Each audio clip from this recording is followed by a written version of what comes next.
because that's the color my Seraphon are going to be. And then,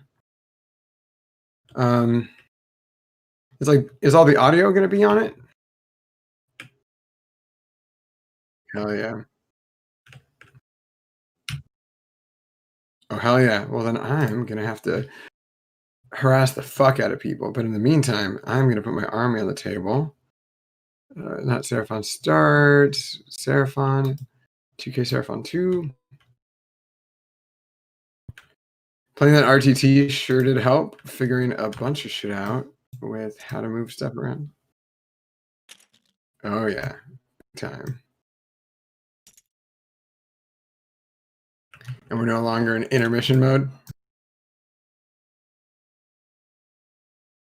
Nice, nice, nice. Oh, wow. You even did the... Okay, you set that table up so great. Are we playing shifting objectives? Ah, we're playing shifting objectives. Okay, not a problem. Not... yeah. Let's see. We're gonna do something here. We're gonna harass people with links. We can do that later, though.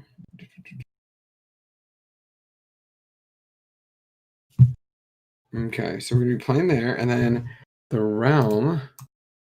You didn't roll for the realm, did you? Oh, you did. Look at that. Okay. Everything's deadly. Great. And 2 to the run and charge moves. I forgot about that. Yep, unless it's in the opponent's territory.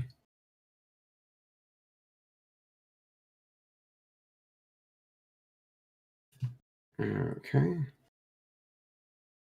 And the spell, very helpful. Great. Well, we can talk a little bit about our lists, I guess. What are you bringing, Jeremy?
Okay.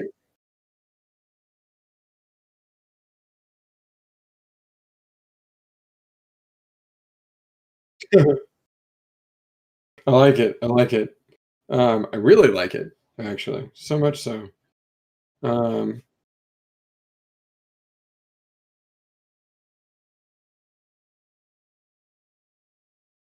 Wait, why do you think that it's so bad for the game?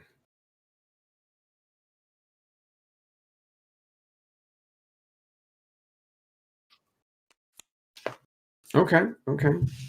And you got Restream up?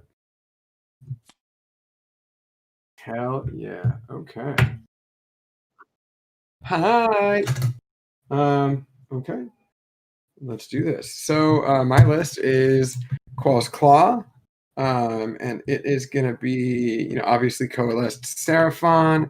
We have a couple of different things that we have showing up here today. So we have, just like normal, we have our Carnosaur Scarvet. He's got the Eviscerating Blade. He's our general. He has also got Dominant Predator. We then have a couple of different casters in the form of a Skink Starseer. He's got the Burning Convocation spell. He doesn't have any relics. The second relic I have in this army is the Skink Star Priest. He has the Cloak of Feathers. It's almost a must take just because of how fucking good it is. And then he has a Hand of Glory. Then we, to fill out our battle line with the Scarvet, we have 3 units of 10 knights, Source Knights, that I will color coordinate before we start putting them on the table because of the tinting tool. And they all have lances, and they are, there's 2 units of 5. We then have 9 Pterodons with a Pterodon chief. These all have the bolas, the Sunleech bolas. Yep. And then we have a Skink Priest, just a regular old generic Skink Priest. And then we have 2 units of 10 Chameleon Skinks, which I think I have too much of. So we're going to delete these ones. We're going to copy and paste those ones.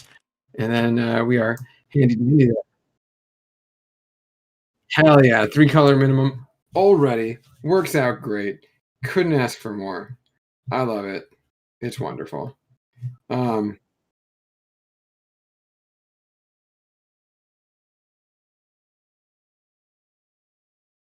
Yeah, I kind of need to look over those tertiaries real quick. Let's do that.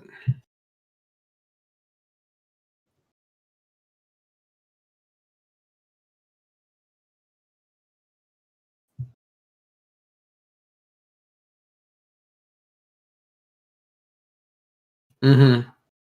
Yeah, it's not ideal, but let's see. Mm. As Realm of Gur, so everything is deadly on top of the deadly that you already have. Before I do anything, I actually technically need to put the handy dandy Realm Shaper down. Okay, so here's the thing that came up in the RTT that Garrett had a little earlier or all of last week. So this thing obviously needs to be set up. It needs to be set up, 3 inches away, or I think even 6 inches away from an objective. But then the General's Handbook says faction terrain you place within or outside of an inch of terrain and outside of 3 of regular. Does that mean now that it can be placed within an inch of terrain? Okay, that's what I thought.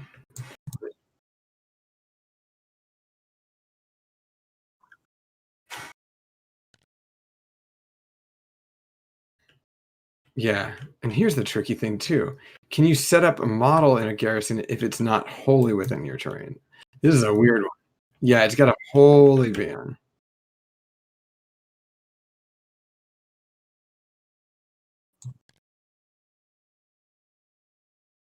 Yeah, that's weird. Okay. Well, we're gonna put it down.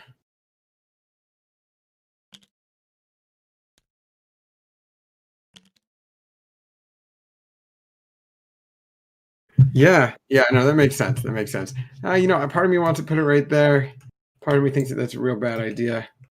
Um, I think it is a real bad idea. I think we're gonna just still not a real good.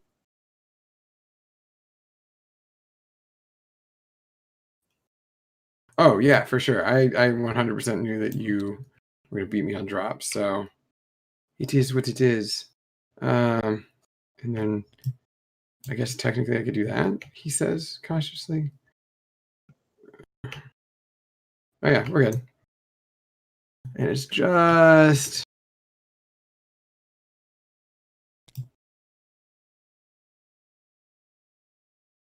there we go. Boom. Oh no, we're gonna lock this bad boy. So that's what we're sticking with.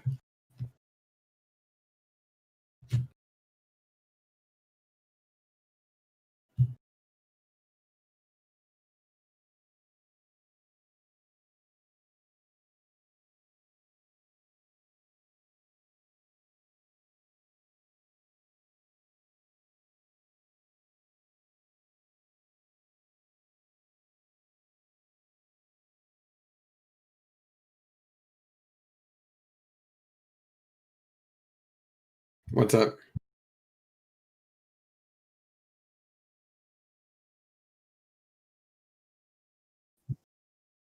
Oh yeah.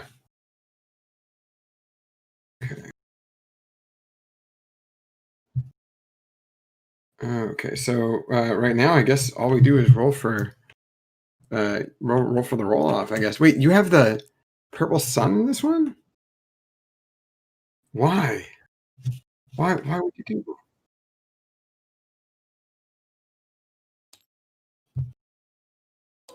Okay.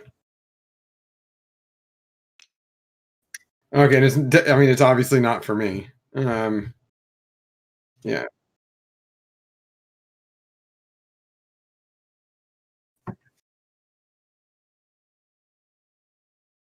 yeah. Okay, okay. So I guess we roll off.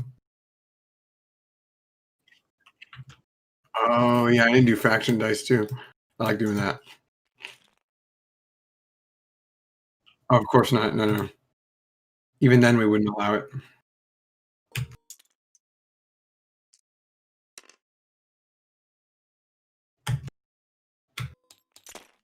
Oh my god, that was a mistake.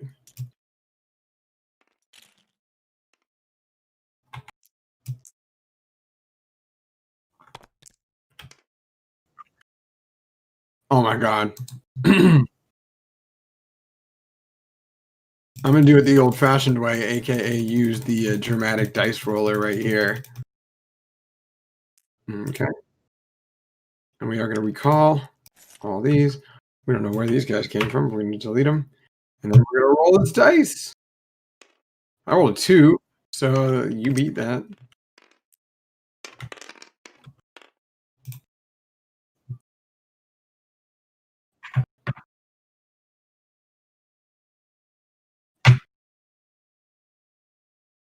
Um, I am a lot of drops. I'm pretty sure I'm 9 drops. I am. Let's see. Yep. 1, 2, 3, 4, 5, 6, 7. Oh no, I'm less drops. Hey. Yeah, 1 from the Firelance, then Star Priest, Priest, Star Seer. No, no, no, no, no, no, no. So that's 1, 2, 3, 4, 5, 6, 7, 8. I'm 8. It is the same as my old one.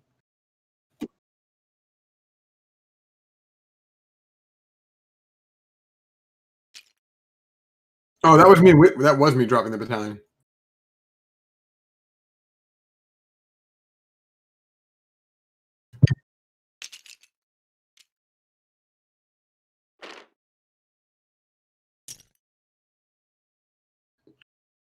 Okie dokie.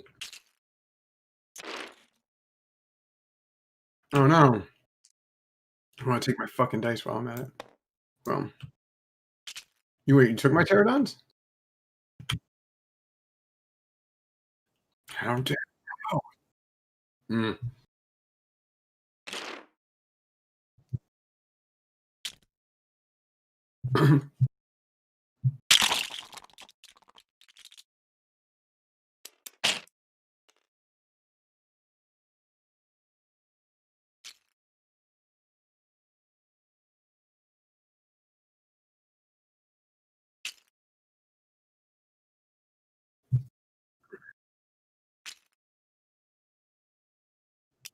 Whoa.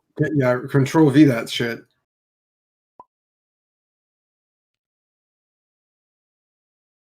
That, I mean, it's a weird way to win, Jeremy.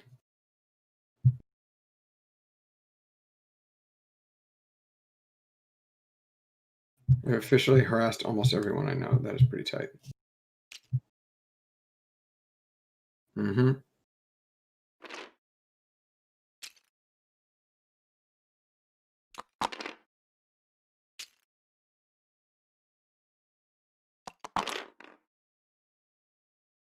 Okay, I don't know who default is, but hmm.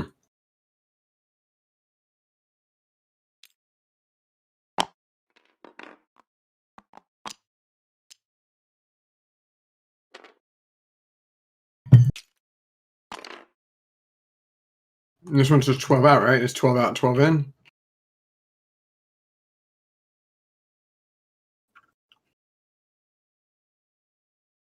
Mm.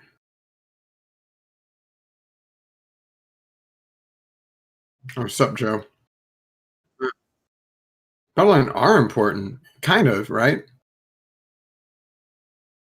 Gotta say though, last year, like last ITC season, shifting objective was just like kind of like the bane of my fucking existence. So this is a 10-man unit, not a 20? That's just a 10-man unit of the Venari Wardens.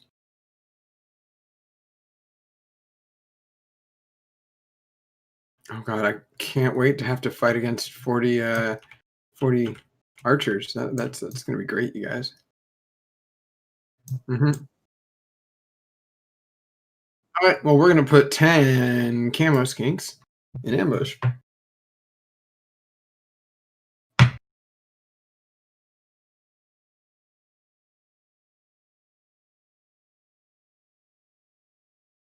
Oh, mhm.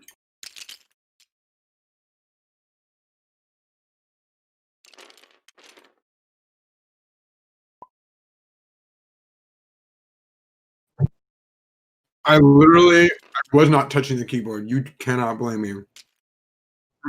Mm-mm. Well, there's only one person touching their keyboard at that time. There you go. The ghost. Okay. Um,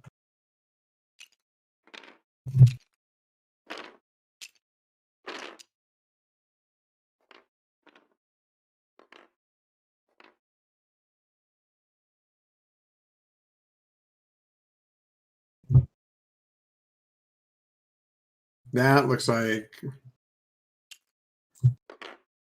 Yep.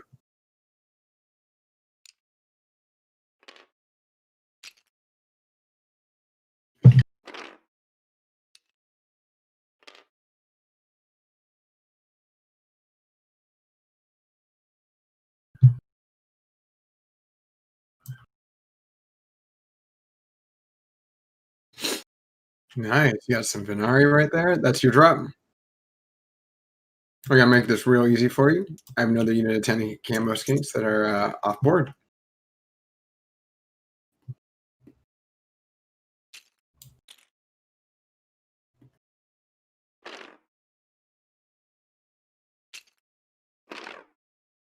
Disconnected from server, Jeremy. Well, you might be disconnected in a moment as well. I'm.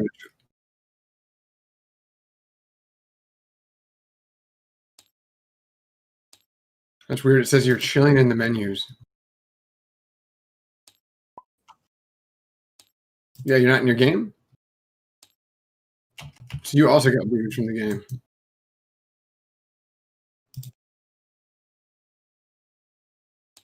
You don't think I did an autosave? It does. It's supposed to. I had that situation go on during the RTT. Oh, got it. Thank God. Phew. Okay, gonna join.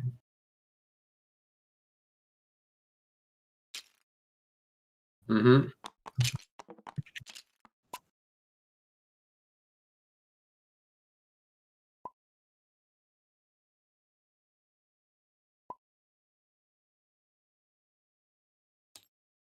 What is happening, sir? Oh, okay. Stop. Stop. Else. Control. Oh boy.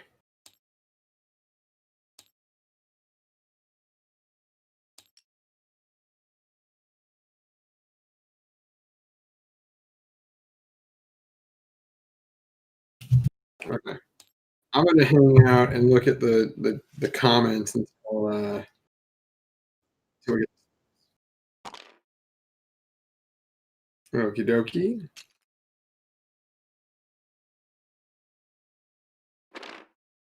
Yep.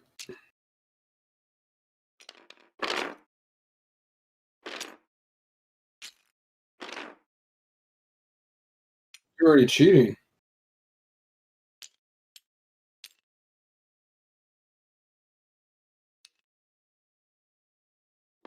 Yeah, look at you.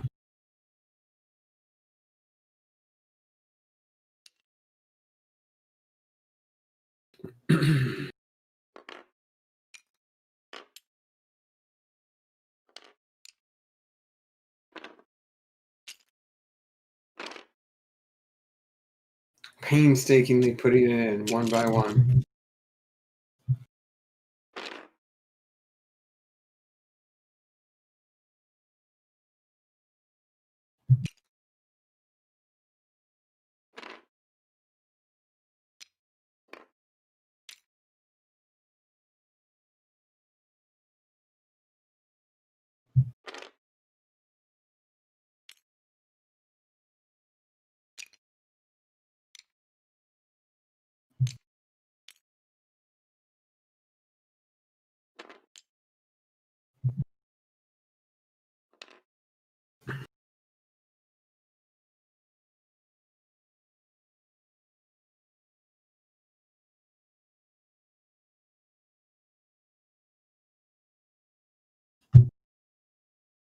Okay, are you done deploying that unit? Oh, wonderful. Okay.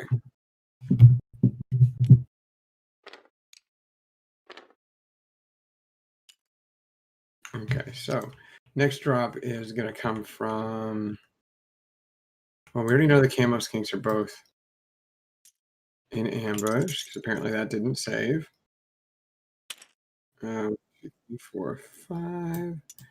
Boom. We know that. And then we don't have unit of 10 skinks, which is okay.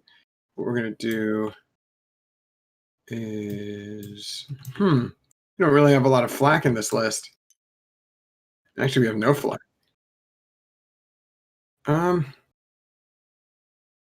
Well, it's either characters or something else. You know what? Pterodon Riders. No, actually, that's probably not a good idea. You're going to put Star. Well, let's take a look at the terrain real quick. We have Volcanic. That's a bad idea. Sinister, we don't care. Overgrown, we don't. We do care. Actually, we care a lot. That's wonderful. Oh, but you ignore line of sight, don't you? Yes. Oh, we have a guest host tonight. What's up, Greg? I'm just gonna teach Jeremy how to play his army. Oh, that makes sense. That makes sense. Okay, great. 100% acceptable. Absolutely acceptable. So yeah, if that's the case, I know you're gonna do your 30-inch range anyways, so you don't give a shit about. Don't worry. It's 36 or 42 if he wants to put a spell on them. Yeah, of course. But it doesn't ignore cover, right? Correct. You're when you ignore line of sight with your oh no, you don't. Got it. Yeah, just those mortal wounds. That's all you fucking need. Correct. Yeah, we're gonna put the Skink Starseer just right there, just chilling, just hanging.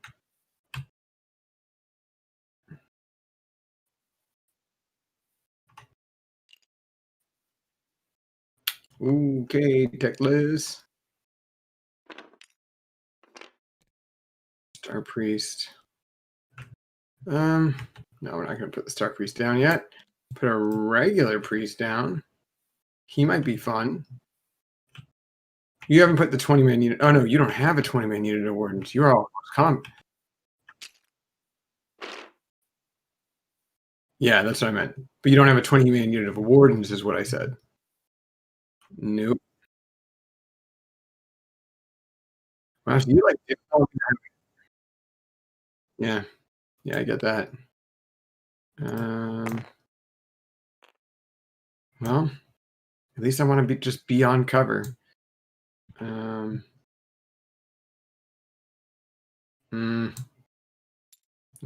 we're gonna chill right here.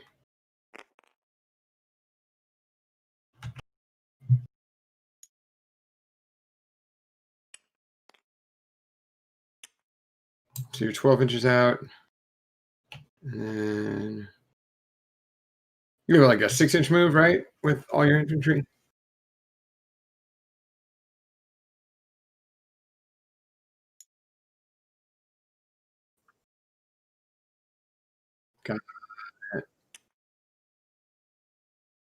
Got it. Very cool. They all have it?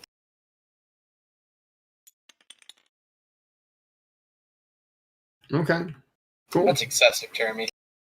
Well, there you go.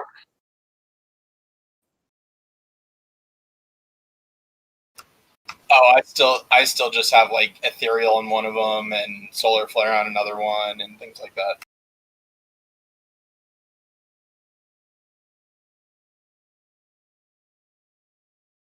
Oh, for sure. All my stuff's just usually in range of each other, so it doesn't matter which one has it.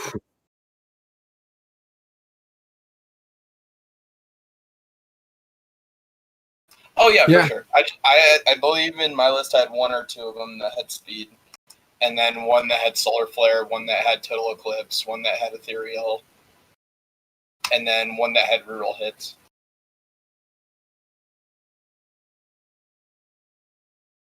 Put the priest down. Did you put a new unit down? Ooh, I was already done, sir. Oh, I'm just, just here. Just a warm body to you.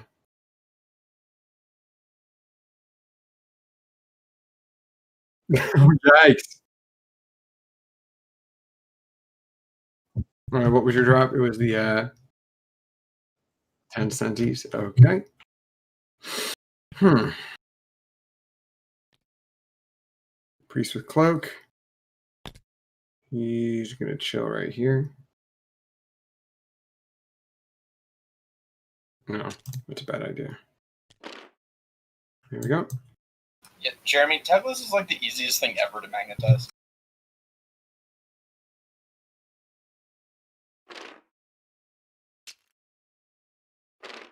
Oh, mine's gonna be pretty. It's magnets underneath the base and then metal strips on his feet.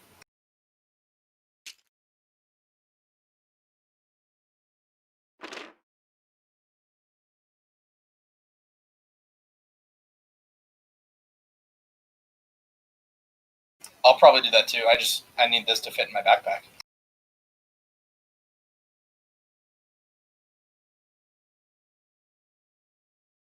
Okay. Another unit 10 right there. Right here. And let's be real, it's a Cathalar or it's a Selenar hard carry. Teclis is barely there.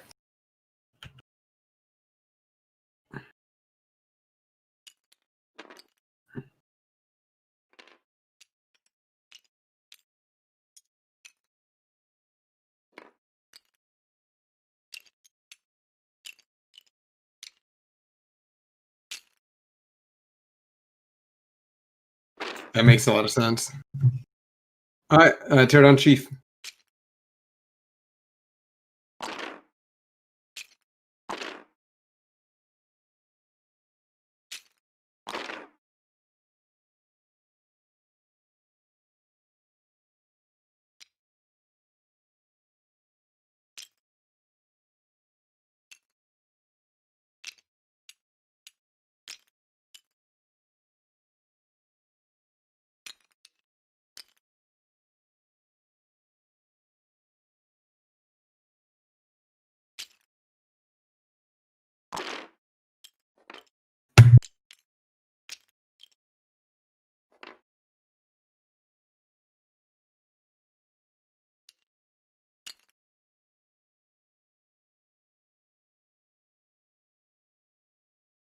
Cool. Okie dokie. What's that one thing that you have to fix?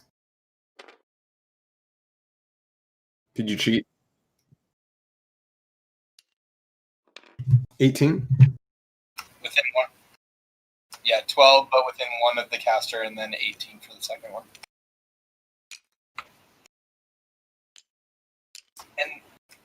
And then 18 from there, Jeremy.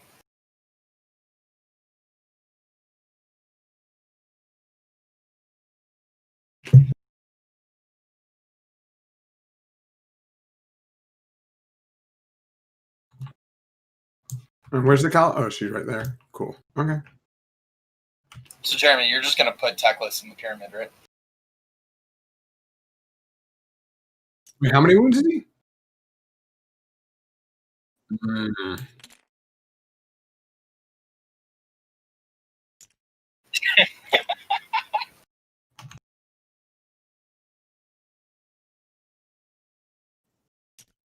It's not +1 armor save for him because he's a monster, but -1 to hit is still very nice on him.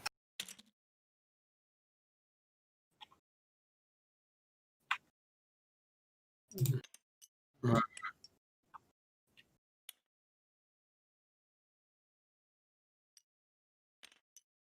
I mean, it literally is just there for the Stone Mage and the other thing.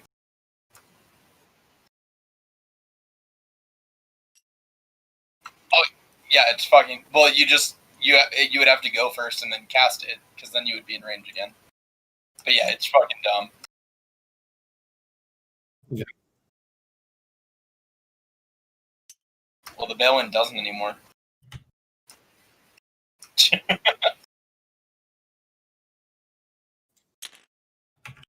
Well, that didn't work. Oh, hooray! Oh my god, that sucked.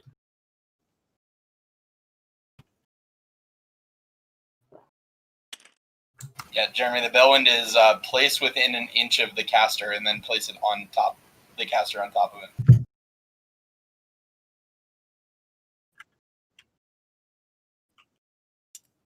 Oh, I know. It's fucking stupid.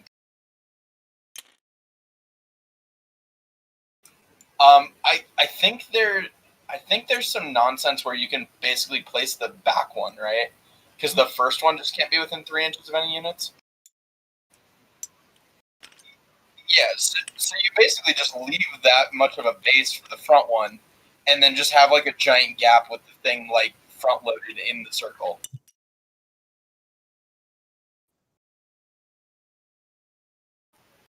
It's totally unnecessary. Yeah, for sure. It's totally unnecessary. Yep. I think a lot of what's wrong with the Lumineth book was an overreaction for them fucking up and making things too powerful.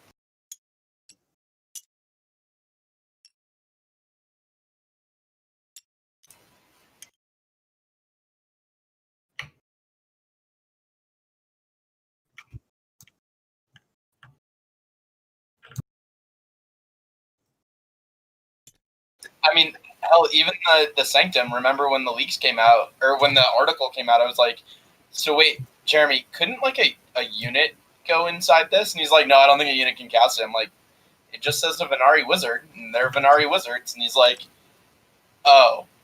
And then like we get an FAQ about that immediately. Yep.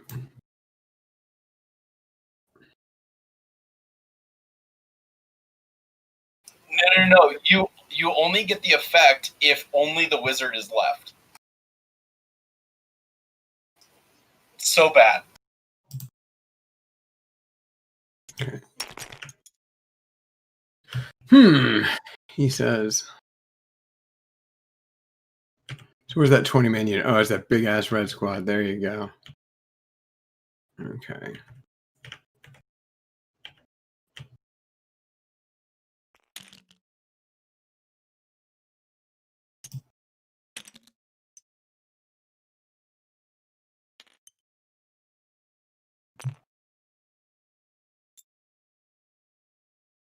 Or actually give a shit about that.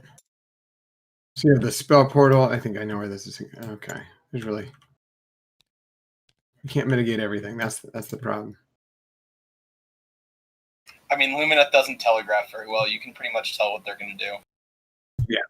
Yeah. To make a long story short, for sure. Okay, come on, Red Maple. Why are you fucking me like this? Oh, that's why. Yeah, well, that's probably a good idea. Okay. Okie dokie.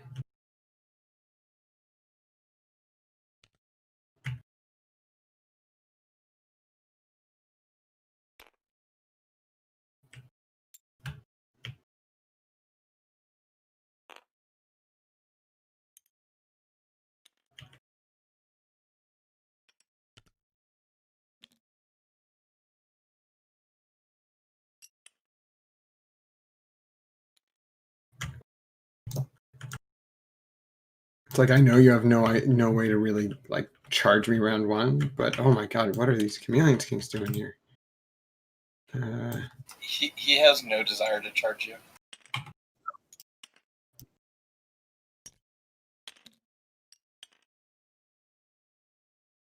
Unless damage output.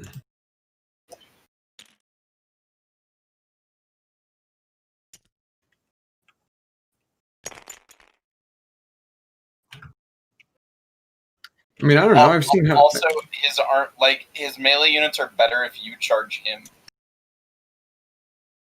Yes. No.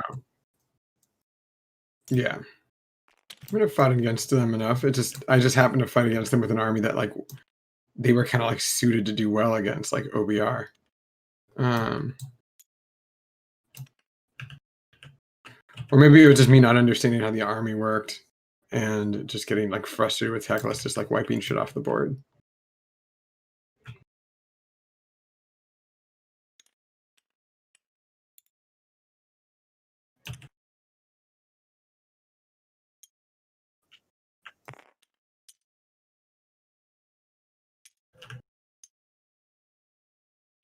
Are you trying to see if I can charge you turn one?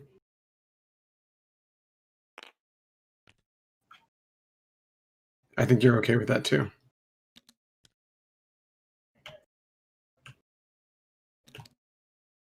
I mean, let's be real, Jeremy. Him trading knights for wardens is in your favor.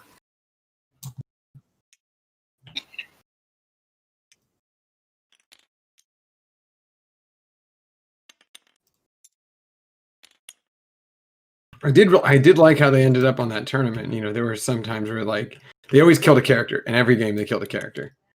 Yeah,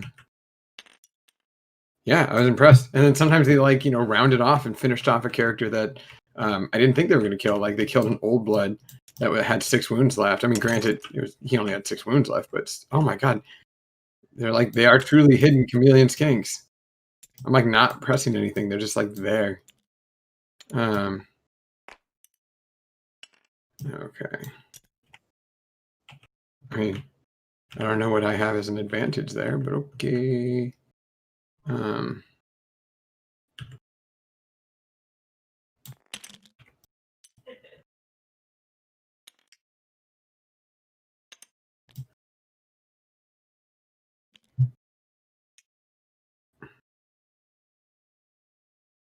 Okay, in fact, since this is all done at the same time, we can just do that.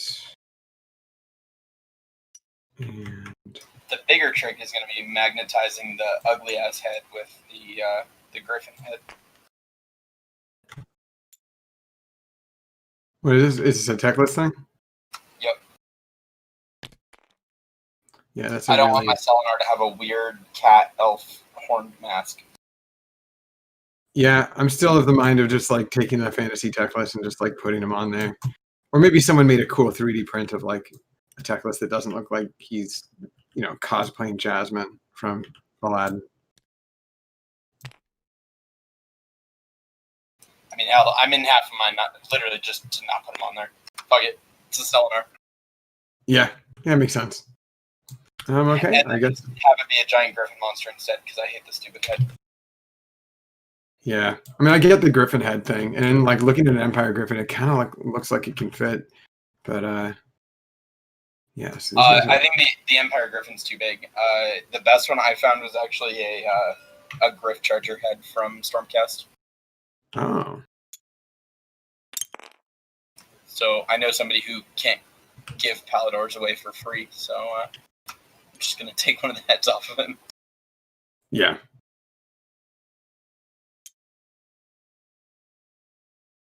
Okay, there we go. That is my deployment. Oh, shocking. I'm going first. Oh, Lordy. Oh, I start off at 2 command points, sir. We're going to roll on a 5-up. And, oh, got another one. Oh, you're there. Okay, and on a 4-up from the Starseer. Another one. Ooh, okay. Cool. Yeah, well, those are probably the only 2 6s I'm going to have for a minute. Cool. Well, then, that's that. We're going to start over with the hero phase. Probably should have brought my markers out. We're going to do that right now. Or not. Okay. Did you promote me? No. Jeremy, you didn't promote me. I don't look promoted. You're not.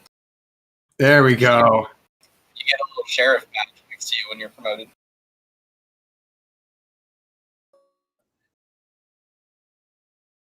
Oh, okay. Yeah. Great. Jeremy, you and American idioms don't mix well. Have you ever heard him say it is? Have you ever heard him say it is what it is? No, Anyway. but that is one of my least favorite phrases of all time. Same. But I've heard you say it so often. Yeah. Okay. Well, we have to do the starting the hero phase. Unless I tell you otherwise, I'm +1 to run in charge. So that's gonna be the first one. Army wide, run in charge. Look at that. Okay. Next, we got some spells to cast, but you're like within 30. Does he just like auto unbind? He can auto unbind once. Got it. Cool. We're gonna start with the Sking Starseer. I mean, it's a total. Oh, you know what? Actually, we're gonna start with the Star Priest with his cloak. He's gonna just cast Mystic Shield. Goes off on an 8. You want to try to unbind? He right here.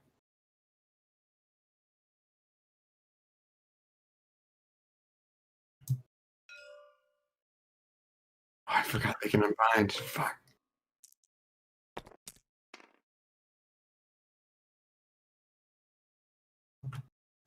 I rolled a 8 as well. Oh, you motherfucker! And this is from the High Warden.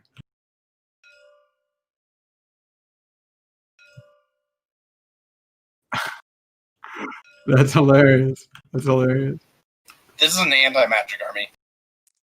Yeah. That's fine. Too bad I don't have a Demon Fire Rift. I was so close to bringing a Croak army too, but I guess you would have shut him down too. Actually, yeah, you would have. Huh. Unless I like buffed him up with like an Astrolith and a Balewind, which I wouldn't have. But cool. Anyways, we're gonna drop the Control Fate from the Starseer. Doesn't go off anyways, so hey, saving you some time there. Now we gotta give special abilities. The Priest is gonna give his +1 save and run and shoot and charge ability. It goes off on a 3-up. It does not go off. And then Starseer's ability happens in the hero phase. Pterodon Chief. I'm gonna double check this. This is the first time I've ever played with this bad boy. This little buckaroo. I'm trying to double check when he actually does his ability. Chiefy, what are you doing here? Or Pterodon Chief. Oh, it's just when the unit uses deadly cargo. That's it. Okay, cool. It's funny. The model itself has the deadly cargo, but like he himself doesn't have the deadly cargo rule. It's real weird. Yeah, it's annoying. But I'm not just knocking him off.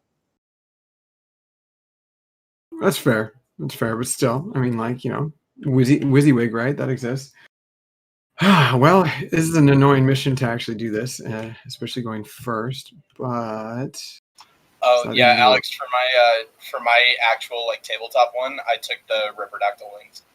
I really figured I was going to use. Yeah, I switched. Like I messed between the Ripperdactyl and the Pterodon. It took a little bit of converting, but it looks good. And so he doesn't have the deadly cargo; he has talons instead. Yeah, I figured that I was going to do the same thing. Once I mean, like I've been building them today because Jeremy gave me 9 fucking Pterodons, and I had 2 more spare ones at home. 2 Ripperdactyls actually at home that I'm just gonna, put together and. No. But I'm like the chieftain. Like I'm just gonna rip the tail off and put another one on. Okay, cool. Well, I'm really thinking here, and I'm very curious about what I'm gonna do and where I'm gonna put shit. But you're very slow, and I need to hold objectives. So we're going to jump straight into the movement phase. How about that? I think that that's a great idea. Actually, before we do that, there's one more buff we need to do. We need to do the Mortal Wound one on 6s to wound. We're going to give that from the Star Priest to a unit wholly within 12. Got multiple units wholly within 12. The only one that matters is the green squad. So the green Source Knights have 6s to wound cause mortal wounds from the Serpent's Staff. Man, failing that +1 save really sucks for the King Priest, but I got no more spells. So starting in the movement phase, we're going to start by running this blue squad of knights. They're going to be a +1 because they're not wholly within 18 of the general. So that's going to be a 6 plus 8. So it'll be a handy dandy 14-inch move.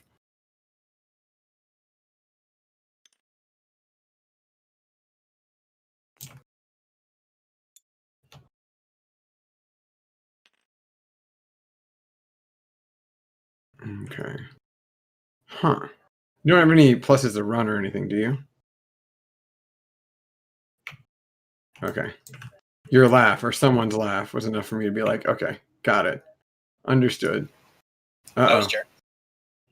You're going to have to roll a 2. You think you're going to be able to roll a 2?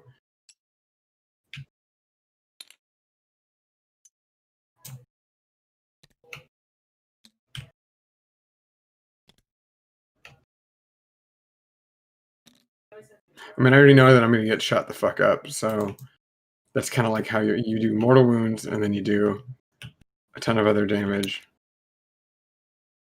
And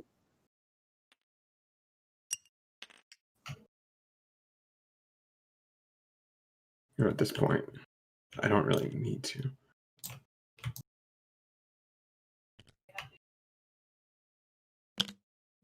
Okay, dude, you're drunk.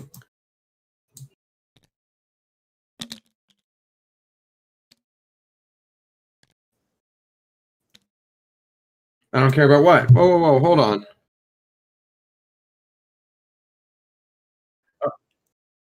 Oh, yeah, you got a spell that can do that. That is true. But at this point, I also want to kind of like hold the objectives, so at least I'm semi-consigned to that fate. That is a good point. You know, we can move 14 inches, so we're just gonna we're gonna do that.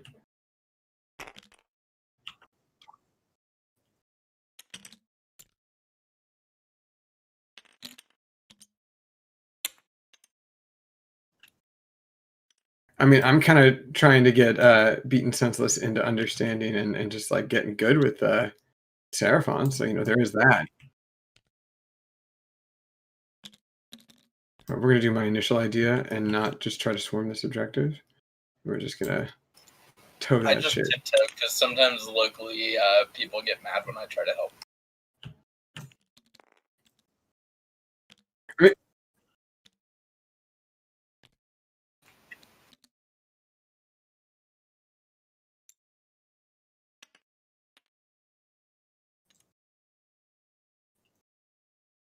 It's also like, you know, you're French, so they just kind of assume that that's just, you know, part of your nature.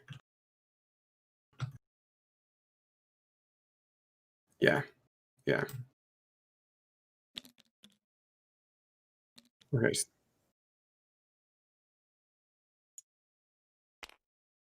Well, they have to sign up for the Patreon in order to do that. No, it requires a Patreon service. Okay, that hasn't been set up yet. Hold on, that's still in development. Green Squad's gonna run.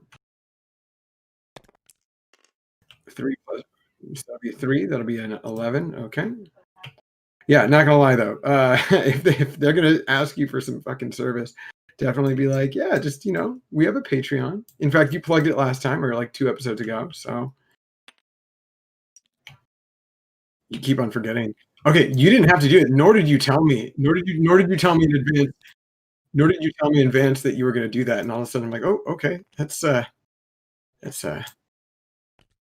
it's not really something I expect out of Jeremy, but okay.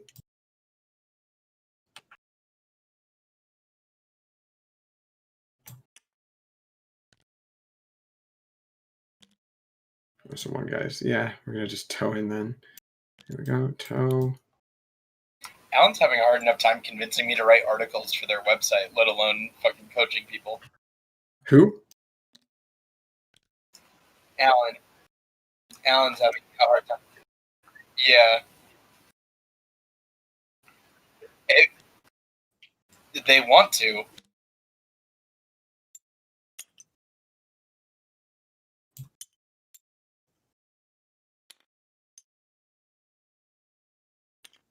What's an But AoS? yeah. So, I mean, a couple of them have Jeremy. Like Nick Rose plays Sigmar locally. It's just if he travels, he's going to play. That'll be a 6-inch move. Stuff That'll like be that. 14 inch. All right. I rolled a run move, but you were talking. So it's a 14-inch move with a +1. So we're just come on, man. It's pretty easy though. Yeah, it makes sense.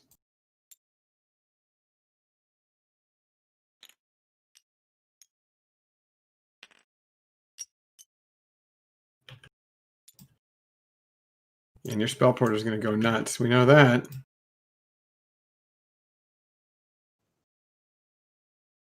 Okay, but you have a guy who can just auto. Or a 12.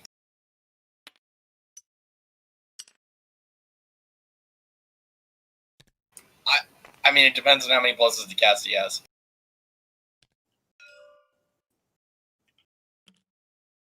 Well, that's true. Oh, this isn't. I also had Twin Stones in mind, just to make everybody obnoxious to cast. Oh, I wasn't Zytrek though, so I didn't have that +1. Although I might be now. Now that they FAQ'd it, so I can't just cast 7 spells with Techless. Yeah. They found the few good things and took them away from me, except for Twin Stones. That is how I feel about this army.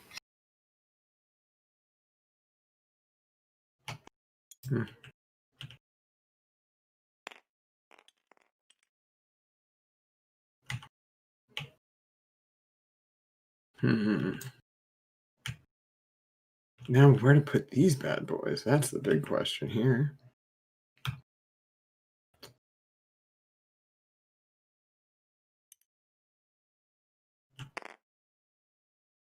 No. Oh, no, there's no way I can break these models. You know that. Come on. We're going to run with the Skink Star Priest with Cloak. Ooh, a 6+1. That's a 7. He's already moving 12. So that's quite a bit there. Okay.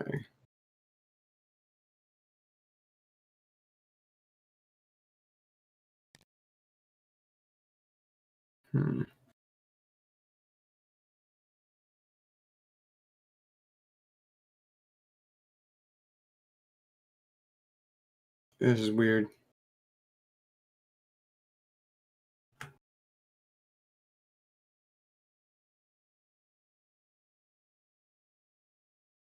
It's weird that he can move that far.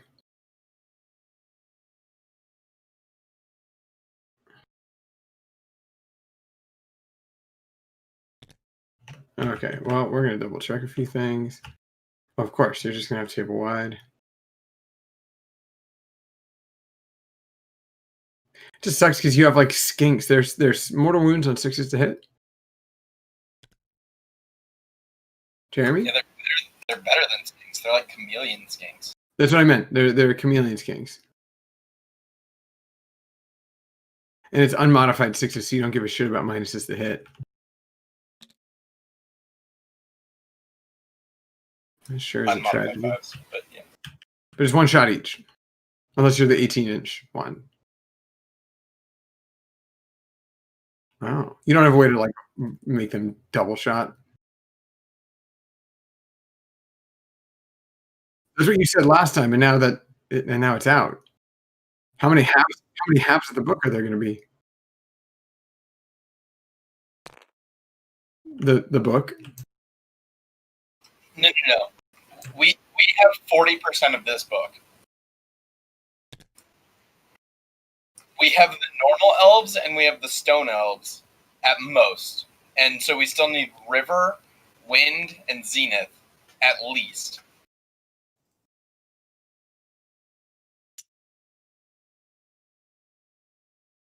I mean, they are nobles, so like I could see the nobles just sitting in the cities and doing nothing.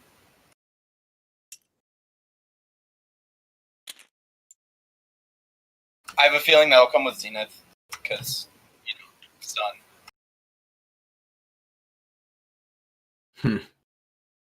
Okay, yeah, we're just gonna chill right there. And Also, apparently Tyrion's being kind of a bitch right now. he's kind of being a bitch. All right, that's it. That's it for me. Truly, that is just. Wait, we don't know which one the primary objective is, do we? All right, roll it now. Oh, you want me to? All right, 1, 2, 3, 4, 5, 6. 1, 2. This one's the primary. The one I have 2 fucking guys on. Yeah, I'll take this. I'll take the Ether Gold, and we're gonna. I don't think I needed to. Jeremy, nobody fucking plays with tertiaries. Stop trying to make it a thing.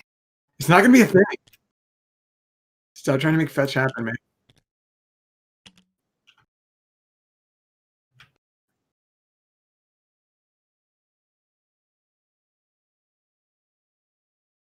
Whoever kills more. Honestly, every TTS game with that Garrett tournament, like I think maybe 1 or 2, we actually played with the secondaries, but most of the time we were like halfway through looking through all of them, and we're just like, "Fuck it, dude! Like, we're not gonna have a tie. Like, let's just do this."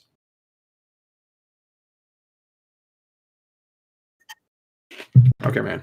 To be fair, Bill and I did tie, so. Oh fuck. Okay. This just gives me the 5 victory points. That 7.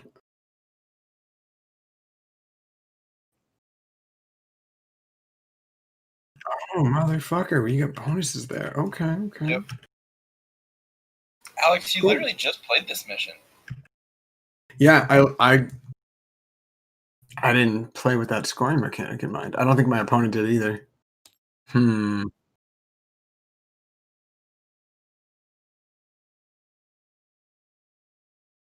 Yeah, yeah, it was. Well, things happen.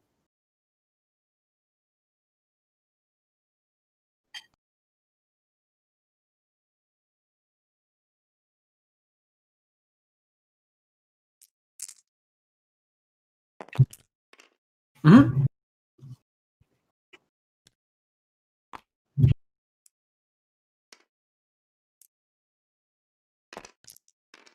Oh, now I remember. I was playing against KO, and the KO player had like 4 models in his army, so I guess I didn't really pay attention to scoring the objective because I knew I was gonna win it.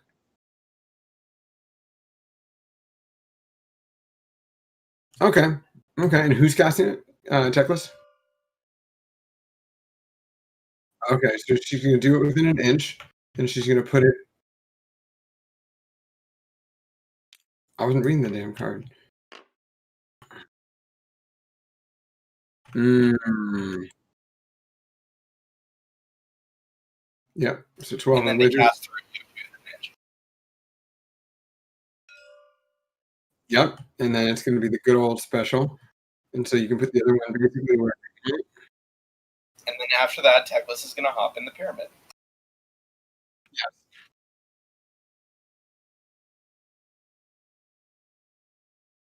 Jeremy, you fucked up.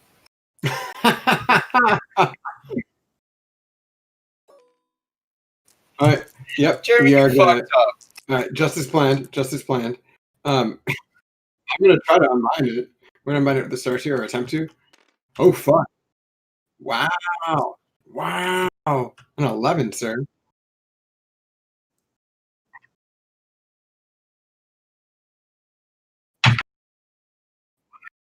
Okay. It's because you misset up Teclis.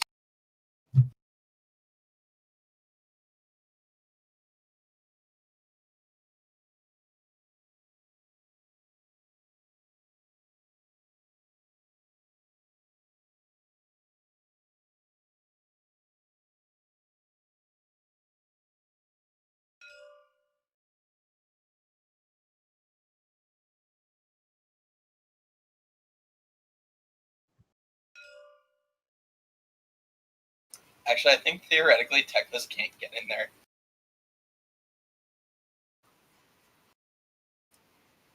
Yeah, his base is 160 millimeter, and I'm pretty sure that's like 6 1/4.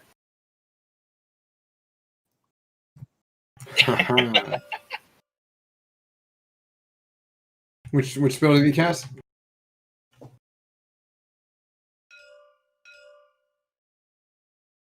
Oh yeah, there's no way I can unbind that, man. No, I got mine. That was the Starseer. Yeah. Well, I have one more unbind, and it's right over here with the Star Priest.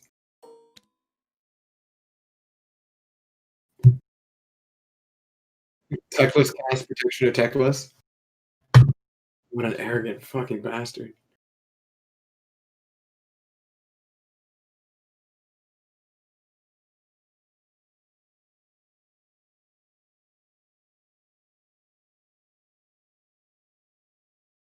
I mean, he only gets one back when he spends them, though, so it still kind of matters.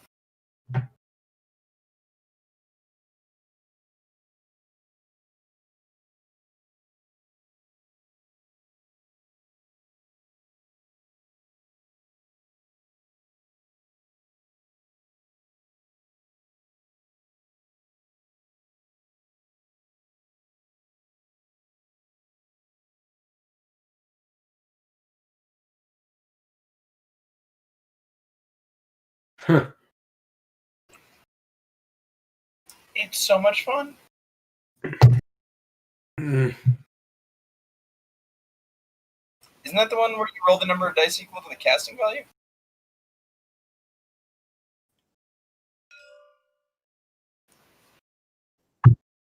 Yeah. That's the average roll on D6.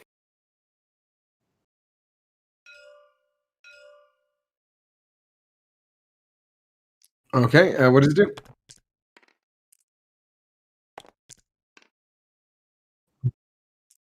Okay, these are on my red guys. Okie dokie.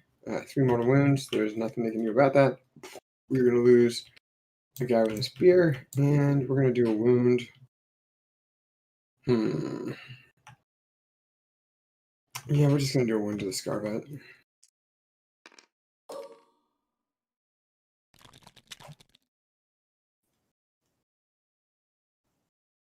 That's really weird. How did that? Oh my god, dude.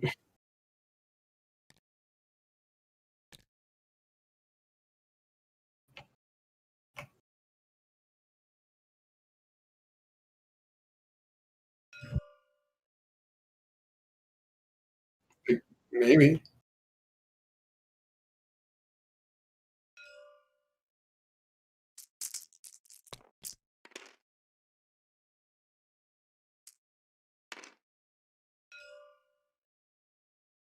Yeah, I should have been outside 18.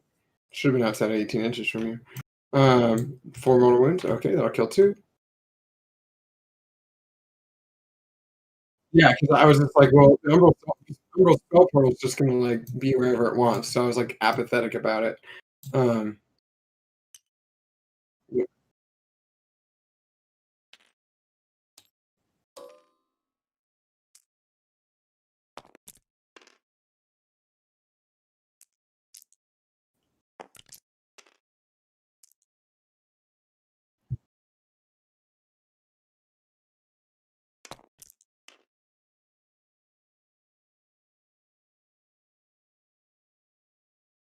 what, they're doing Sun Metal weapons.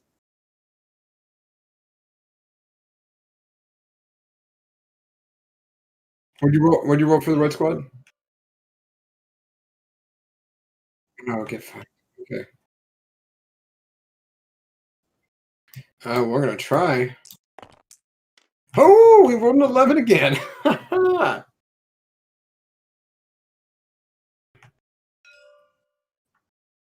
Okay. Yeah. Well, I definitely. Yeah, my just assumption that you were gonna automatically put the spell portal on the table kind of fucked with me right here.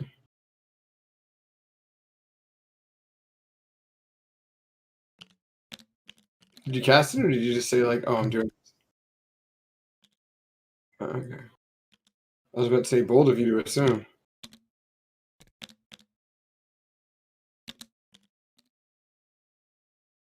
Imagine being so arrogant as a spellcaster that you're just going to put it there without rolling. Sounds like Techless. So, yeah, yeah.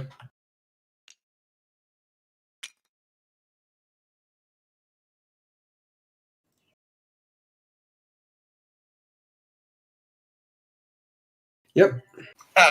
All enemy units it flew over and things it ended within an inch of. Yep. I have no idea why they dropped that to 50 points. I always wanted to play it again. You just said it. There you go. God.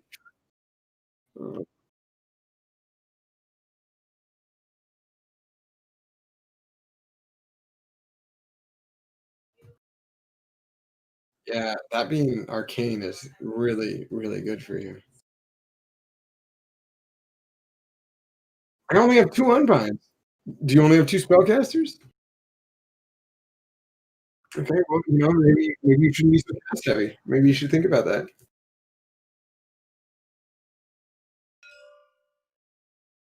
Mhm. Jeremy, he is the lords of space and time. Exactly. Oh, I wish I brought Coke now. Fuck. And was it holy within 18?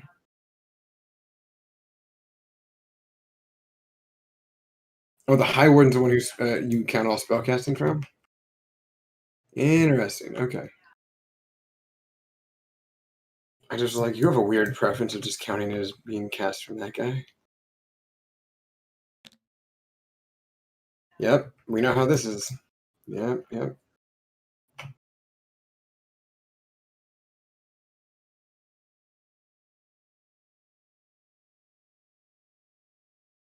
Okay, what do we cast out?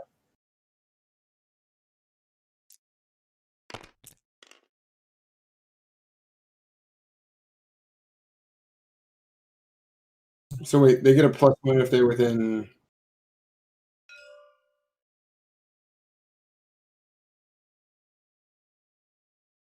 Okay, and then what is the? So how do they get the bonuses? He's not near arcane. Like I just don't know. Mhm.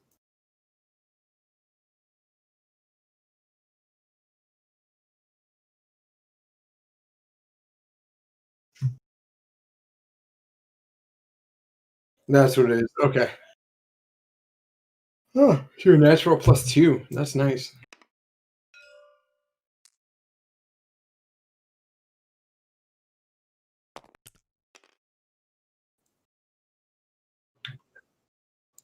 Two, because we didn't know where the primary objective was until after.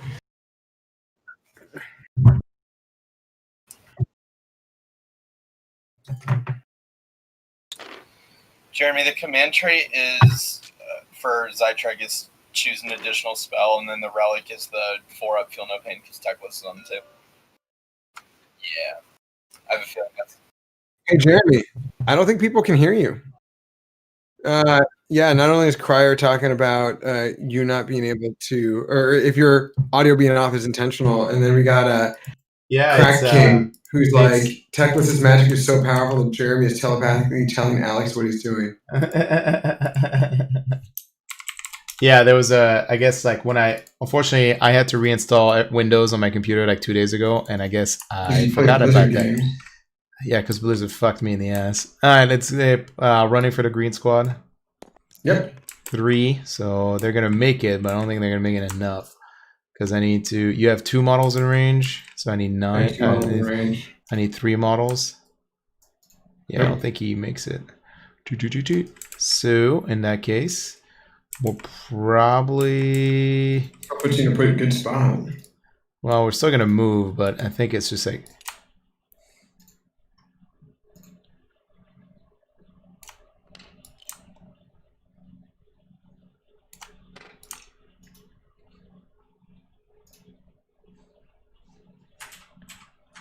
Hello, 9. There we go. Okay. Yeah.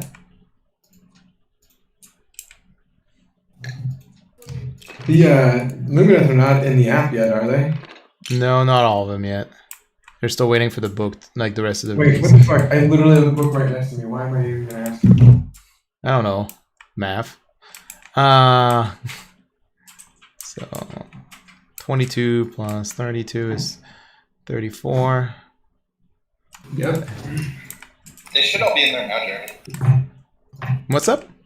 I thought I still haven't. Last time I checked, I haven't seen all of them. Red Squad running. 3. Yeah, they're all in there now.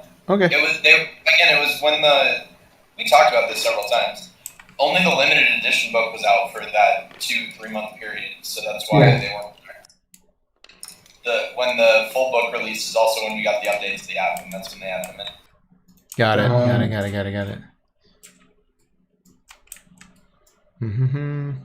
I really can't put Techless in the fucking damn. That kind of like infuriates me. I really wanted to put him in there.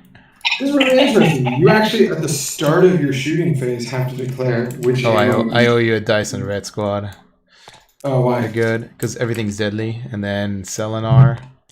Good. Yeah. Well, they're gonna fire over here.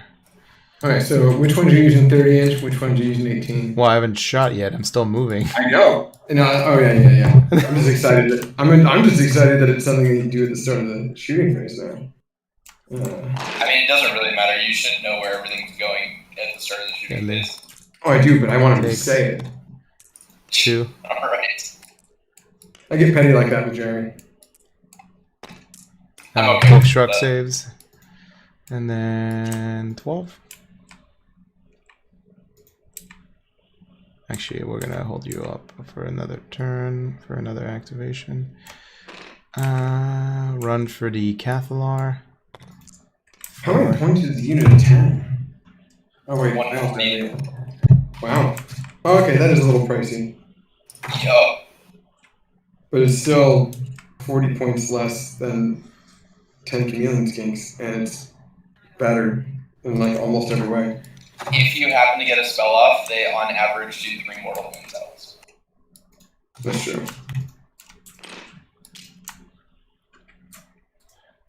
If you get to reroll hits against whatever target, it goes up to like 5. Yeah. Now I have an echo. That ain't right. What the fuck? That's because you're watching the stream, dummy. I'm not watching the stream. I'm watching the stream, but not from like right next to my mic. You're watching the stream. Of course, you're gonna have echo. It comes out of your speaker from the Discord, and it comes out from the speaker from the actual stream. You should either the stream or Discord, and probably not Discord because then you wouldn't be able to do Jeremy. Okay. Yeah. Blue Squad's gonna fire into the Red Squad at 30-inch range things. So 9 shots. Rerolling everything to hit. So we got 7 mortal wounds. 7 mortal wounds? Into the Red Squad. From the first unit of Sentinels? The blue guys. From the blue guys, holy shit. So you rolled 7 6s out of 10. No, 5. It's 5. They got their power off, so they're getting mortal wounds off. And then this unit is debuffed. I get to reroll every range attacks against him. Alright, well that'll be 1, 2, 3, and a 4th because it's 7. I'll get you to hold that objective. Alex, he basically gets to pick 1 unit to die. Yeah, I'm starting to realize that. That's how this works. Yeah, well, they need to die. Shit, god damn. Okay. The yellow squad into the same unit of red guys. I'm a little surprised he didn't do Shout of the Mountain or whatever to make you -2 bravery just so he didn't have to keep shooting the thing. I know, but I also didn't get this Umbral spell portal. Like, I wanted to do more splash damage across all the units, Greg, and then do that. Mm-hmm. So it's 3 mortal wounds, and this is also into the red squad? No, this is 4 mortal wounds. Yeah. Or 4 mortal wounds, this is into the red squad? Yeah, 4. Alright, 4 mortals, and it just ends the sequence. Yep, they don't spill over. And this is from the yellow squad? Yep. All right, yeah, we're just removing those two. Okay. Now there's a school of thought that says I just killed this guy, and then prevent and just make you auto-fail bravery test here because you lost what? You had 7 guys. Your bravery. One and a 2, nothing happened. Okay, yeah. So the school of thought is probably killing the Star Priest this turn. Oh, we'll see what happens with Techless first. He's gonna shoot the Star Priest. What's his range? 30 inches, I think. He's got 30-inch range. Wow. 18. All right. 18. Just out. Okay. So we're gonna have to shoot the unit then with Techless, I think. Yep. I think it'll be fine. All right. One shot. Hitting on 2. Hits. Absolutely hits. Wounds on 2 is -3, so it just goes 3 armor, d6 damage. So 4 damage. 4 damage. Because you're -1. Yep. Okay, I don't know if that wound marker was there before. Jeremy, it's not -1, it's -3. I know, I said -3. Oh, okay. I just say it bypasses you armor, and then it's just -1 Got damage. it. Yep. Got it. Oh, reducing damage. Got it. Yeah. Yep.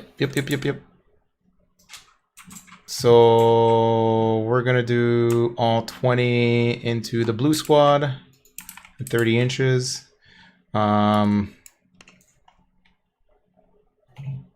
Do they want to spend an either quartz for +1 to hit? Yeah, we'll do an either quartz for +1 to hit. So 19 shots.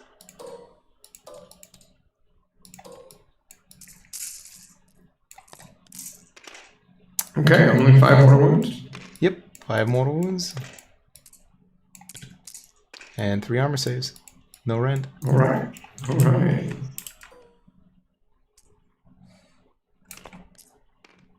Still failed 2 more. So that'll be 7. So we are going to remove. When does the palisade do its little. At the start of the. It's at the start of the turn, I believe. Let me check. It's at the start of each hero phase. Start of each turn. Yep, start of each turn. It's just it doesn't do any damage. It's just -1 hit. And it's on a dice roll, right? Yeah. Alright, well, you took 7 away from me, so we're just gonna go 1, 2, 6, and then we'll remove 1 more. So we're just, or no, we're gonna put a wound marker right there. Yep. Well, damn, you definitely killed 1 unit in its entirety. Your turn, your bravery checks, I guess. Bravery checks, I'm gonna have to use the same bravery over there. Yep. Wait, I can do it. Oh, it's 12 inches. Yeah, it's 12 inches. Yeah. In their out, so they'll have to just take whatever. Well, no, there's another. Yeah, 7. Yeah. Well, they lost 3. So on a 6, they take 1. Well, when they're a unit of 10, they lost 5 this turn. They only lost. Oh yeah, these are the same squad. Yeah, the green squad didn't get hit. So yeah, on a 1, 2, or 3, they're fine. Otherwise, they're taking some damage. They're good. Cool. So you hold this one, you hold that one, you hold that one. Yep. You are up to 5 as well. 7. And God, if you get a double turn, that's gonna hurt. I get 7. They're all battle line. Everything other than Techless and Cathlar is battle line in my army. And I have some. Yep. So type in. All right. Initiative time. Let's do it. I rolled a 2, so you should be able to win. Okay. You got it. And then we're gonna have to continue in my favor. Did you want to roll to see which one the primary is? First, let's see what the palisade hits. Like either unit, the one. Oh yeah. So the one guy unit. No, the bigger unit. No. Okay. All right, and then the objective is all the way over here. Boop. Okay. Okay. So we need to do better. We need to be best. Part of me should have. Oh no, we didn't want the sacrificial lambs to become the. So I'm in a bit of a tough spot. You kind of kill a lot of knights here, and just going over for these wardens isn't really going to be all that worth it. So I feel like we need to Well, first of all, we misplaced the Star Priest, but that's fine. Because he's not wholly within 12 of this unit. Not by a long shot. That's okay. It's okay, but it's a huge bummer because we could have killed Teclis. Teclis has protection to Teclis on himself? Yeah. So he's got a shrug save of what, 5 or 6? 5. 5. Okay, and he's got how many wounds?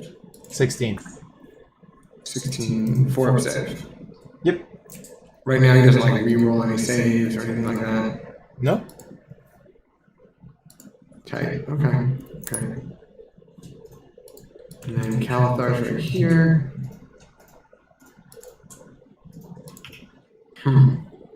Yeah. There's a lot of weird things. Okay. Well, first we gotta get command points, so we get 1 for the turn. We are gonna roll for the Star Priest on a 5. That's 6 went to a 2, that's a nightmare. And Star Seer up to a 4. Yep, so we get another, we go up 5. Continuing the host of +1 to running charge. Then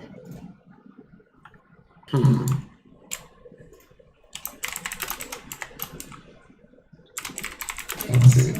Oh, healing. We can do healing. Let's see if that goes off. Nope, it doesn't go off. Okay, he's Star Priest, unfortunately, because I just dumb shit up. Has to give himself the 6 to wound cause mortal wounds. Then on a 3-up, the Skink Priest is going to give a running charge over the Pterodons. 2 turns in a row. Oh, that sucks. Okay. That's really funny. It's really, really funny.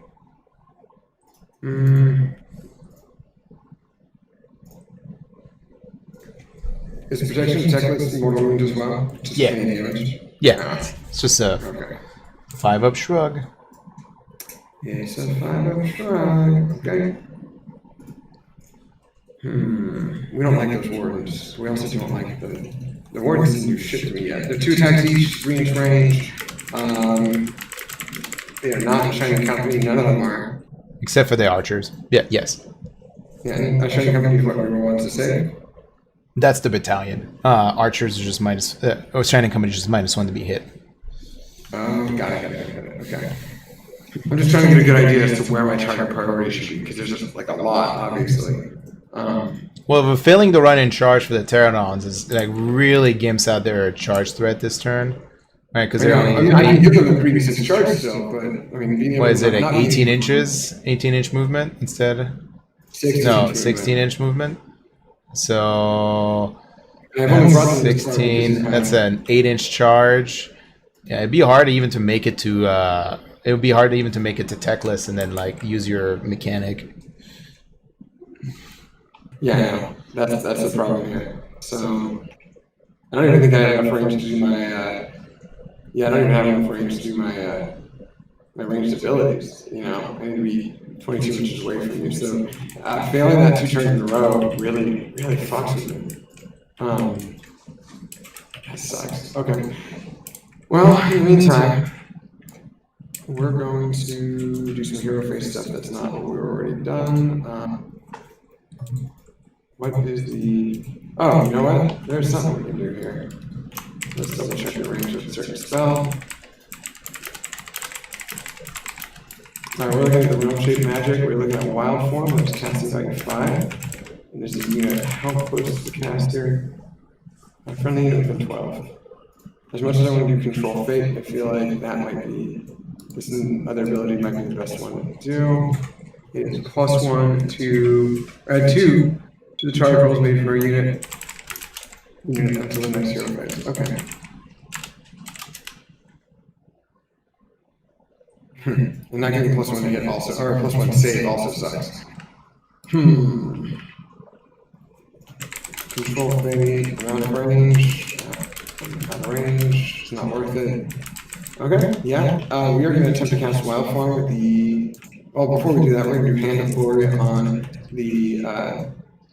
the Source Knights, green ones, from the Skink Priest. The Star Priest goes off on a 6. Do you want to try to run by? Yeah. Which Star Priest? The only one? Okay. Oh, I'm sorry. I thought that was a regular priest. I wasn't sure that was a star. Oh, there's a star priest. Weird. All right. Yeah, Teclis will attempt to unbind in his first roll. So it's 9 plus 1, 10 plus 1, 11. It's gone. Yeah. Congratulations. Then we're going to do wild form on from the star seed. Goes off on a.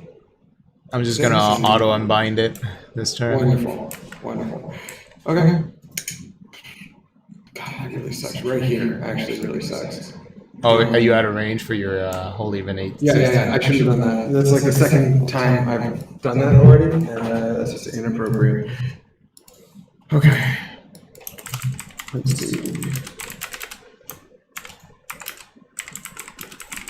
Even if you, yeah, never mind. The camo skins still need to come down. There's a couple of different things I can do. I'm just going to say them out loud anyways, because there are people watching. Part of me wants to drop them down over here, or at least one unit, and just try to steal this objective.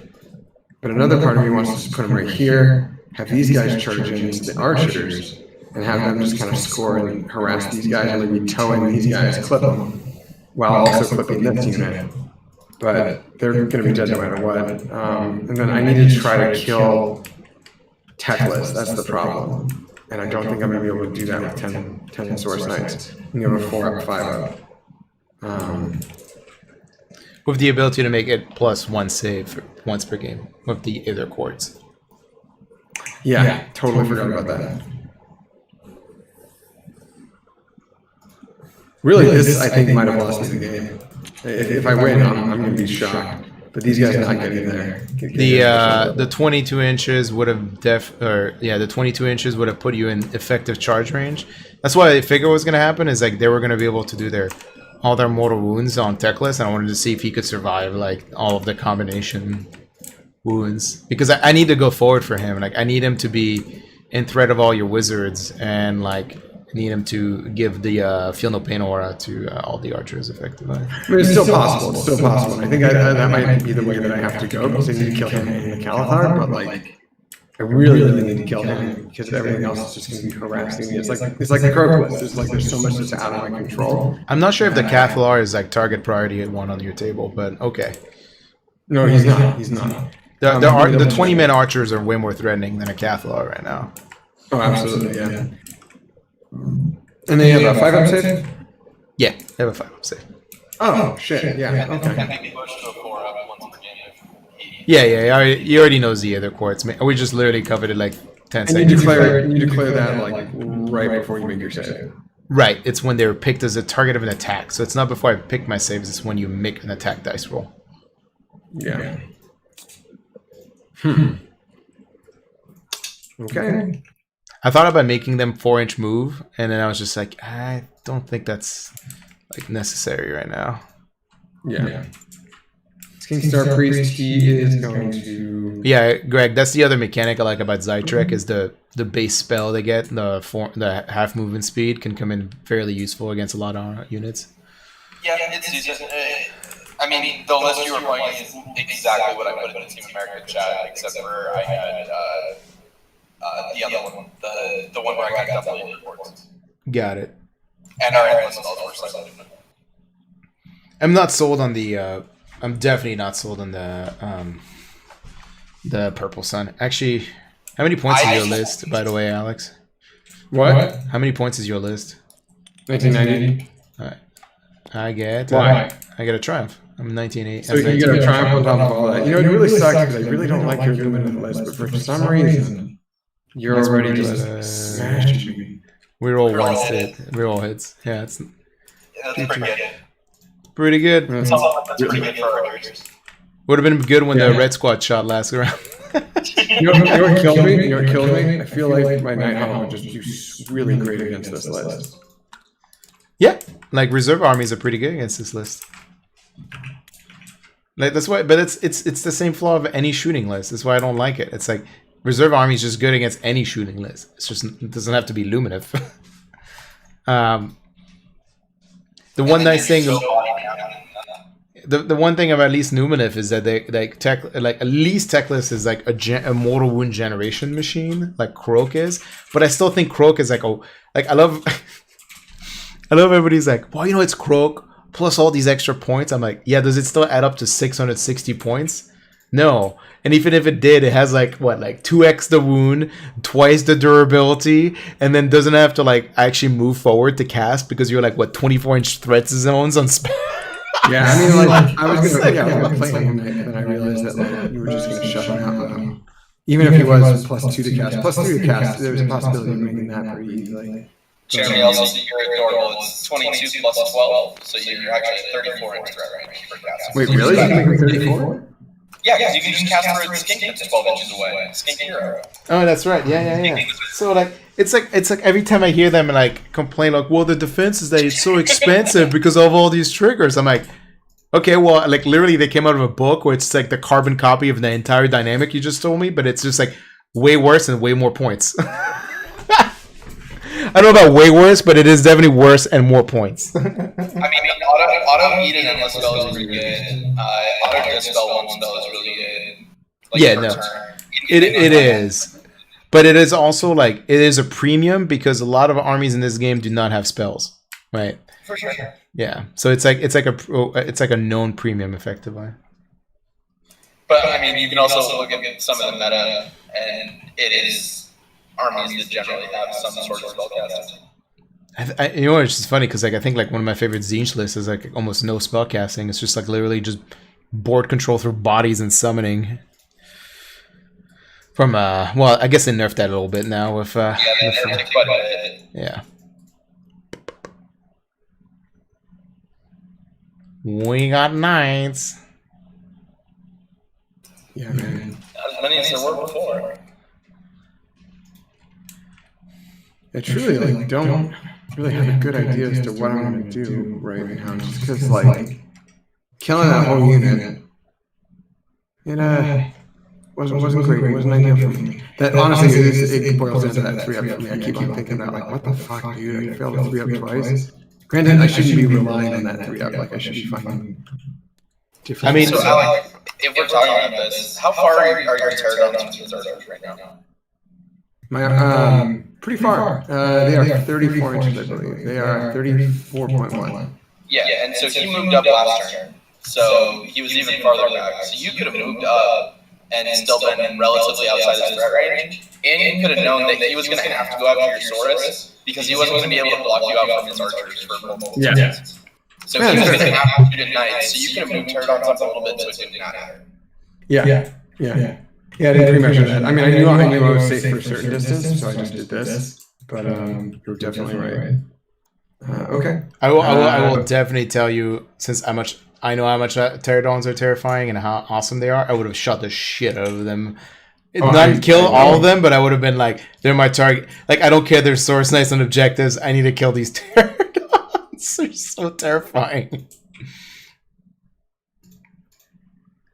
That's like what, an average of 16 mortal wounds for fucking 9 pterodons, like, or something like around that. Yeah, it's fucking terrifying.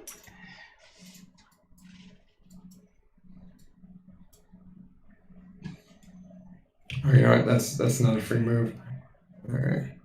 Yeah, TTS gets used to. It takes a while to get used to the whole rotational thing. That is correct. Whatever, it's 0.1.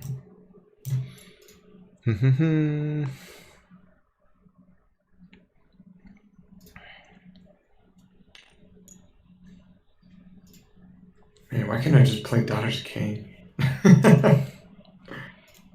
You know, that was an option on the table, but I thought the problem is, like, I'm trying to teach you not to go in, like, alpha aggro Alex, and I think Daughters of Cain just, like, plays to that too much, and you're just never going to grow out of that phase. Okay, you know what? It's not a phase, Dad. Okay, son. Just move the card so back. That was my bad. I'm just tired of watching you lose games because you blew your load on turn 1 and your dice sucked. Alright, well, the dice suck thing is out of my control. Yeah, but I mean, it's also in your control because you can now make that decision every time. That's true. Oh, I hate that so much. Why was Alex going to lose 2 on turn 1? No, it's just so he was saying like, why didn't I just play Daughters of Cain instead of Seraphons? And I was just like, because oh my god, I hate the clipping. Just lock the counter Zor when you do that, and then you don't have to worry about it. I'm just fixing. And I was telling him like, I don't really. I think I'm trying to teach him to not be over aggressive Alex, because I've seen so many games of him blowing his load on turn 1 and then just losing due to like mostly dice and also like just doesn't work. Yeah, Alex Daughters of Cain can't be hyper aggressive. You have to main straight. That's fair. Okay. Well, now I know that you have to. I don't really think 10 guys is going to do all that much with your 3-inch coherency. You do mortal. Do these guys have? Do you have markers as to who has sun weapons on? Yeah, it's the archers, and that's it.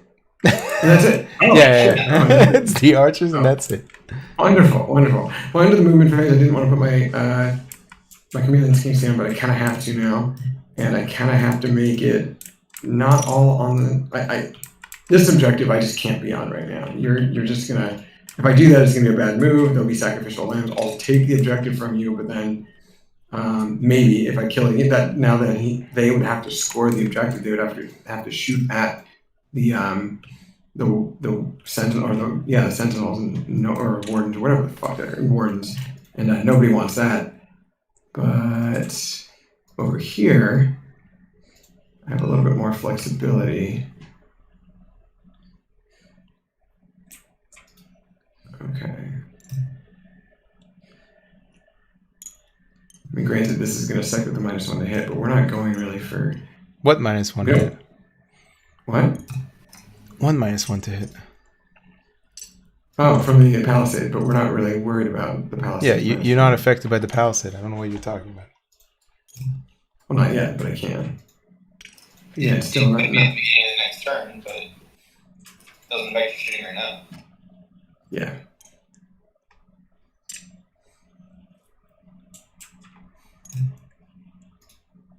That's not a good idea.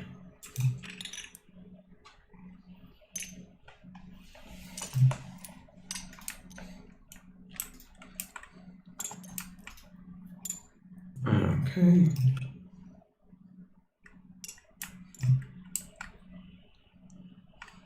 I hate being this close to you guys, but I kind of want to just hit these guys as hard as I can, and also have room to go after Teklas.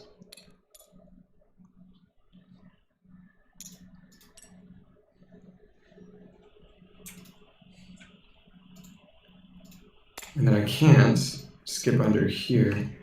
Wait, they are at 1.5. Oh, you know what? I could do that. Of course that happened. I'm not gonna worry about it just because of that fuck up. Okay. So skink unit number 2.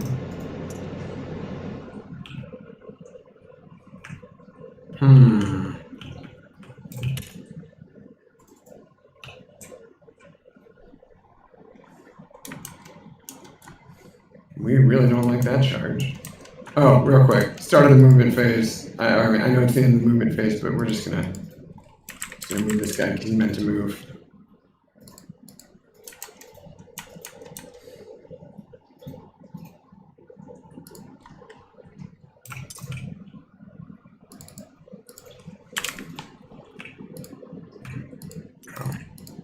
Right here instead. We need to make sure that we're holding within 12. The answer is no. Oh wait, the answer is yes. The answer is no, so we are going to just move him right there instead. He only has a 5-inch move, so that works. Okay. So we can't move him any closer that way. Camo skinks, where the fuck are you guys going? See, that's the problem I have right now. Like, this is all fine and dandy, but it's a bad idea.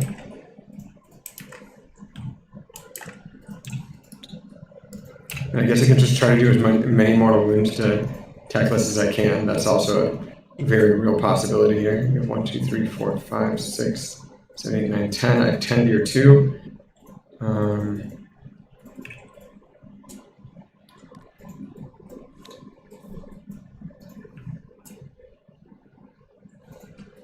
we're gonna have to do that. We don't want to, but we're gonna have to.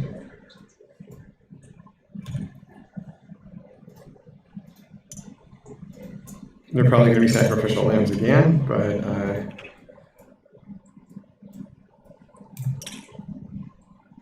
Alex, do you think you're gonna do 16 wounds Douglas? no, but I'm thinking about combat and shooting. Yeah, in combat shooting, do you think you're gonna do 16 wounds Douglas? Well, there's a possibility of doing the mortal wounds. No. Let's double check something. Oh boy.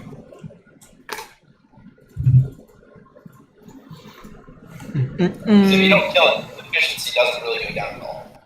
His movement does, and that's it. His movement does, and his aura for his Selenar ability, but that's it. And his melee ability, which doesn't matter against this army whatsoever. Yeah, it's already fucking garbage. It's even more garbage since it's 2 damage. Oh yeah, he's not great in combat, and I know that. This one's a tough one, you guys. It's a tough one for me just because after that first turn, there were not a lot of really good options here. Like part of me just wants to kill the sentinels, but like how? Like I would have to put like rando unit right here, which still might be a good idea, but again, sacrificial lamb. Like at what cost is 180 points worth possibly doing? Maybe killing half of this unit, you know. Well, what in his army is a threat to you? Well, we got the sentinels pretty much, and attack list. Yep. Am I even in range of those guys? No, I'm not. So, yeah, we're gonna have to do something different there. Okay, 1, 2, 3, 4, 5. I'm just gonna double check a few things.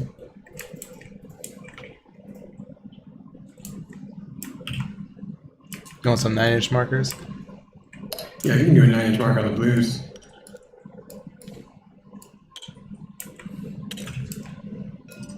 Also remember, he does have a 5 up field and even against the mortal wounds. Yeah, I realize that now. So it's gonna be a 5 up 5 up. A -1. Against regular hits, and then a 5 up, and then a -1 to hit because they're also in China company. And they reroll 1s of saves right now because they're within range of another Minari unit. And there was just no way that I was going to be able to.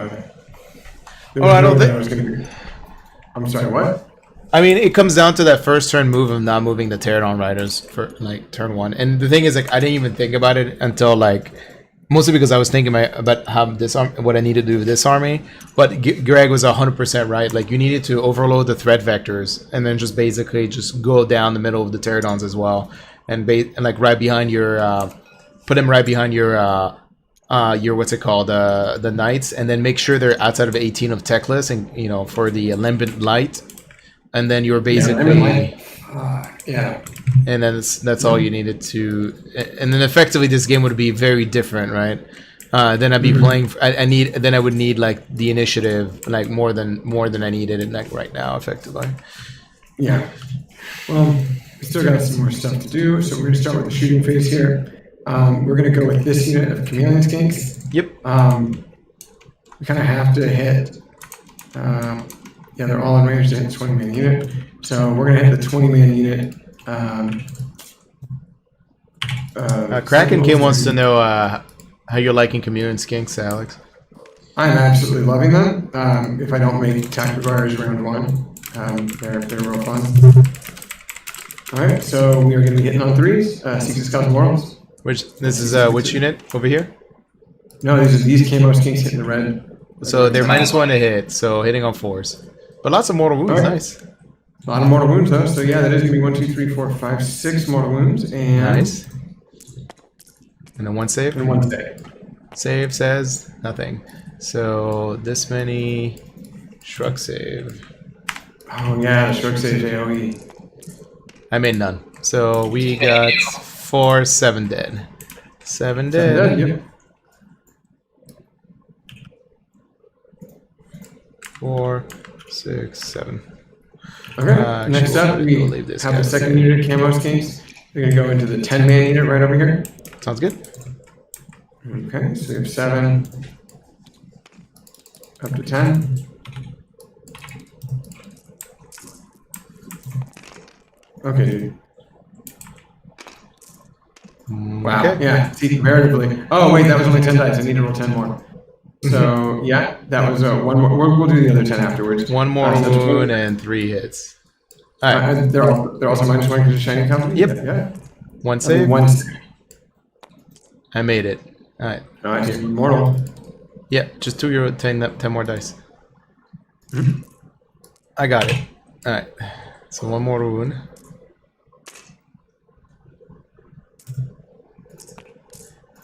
All There you right, go, 3 4 more. wounds. And then you roll to wound. There you go. I gotta roll my dice, right? You're gonna let me, right? I'm just moving them out of the way before you delete them. Oh, word. Does it move? Does it wound on a 5 or a 4? Wounds on 4. Cool. 3 to So hit, 4 one, wounds. so one save. Makes it. Very good. So just 4 mortal wounds, 5 ups. Made 2. 2 more. 2 die. Hell yeah. Hell yeah. Okay. And then bravery is how much? It's bravery 6. Got it. Okay. Well, Sunleaf Bolas are unfortunately out of range, as is his. We have the Star Priest over here with some attacks. He's gonna hit. He's gonna hit. I don't know, Techless. No, he's gonna hit these guys with his standard attacks. Two attacks. They're gonna be hitting on 3s. Both hit, and they're winning on 3s. 1 -1, 1 damage. Was that Makes the it. Star Priest? Yeah. That was also an additional mortal one. Cool. Yes, it was. So in the red squad, right? Yep. Oh, 5 up. I forgot. Haha. Nope. He's dead. Oh, look at that. So just one random. And then we have the Starseer. Starseer, 2 attacks. Hitting on 3s again. Oh, they're going in the same unit, by the way. Both hit. 1 wound. Another -1, but it does D3. Goes through. D3. Just 1. All right. Oh, get in the box. Makes it. There you go. That's another shrug save. Hell yeah. Okay. Carnosaur doesn't have anything. Pterodon Chief doesn't have shit. So, Skinny Priest, where are you? Oh, he's over here. He is just out of range. No, he's got an 18-inch too. Yeah, he's gonna go in. Same unit, same attack as the Star Priest, but without the mortal wound buff. 1 hit. 1 wound. 1 -1, 1 damage. Goes through. 5 up shrug. Goes through. Kills another one. Okey-dokey. Great. Well, we're going to have to do some charges here. We are going to give the 3d6 charge, the Starseer, over to these guys, to the Pterodons. Yep. Okay. And then we're going to have to decide which charges we're going to want to do first. So, I feel like a Pterodon needs to charge it, Chief needs to charge it first, so that when these guys come in, they can do their mortal wound ability, because he has to be held within 12. So, regrettably, he needs to be the first one to charge. He does have a +1. Okay, Pterodon Chief. It is going to be a 9-inch charge. He's out. That's all he has to do, is be right here. No. You got a 9-inch charge. You need to roll a 9 and that's only a 9.5. Remember in AoS it's only a 1/2 inch, not a 1 inch. You have to end with a 1/2 inch. Yeah. He's right. You need to roll it. Yep, I need to roll 10. Command point. So, yep, we're using that CP. I already got you. So Hey, 8 there is you go. less. 8. Yeah. Is less. Nope. Nope, that's still not it. That sucks. That sucks a lot. I mean, it's Well, what's the worst score? Is it within 12 or is it wholly within 12? It's wholly within. Of course, it's wholly within. They don't. It's almost everything there is wholly within. I mean, But, you can still do it. It's You can just still do not- it if you roll a really high charge with the pterodons. Exactly. So we're gonna hope for that with the +1. So I'm down 4. You're doing all my stuff for me. Okay, that'll be a 3d6 charge.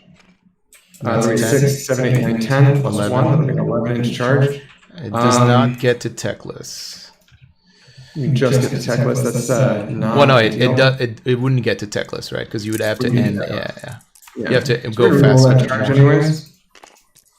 That's That's a horrible charge. Okay. that's not even like anything now. Oh man, I might have to just call it and say the game. That's Holy sucks. fuck, that's terrible.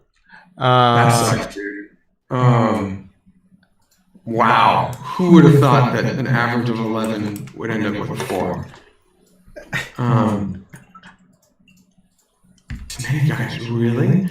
Do I just like roll back when I'm in front of you, or like just in your presence somehow? Like, wow. I mean, we're gonna play, but the game's over. That's We'll what see. I'm doing. Nice. I don't know what you did either when you still have 36 wounds on the table. That's fair.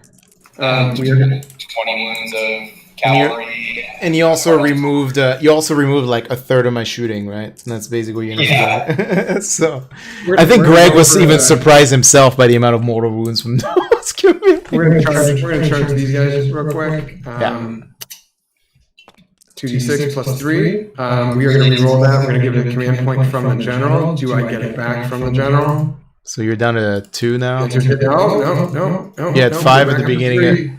Oh, sweet. Okay, you got. I refunded it to myself. Yeah. So that'll be it's gonna be a +4 to charge no matter what. Oh, you know what? Actually, no. They have drums. They reroll their charges anyways. Cool. So no DP. That'll be an 8 plus 4. That'll be a 12-inch charge. Yeah, they make it. So I feel like I just need to hit that squad rather than him. I mean, like, I'll be able to do both.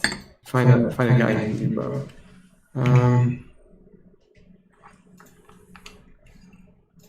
Well, I don't think you removed all the models other than I know, but I can still clip them. That's the thing. Yeah, you can still clip them. Yeah, well, we're gonna be out until I consolidate, so I'm just gonna do this, and we're gonna figure it out when it's time for me to actually make my tax. You rolled the 12 inches, right? So you're good. Yeah, 8 plus 4. Yeah.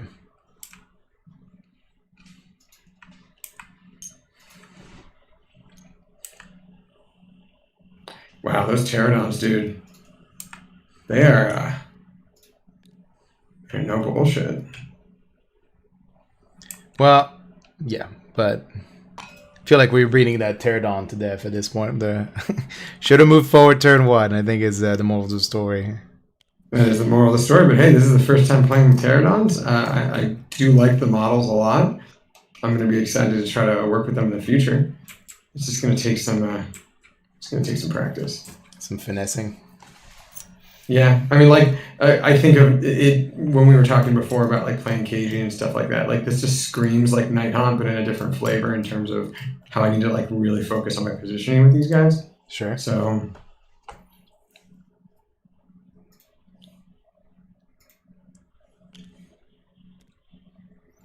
you only have they lost 2, so it's an 8-man unit. Are they in Shining Company currently, or did I break? No. The spearmen are not in Shining Company. Alex, the easiest way to look at it is if you see them in blocks like the archers, they're in Shining Company. Yeah.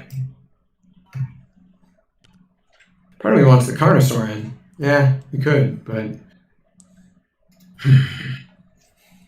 Carnosaur could do some damage. There's no guarantee that it'll actually get in.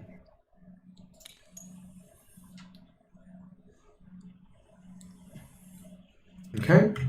We're then going to charge with... how are they in combat? They're 1 attack, probably like hitting on 5s, wounding on 4s, or wounding on 3s or some shit. They're hitting on 3s, winning on 4s. Oh, wow. They're 1 attack each. The sergeant has a 1 ran. Okay, well, you are going to have a shooting phase where you can move over, shoot at something you really care about, charge me, then possibly get a first in. So I might as well at best try to clip you or actually do damage. The big one is I really want to try to do some charging over here, but this is a full 10-man squad. So part of me feels like I should also just like be happy with that. Jeremy, can't they only pilot in like 1 inch? Which yeah, one? we are Chinese company. Yeah, the blue squad. Yeah, you're right. Yeah. This Celestite Warspear guy is going to charge. He is with an 18. The reason I'm not saying anything is mostly because like his move is like, yes, it's the right move. It's like it's what he doesn't need me to tell him anything when it's the right move. Because people usually second guess like themselves when I tell them it's the right move. Yeah, I get that. So he rolled a 10-inch charge, but he's not the drummer, so he's just going to do that. Nor is he the leader. I mean, he's debuffed. You are correct. Well, you used to be the buff. Yeah. Yeah, you used to be the buff. Skinks are going to chill.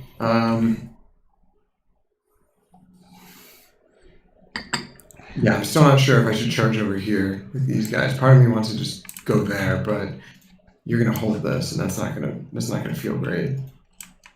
Let me take off the clippy thing. I'm going to charge these Chameleon Skinks in the back first, because I think that might be a really important one.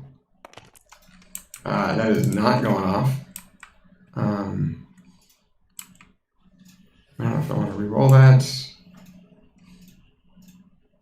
We got plenty of other charges that we got to do, so no. This one's not happening. Actually, we are going to re-roll that. We're going to use a command point for it. It's not ideal, but we do want to clip. Which one? The Chameleon Skinks in the back. Well, they don't have a hero, so I don't know how they're going to reroll. Oh, yeah. So used to OBR. Well, you never get to do that in OBR, so I don't know what you're talking about. Like using special abilities near things like a squad leader is what I mean. Not rerolling charges. Carstorm. I'm going to try that one. Be a 6 + 4. That is going to be in 10 inches. I think I accidentally fucked with my own guy. I did. And then what we're going to do to avoid that is we're going to move him right here. I'm going to press L. There we go. And we're going to move him back to where he was. Just angled. Damn, fucking Pteranons. Okay. So we have 5 knights. And these guys don't... Oh, they don't have stun weapons. We already went through that. Yeah. They're going to charge, and we're just going to see what happens. If it's a good charge, great. If it's not the end of the world. It's going to be a 6-inch charge. 6 + 1, it's a 7. There are some things we kind of have to do, so we are gonna do that. But we're gonna do it like that. You know what?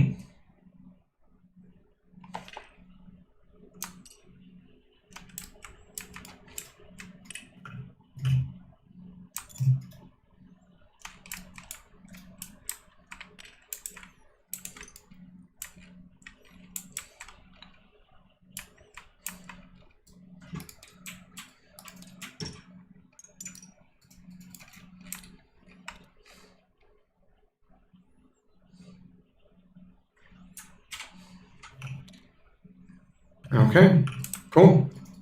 First activation, or do you have anything you have to declare at the start of the charge phase?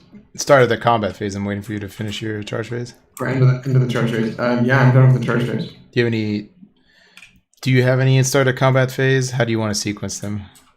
How about you do yours? Okay, sounds good. I'm gonna start with the red squad. They're gonna lob their little grenade once per game at the one knight. Is it triggers? Combat phase? Yep. One more wound on him. Oh, is this an auto mortal wound? It's not like a roll a hit. Nope. Well, it does. It's on the 2 up. It triggers. Yeah. We still have the Chaos Dwarfs, don't worry. Oh, yeah. How about over here? Okay. No, it's out. And then my start of the combat phase, I'm going to use a command point to give Techless reroll once to saves. Okay.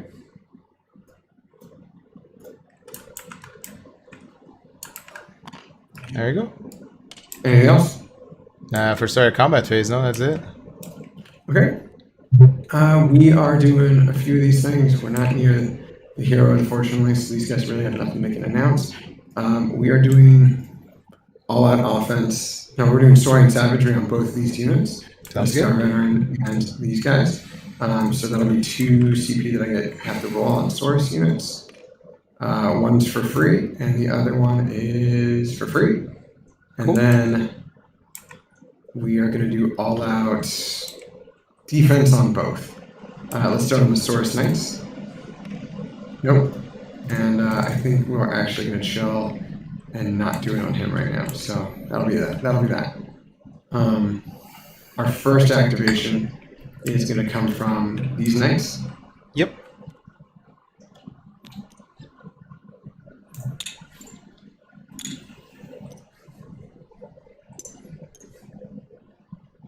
Actually, before I move him.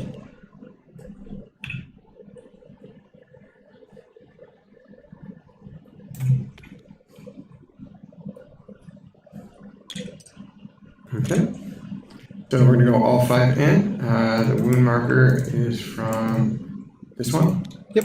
And then we're going to start off with 11 attacks from the spears. Hitting on 3s.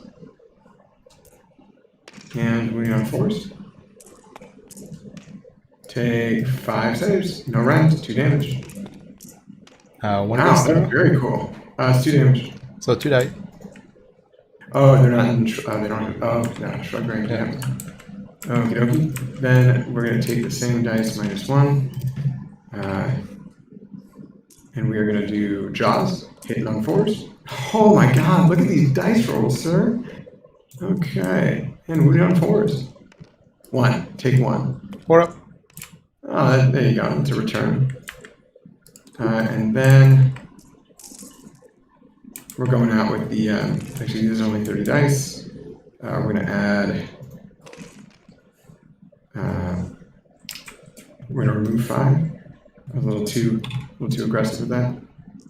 And these are the snapping jaws. Hitting on 2s because we charged. Thank God. And then wounding on 3s, or wounding on 4s. Okay, that'll be 8.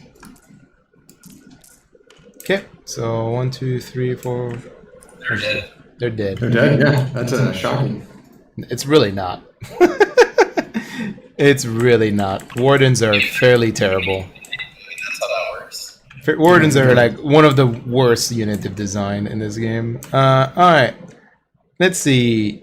We got like just mostly because of the mechanic of like how they're like they feel their design and then actually how they end up happening in the game. So we got 2 guys over here, and then we're gonna have we have 1, 2, 3, 4, 5 into the green squad, and then the sergeant in the green squad. All right, so here's the 2 guys into the lone dude. Okay. He takes 3 hits and 1 save. Oh, 2 saves actually, because you charged me. So 2 negative 1 saves. You +1 wound if I charge you. +1 and +1 red. Yep, he's dead. All right, and then 1, 2, 3, 4, 5. Okay. Yep. Yeah, they're better if they get charged. Yeah, that's true. All right, so the other unit takes 3 mortal wounds. Oh, I don't know where this die is going, but okay. 3 mortal wounds and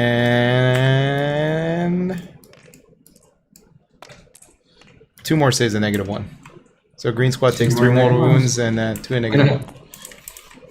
No, okay, so that'll be, you said 3 mortal wounds? Yeah, and then I got the sergeant. So far it's 5 damage, but yeah. He missed completely. Cool, cool beans. So 5 damage in total. We are right here. Okay.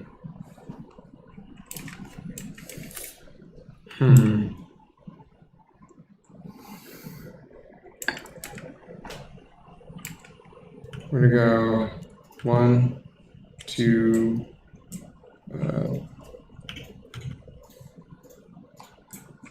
3, 4, and then we'll do a wound marker.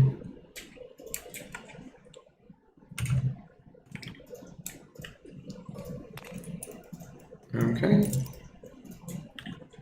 Each squad hasn't gotten hurt yet, so Now they're down to 8. And my next activation is going to come from them. They're going to have to consolidate and do some stuff. So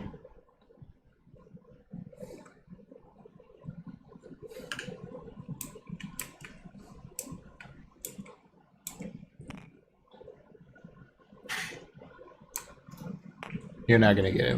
I don't think I was trying to get the blue squad, but at least I can try to like block in. That's something, right? So 1, 2, 3. And then we got the squad leader.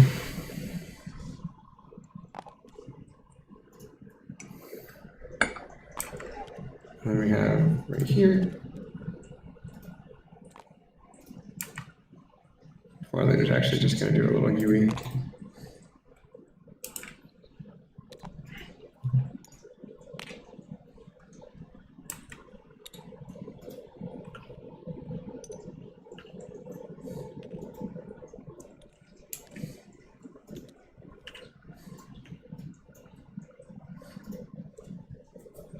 Just in case you kill a bunch of those ones. Okay, there you go. So we're going to do 1, 2, 3 into the Venari. Okay. And then we're going to do 1, 2, 3 into Techless. Really just pot shots into Techless, but that's fine. So we're going to do the 3 into Techless. These have Soaring Savagery on them. They're not super buffed up though, that's going to be an extra dice. So, here we go, 5 hit out of 6. And that would have been 1 more wound. That's going to be 4 saves for starters on Techless. Okay. Holy shit. How many mortal wounds? There's no more wounds. Remember, I fucked up. Oh, okay. So 1 5 up? I thought you said there was a mortal wound. Oh, I wish. Takes a wound. Oh no! What is he down to 15? Yep. Alright, so we're going to do all of the attacks in him first, and then we're just going to move on to the other squad. So this is 6 dice. We're going to do this again with the jaws on top. Alright, that'll be 4. And that's going to be 2 more, so it's still going to be 6. And we're going to go with 4s again. Take 3 saves into Techless. Sweet. Nope, takes 1 more. Okay. And then 3 attacks each for the snapping jaws. 3 guys, so it'll be 9. So we're going to go 2 and 1. Okay, 9 attacks hitting on 2s with 1 6, and so all 9 hit. 4's the wound. 4 saves. Sorry. Go on. Just delete it. Just delete the map. Click clear map. There you go. Alright, so 3 go through, maybe? Nope. I got a rerollable 5 up. No, you just had a 4 up followed by 5 up. Yeah, that's never saved. Yeah. Alright, so 13. Okay, and then he's down to 13. Yep. So he only has 3. Okay. And then these are going to be the 3 into the other squad. So it's going to be 4, 6, and 1. So 7 attacks going into the wardens. Yep. No 6s for the spears. That's actually kind of depressing. Okay. And then 1 wound. Makes their save. And you're okay. Oh, wow. Okay. Hit and a miss. So then there'll be 6 jaw attacks for the guys on top. 1 extra hit. So that'll be 4 or 5. Yep. With only 2 saves. 4 ups. 5 up. Nope, takes 1. Okay. And then we got the snapping jaws. They got to make up for a lot here. We have 1, 2, 3, 4, 5, 6. And then we have 2, and then we have 1. Perfect. Hitting on 6s. We're hitting on 2s. They're all hit with just the extra. And Yep, sorry. I picked up that dice. you just got to stop picking them up. All right, I and then we won't. do it on 4s. Don't worry about it. That'll be 6. 4 ups. 5 Not ups. bad. That was pretty good. That was Alright, great. nothing. That was wonderful. Yeah. All right, right on. You're up. Guess Techless? Alright, what does he got? He's only taking 3 wounds, so he's got full stack. Alright, 1, 2, 3, 4, 5, 6, and then 2 from his sword into the knights. All right. Does he hit on 3s? Yes, he does. Well, the mount hits on 3. Everybody else hits on like shit. Yeah, his sword hits on the horse. He's garbage. So his sword wounds at -3, so that just bypasses your armor on the knights. And then the 2 bites are -2 from the mount. So if you want to do those, I think you have a 6 up, right? Yep. So those are your hits and wounds. Damn. Okay. So the swords do 3 + 1. Sorry, 2 + 1, 3. How many saves did you make on the? I haven't rolled any saves yet. Okay, so two 6s. 2 6s. Yeah, there we go. Another one. So we got 2 + 1 + 1 is 4. 4 damage total. 4 damage total. So just 2 guys, because you're -1. You're -1 of my damage. So that 3 became a 1 or 2, and then that one became a 1, and then my 2 damage became a 1. So 4 damage total. 2 guys. All right, Mr. Carnosaur, sir, it's your turn. Yeah, probably should have gone with him first so that these guys can consolidate more into tech lists. We are going to go all in. Let's see what he can do. He typically doesn't disappoint. I'm going to spend the Ether Quartz on the red squad. He can plus 1 save. When he's supposed to spend that. Oh, because he counts like a triumph, right? Is it like that? Well, just when you declare an attack. Yeah. Okay. Perfect. Well, we have 6 spear attacks. Cool. One is hitting on is an extra hit, and then that's going to be 4 more wounds. Yep. And I'll then put those aside for now. We are going to go in and 3 wounds, so that'll be a total of 6 normal saves. 6 normal saves, 3 ups. Good. Oh, that +1. Okay. Well, good thing you have 4 mortal wounds. Okay. The next one that's up is going to be the 2 attacks from the massive forelimbs. All hits, right? No, I think this one misses. I'm sorry, what? Wound characteristic super low, so I think that hits, doesn't it? Yeah, it's +1 to hit, and then you have +1 to hit for charging. No. The jaws hit extra if you're that. I think the massive forelimbs. Let me double check. Oh, massive! I thought it was the jaws. Okay, the massive forelimbs. No, I would have had more attacks. So it's 1 hit from the massive forelimbs. No, yeah. Massive forelimbs hit on 3s, and then they get worse as they take damage. So both hit. Got it. And then both wound, no rend, but 2 damage a pop. Both save. Oh, look at that. Okay. Now normally we have 3 attacks, the +1 for the jaws. Okay, these are going to be hitting on 4, 3, 2. Of course, there's 2 1s, but there is a 6. That's helpful. Should have given him all-out offense. And 3 wounds. All wound. So these are going to be 3 -1s. So 1 goes through? Oh, -1, so 2 go through. 2 go through. So that'll be 10 damage. I owe you 14 rolls. Yep. Alright, so delete these That's 2. 17. You have 17 dice there. Yeah, I know. I'm working on it. 5 ups. Oh my god. Alright, so 1, 2, 3, 6, 7, 8. I think it's the unit. 1, 2, 3, 6. Yeah. Boop, boop, boop, boop, boop. Warden's doing what you do best. Also, when I pop the Cathlar, I'm just gonna make these guys -1. Well, they ignore modifier, so it doesn't matter. Boop, boop, Yeah. boop. It makes no difference. Okay. Okay. Any other combat? I think we're done, right? That is it. Bravery, I guess you do a couple of bravery checks, right? Yeah, so first I'm going to spend a command point over here. Actually, no, I'm going to wait. First I'm going to roll the Cathlar, see what I get. Roll the 2, so then I'm going to spend a command point in the other unit. These guys are going to be -7 on, or an additional -7 on their bravery check. But you can't modify my bravery. Actually, it can't, because this one is not a modifier to bravery. It just adds casualties to your bravery check. Remember, casualties to bravery is not a modifier to. Wait, so I mean, granted, we have not been doing this like we do in our normal streams, where we actually tell people the rules and explain what's going on. Okay, you want to explain that to me? Yep. All right. All right. Start the battle shock phase. You can pick one friendly Luminant from roll unit. Roll even 18 of this model. Roll dice on a 2 of it. Then take battle shock for that unit. In addition, if any models from that unit were slain during that, you can pick one enemy unit within 12 and has that has to take a battle shock test. If you do so, add the number of models from the friendly that were slain during that turn to the modified battle shock roll for the enemy unit. It is not a bravery. It's a modified battle shock. Got it. So you added 3 to the casualties for those guys. 7. So it's well, how many? They lost 2, so it's a negative. Well, they have D6 plus 9 basically. Actually, no, they lost 4. So I'm just gonna have to use the CP to ignore it.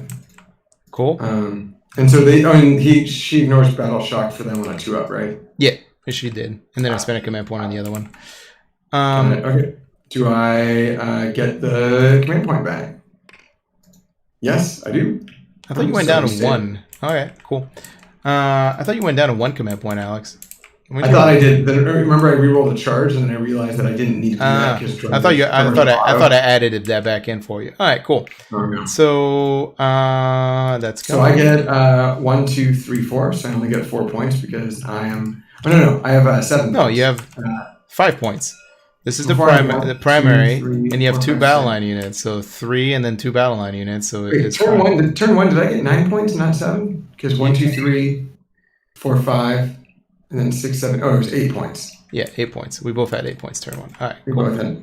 And then turn 2. This is gonna be 1, 2, 3, 4. No, it's 1, 2, 3, 4, 5, 6. So 6 more. So it should be up to 12. No, it's only 5, Alex. This one is 2 plus 1 for battle line. This one is 1 plus 1 for battle line. That's 5. Oh, it's plus. It's 2. Okay, I thought it was 3. Yeah. It used to be 3 in the previous iteration. That's what I'm thinking of. Yeah. Right. All right. Cool. And he can run in charge now. Okay, you're up. Yeah, I'm just gonna modify OBS for the watchers. All right, so you're down to 2 command points. I'm down to 0. Back to up to 1. And then primary. No, the primary is still there. No, I'm saying how many primary points you. Primary points you got. You got 5. I'm gonna jump away from the table real quick. So if you want to cheat, now's the time. I don't have to. All right, 13. Let's see. That was 8. Hey, Jeremy, just because it's bothering me, Alex should be at 12 victory points, and you should get 7. Because you got 7 turn 1, he got 5 this turn. I got 8. I got all objectives turn 1. Yeah, so the primary is worth 2, goes up to 3, and then the other 2 are worth 2 each because you had battle line on them. That's 4 plus 3. Right. So 1, 2, 3, 4. Yeah, 7. That's what I said. Why would it be at 8 on the first turn? I don't know why, but you have 8 victory points on your dial right now, and you shouldn't. Yeah. All right. That's what he said he was at 8 on turn 1. That's why I was like, I don't understand. And I was like, so he should be at 12, right? 7 plus 5. He should be at 7. Yeah, that's what I thought. That's what I thought. I was just like, wait, what is he talking about? It's But yours says 8. I don't know if he changed yours. Yeah, I'm changing it right now. Okay. Thank you. I was like, I'm pretty sure it's only 7, Alex. I don't know how you got to this number. It is. It's fun. Dun. All right, cool. Yeah, I did not change yours, just mine. So yeah. No, I'm just saying you get 7 on turn 1 and then 5 on turn 2. So it puts you up to 12. Yeah. Cool. All right, so start of hero phase, nothing else. Do I want to unbind the palisade for moving it? Not really. This is going to be a hurtful phase.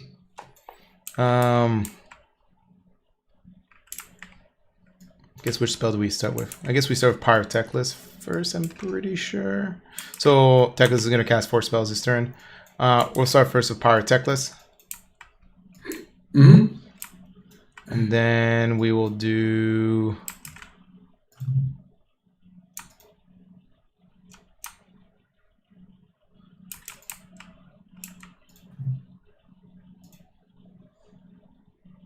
Pyrotechless is what? I'm looking for that on your spells. It's the 5 of Shrug one. Oh, protection. Okay. Okay. Then his second spell is going to be the Purple Persona Shaiish. Goes off when I'm 10. Would you like to stop it? Because I didn't think you were going to want to... I mean, you can stop anything, but I didn't think you wanted to stop the Shrug save at this point. Yeah, I'm not going to try Shrugs. My intention would not have done to do that, especially since you had 3 more that were really good spells that you have access to. Yeah, we're going to try to stop that with the Starseer. Cool. Nope. Nope, just at a 9. So Holy Event 6. That is not Holy Event 6. I know. I'm just gonna unlock it. Give me a second. I mean, I'll do it. I was like, I feel like you unlocked me for. All right. So can you hook me up a 6-inch or 6-inch template? All right. I'm gonna move the camera. Oops. Hold up. Let me see where the camera ends up. Oh, that's interesting. You're like connected to it. Yeah, you have it on auto. So he's gonna lock for a second and then check 9 inches. Yeah. So he's just gonna move over here and just basically land and hit all these units over here. D6 mortals, right? No, it's not how that works. But it gets close. All right. It can potentially. Yeah. Lock. Okay. So I gotta do him now. So how many knights do you have left? 1, 2, 3, 4, 5. 5 knights. Yep. On a 6-up, they're slain. Nothing. Your Carnosaur? Nope, nothing. On a 6-up, he would have taken 2d6 mortal wounds. But the Pterodons, and the Pterodon Chief is what mattered to me. So we got 9 Pterodons. Looking for 6s. Nothing. And then the Pterodon Chief. He takes 2d6 mortal wounds.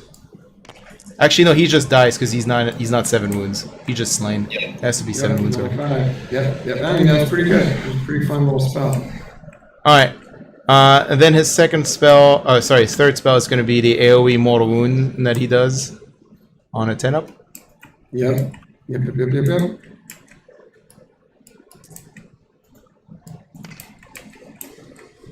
That's pretty good. I like that.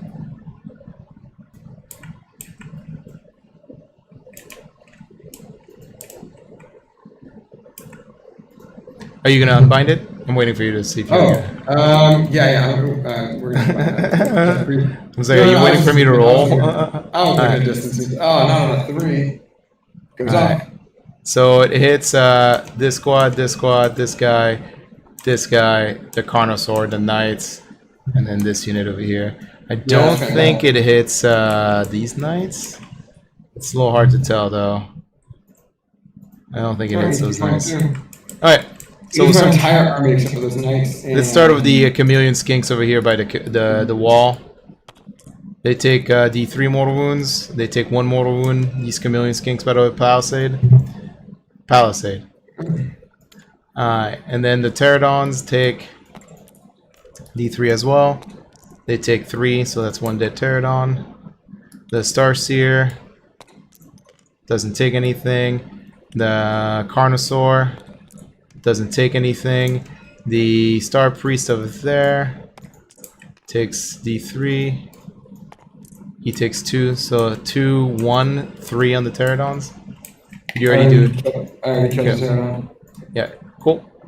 So he takes 2, and then this guy takes 1. Alright, and then on the Source Knights, take D6 mortal wounds. Only 1 though. Only 1 though. Yeah. I'm rolling garbage, so it's okay on those. Alright, over here, Chameleon Skinks takes D6 mortal wounds. They take 1 as well. Wow. Wow. No. Yeah. One to each camo skink. Yeah. Tekka was just like not invigorated by this turn at all. And then I think we're just gonna make these guys reroll to hit and for shooting. So we're gonna target the pterodons. Okay. You had a debuff marker, I think. Yeah, it's over here. It's over here. Oh, you got it. All right.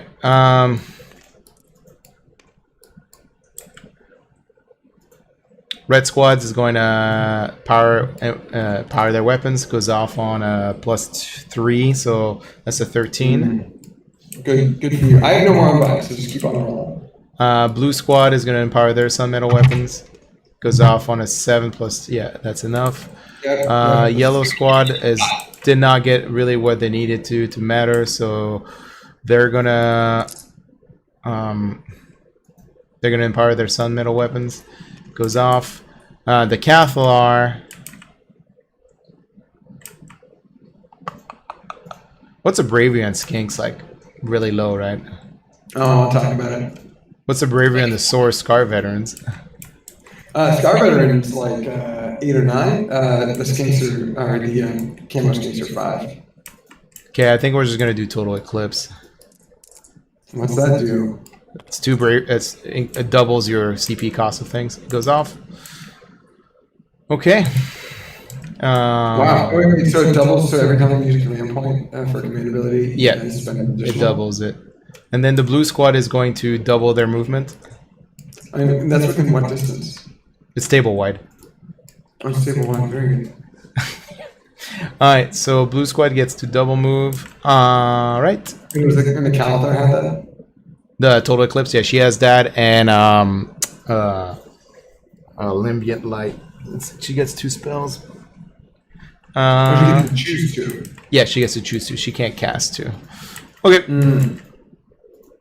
Well, Teclis kind of like didn't do as much damage as I thought he was gonna do, but that's okay. Every time he rolled a D6 mortal wound, he rolled a 1, and every time he rolled he rolled like 2 1s to do mortal wounds. So pretty bad. All right. Okay. Cool. All right. We're gonna very good spot, but that's fine. I mean, the problem is getting on points now. It's gonna be a little problematic.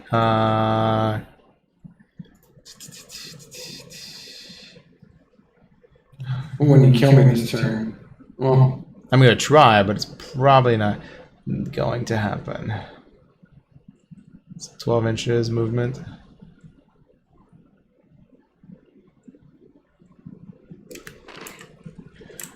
I go to 1 command point.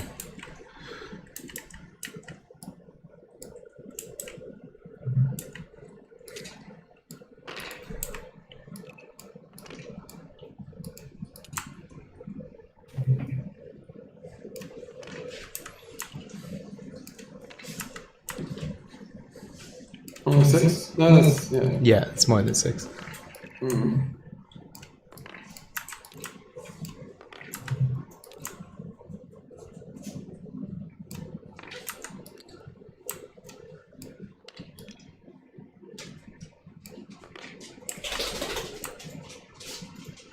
You have one more. Okay, you got it.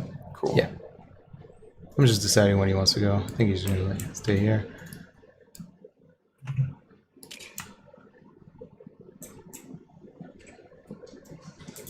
Shocking.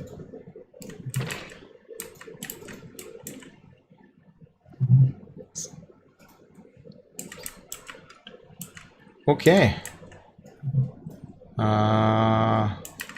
Red squad's not moving forward since they're already doing what they need to do, I guess. All right.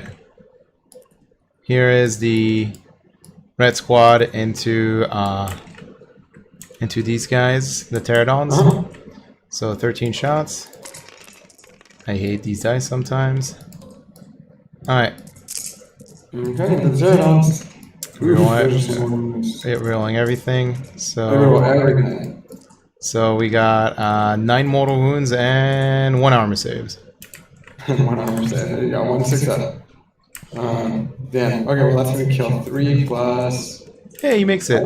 3. Alright, so 1, 2, 3. The yellow. This is why I'm not a huge fan of the Pterodon Riders, though. Just because they're I mean, okay, that getting 1, rid of 2, mortal 3, wounds, not 6, 7, so- 8. So 7 shots. Let's just say this is it's going to require a little bit more piloting. So this is the yellow squad into him. Rerolling everything. And the debuff is from a spell, right? For removing everything. Yeah, that was from Techless. So we got two mortal wounds and nothing else. That's it. Okay, we got a guy down to a wound. Okay, and then green, blue squad add them.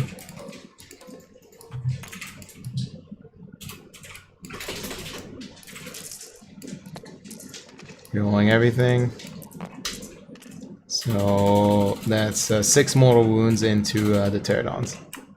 Ooh, alright, that'll be 1, 4, and then we'll move the wound marker there. These are mortals, that just makes things brutal. Okay, and that hurt. Techless is gonna shoot into the Source Knights. Mm-hmm. He misses. Hell yeah. Sounds like it's a pattern for good old Techless. Yeah, these guys don't really know what they're gonna do.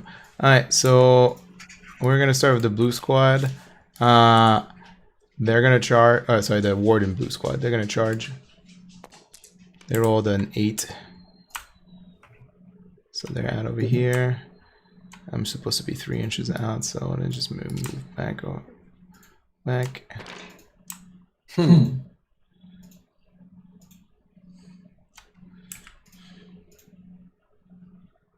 Yeah, I don't think they're gonna successfully make a charge this turn.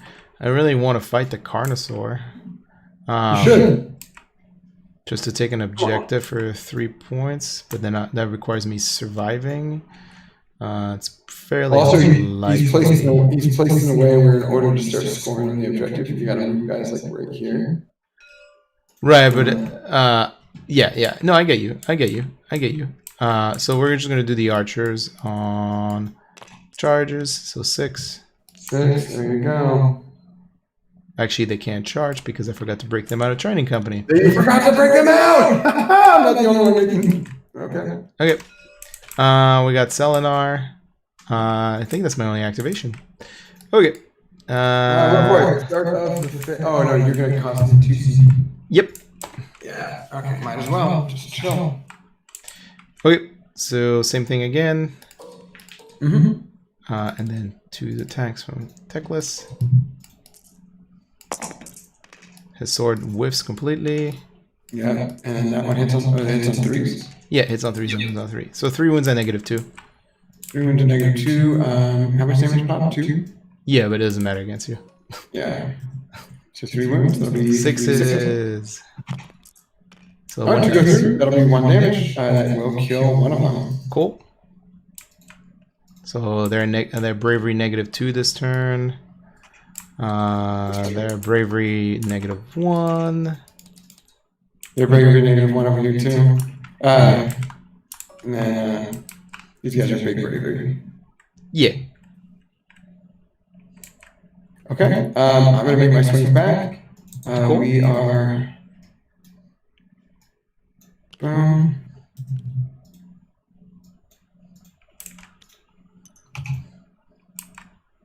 No, that was a little too far. Okay. Wow, he didn't want to do that, did he? All right. So we just have 4 guys, and or 3 of them are going to go into Techless. We have 7 attacks going into them with spears, hitting on 4s. All right, 2 miss. Too bad I don't have 6s activated for anything. And then 3's wound. Take 4 saves on Tech. Sorry, what? 4 saves on Techless. 4 saves on Techless. Good. Ooh, look at that. Look at that. Look at that. Who would have thought?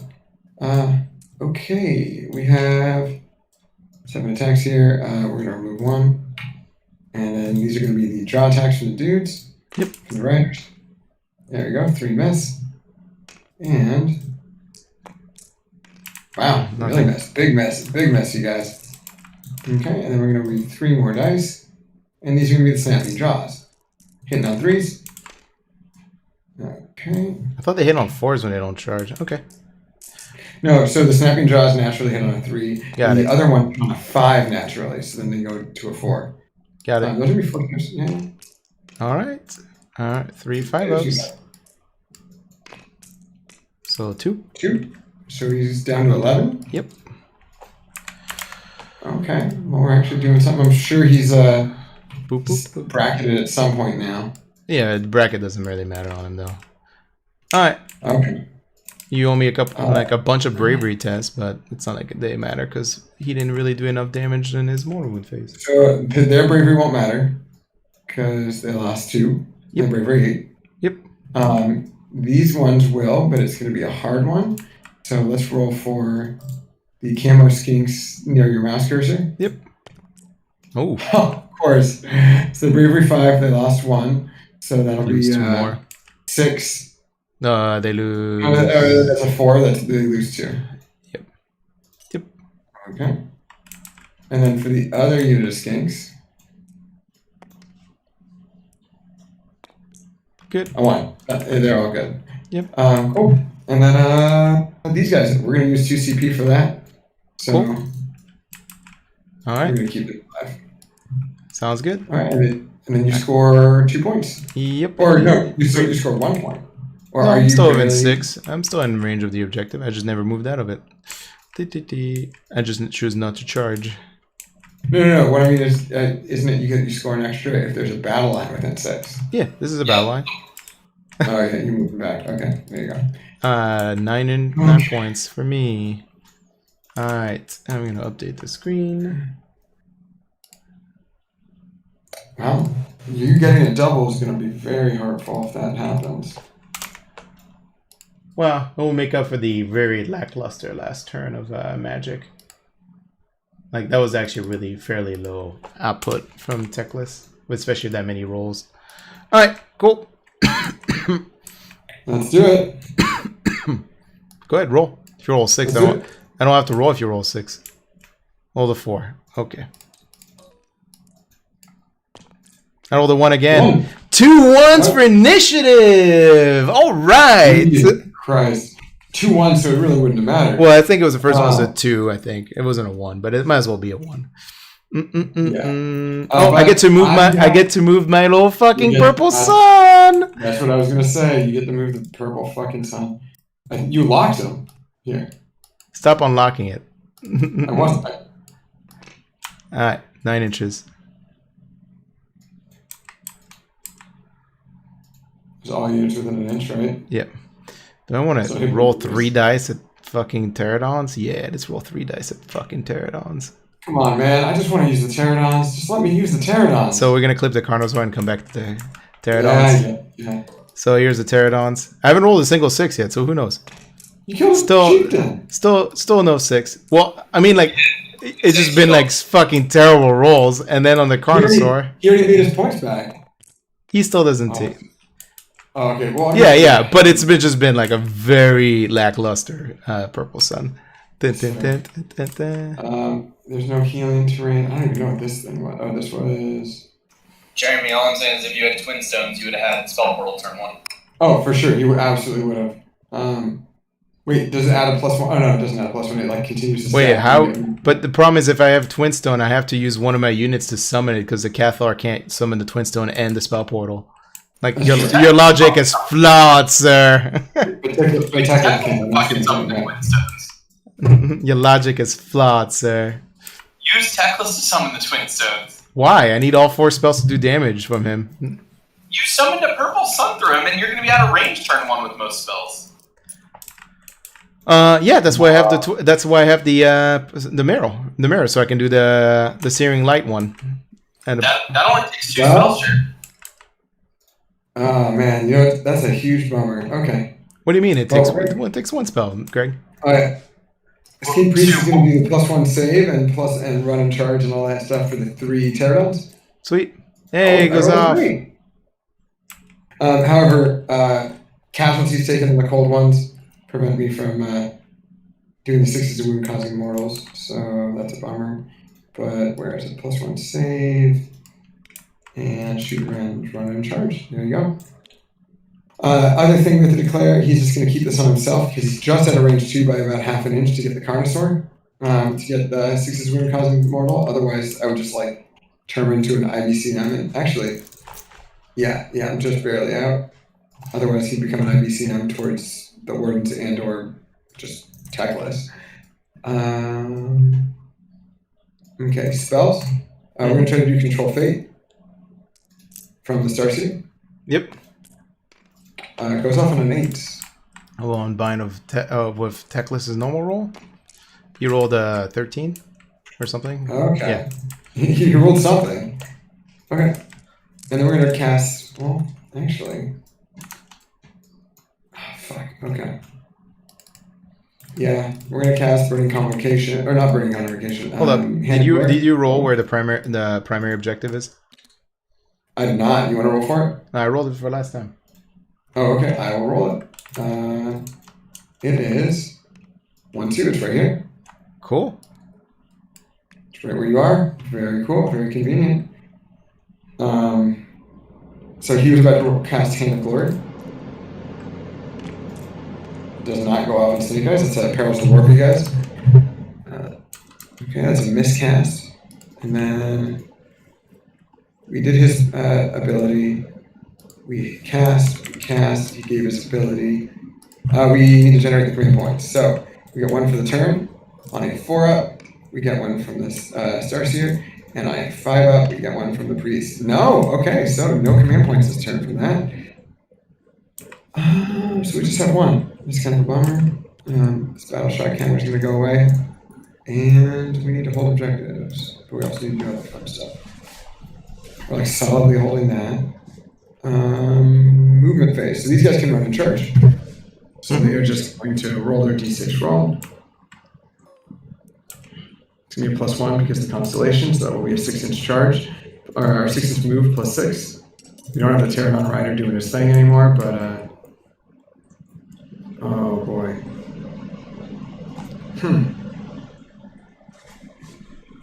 So before I move on.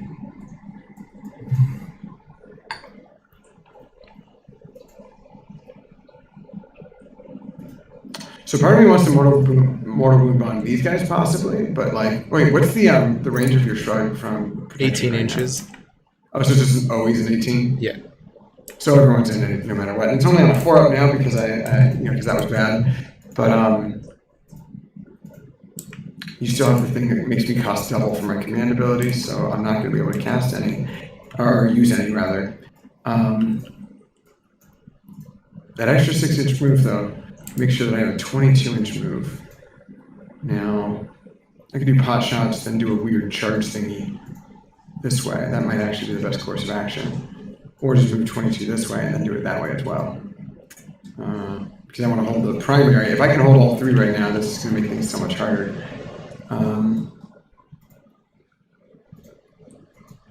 They have a 4-up save? Yep. The Cal? Yep. Oh no, the archers have a 5-up save. Oh, okay, then never mind. That makes my decision a lot easier. So, essentially, we are making sure that he's just outside of 3. Oh, that is, yeah, he needs to back the fuck up.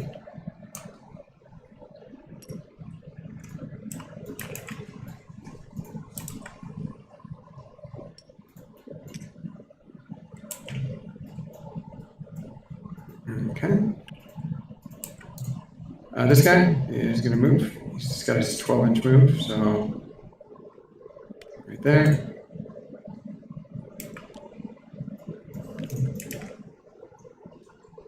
Starseer is going to move 5.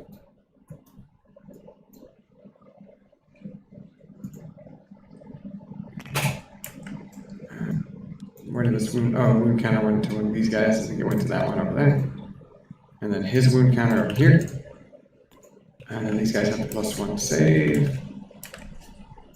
Skinks over here are going to move. They're going to go into the fucking temple. No.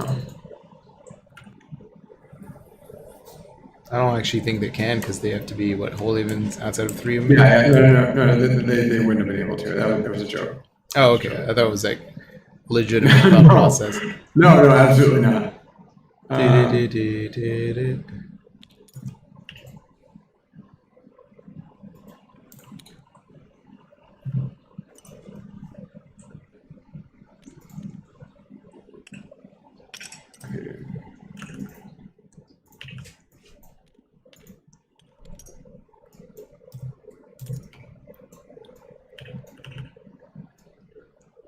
There we go. And then he's just going to back up right there instead. Okie dokie. Wound counter needs to go on the guy who's taking a wound, which is this bad boy. And then debuff. So you reroll hits. Is that also in combat? No, it's just for shooting. This is gone now. Just for shooting. Got it. Okay. Carnosaur, we don't want to do this, but and I also don't think he can actually move through here. Yeah, he can't. So he's got to just move 10.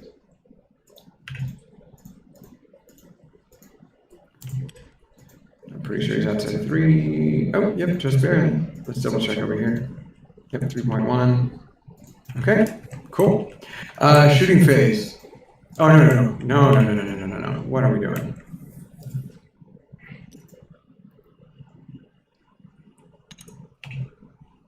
No, that's not happening.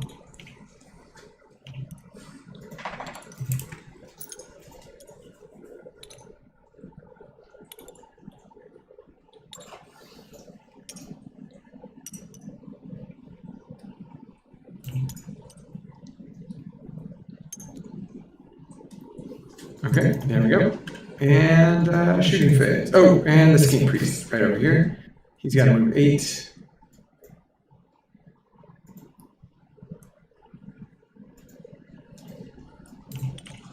Okay, cool. So shooting phase. This Skink Priest that I just moved, he's going to do 2 shots into those wardens. Both hit. 1 wound, 1 minus 1. Goes through. Okay. 1 damage. 5 up. Good. Oh, very nice. The next one is going to come from the Star Priest with the same gun, basically.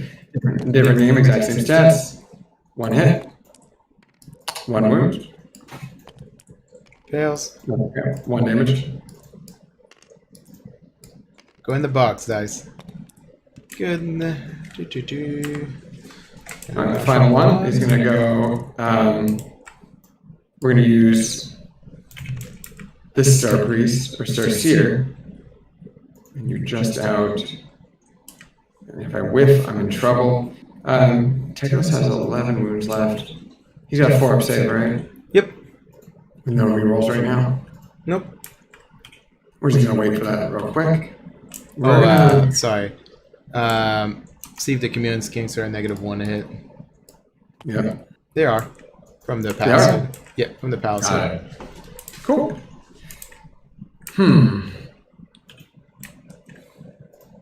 The Pterodon Riders, they're not all within 6 inches for their bolas. This one was originally... well, they ran. Well, they can shoot and run, right? Yeah, that's well, right. he's going to go right there because he definitely had the ability to hit him. I needed both of these guys were originally in range to hit them. Did I not? Yeah, right there, that's 6. Okay. And then this guy, what the fuck? They were definitely in range last. What am I doing? Well, you kept moving back because you're still within 3 inches of. You were in 3 inches of Techless. Oh, that's what happened. Okay. Well then, only they're going to have to all go over there. Yep, -1 to hit. -1 hit, and that's from The Shining Company, you know, the one that made me fill my charge roll. Oh, Because yeah. I can charge. Yeah, that one. D6, so it'll be 3, 6, and 11. 5. So we're going to go 8, 9, 10, and 11. Hitting on... Well, not good. I minus 1 to hit, so I'm hitting on 5s. Yep. And then winning on 3s. And winning on 3s. That'll be 3. 5 ups. Normal saves. And then I'm going to I clear mean, this. it was just 3, yeah. Yeah, but I just didn't want to bother picking up 3 dice. 5 ups. 1. Wow, very nice. Hey, Jeremy, you're no longer Shining Company. Yeah, I'm gonna play it like I'm tilted. I just don't want to fucking bother with it. Alright. Anyways, we're gonna go with these camo skinks over here. Yep. what would that charge? That would be a bad charge. Okay, so they kind of have to spread the love just because of where they're at. We got 3 guys, 4 guys that can see these guys. And we have how many unit? 3, 6, 7. So that'll be 4 guys that are hitting the red spot and 3 that are hitting the yellow spot. So let's go with the yellow spot first. -1 to hit. It's going to be 1 mortal wound and 2 hit. So we're going to take those aside. Alex, which one are you shooting at right now? Where is this at? So this is 6 shots into the yellow. Okay, good. So 1 mortal wound at just -1. The other one is a -2 to hit. That's what I'm asking. Oh, the other one's -2. Got it. Okay. And then these are going to be 4 wounds, so 1 save. Good. Very nice. So 1 mortal. 5 up. Good. Oh, I got it. Okay, and then these guys are -2, you said? Yep, because they're still in Shining Company. And then you're... these guys are, yeah. Okay, so that'll be 8 shots. I used 1 more dice than I needed to. Okay, select all. Here we go. No mortal wounds, and they all miss. Yeah, that's... Well, considering you rolled 14 mortal wounds last turn with all 20 of them, so yeah, I'm okay with that. Yeah, I guess we're going to have to be okay with that. The D3 wounds... Oh, God, he's out of that. Okay. These camo skinks are going to go all in on the squad right in front of them. They are not -1 to hit. They are -1 to hit because they're still because of quote-unquote Shining Company? Yep. Got it. Okay. 1, 2, 3, 4, 5, 6, 7, 8, 9. That was 18 guys. Boom. And then boom. Boom. Boom. Alright, so they're going to all go into the blue squad. 3 mortal wounds. Nice. Only 3 mortal wounds. And that's... Okay. That's exactly average, so... That's true. And... 1 save. Wow, only 1 save. That's not average. Makes the save. And then 3 shrug saves. 2 of them made. So 1. Okay, that's also not average. Nope, it is not. So 1 more good dice. Cool. Yeah, so save those 2 this turn. Yep. That's fun. It's fun, you guys. So my shooting phase basically bounced off. You bounced. I bounced my magic. You bounce your shooting. Do these guys have any buffs on them? Nope. Starseer is going to just shoot his 2 shots into Techless. Sounds good.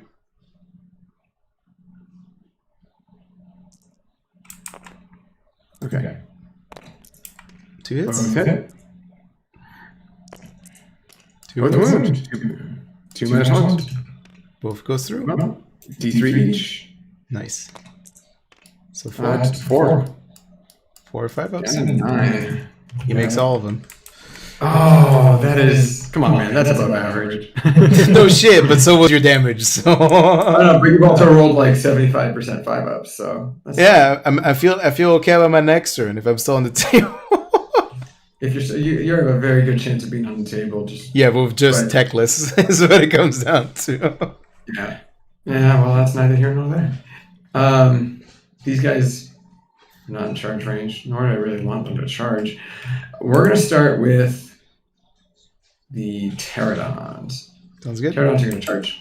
They get a 2d6 plus 1.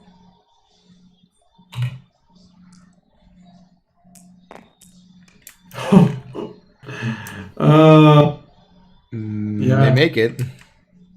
Yeah, they do, but we don't like it. They owe me a deadly terrain test. Actually, they owe me 2 deadly terrain tests. Wait, why would I get deadly terrain? Because on the realm feature, you're not at your table half anymore. Technically, these guys also did, but whatever. So I have to go 4. What's the range of Techless's attacks? Probably not that good. Let's look. The claw is 1 inch and the sword is 1 inch. So you know what killed me? I wasn't able to do my fucking bomb because of how low you rolled. Yeah, I know. How low for 2 turns in a row their charges have been. So I'm just consigned to the. Well, I'm just saying I don't understand what you just didn't do the bomb was when you moved over Techless. That's like the part I didn't understand. I wanted to try to come over here and do D3, 3D3. Got it. You know, I'm gonna make myself hate myself, and I'm just gonna roll and see what happens. I really hope they're not 4-ups. That would have been 2D3. That would have been fun. Okay, good to know in the future, man. You owe me 2 deadly right. tests for the pterodons. That's correct. So the first one. Of course, it fails. D3 mortals. So 1. That's 1 mortal. So my guy, he is down to. Let me double check. Whatever that wound marker is. He was. So that would kill. It would kill one. It would kill this guy. All right. And then next one. Let's see. I'm probably gonna roll another one. Nope. Oh, we're good. All right. So that's way less attacks. I unfortunately held the board. That was terrifying. Really, it's unlocked again. Yeah, I got up again. I have no idea how that happened. I'm not even pressing the L key. We're gonna charge with the Garvet because he's gonna have to carry this. Yep. He makes it. He makes it.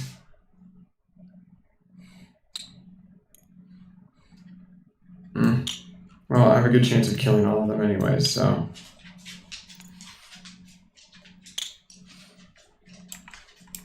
Okay. So we're just tippy-toe into the objective. Okay. And here we go. These skinks are going to have to charge. We don't want to, but we have to. That's a 9.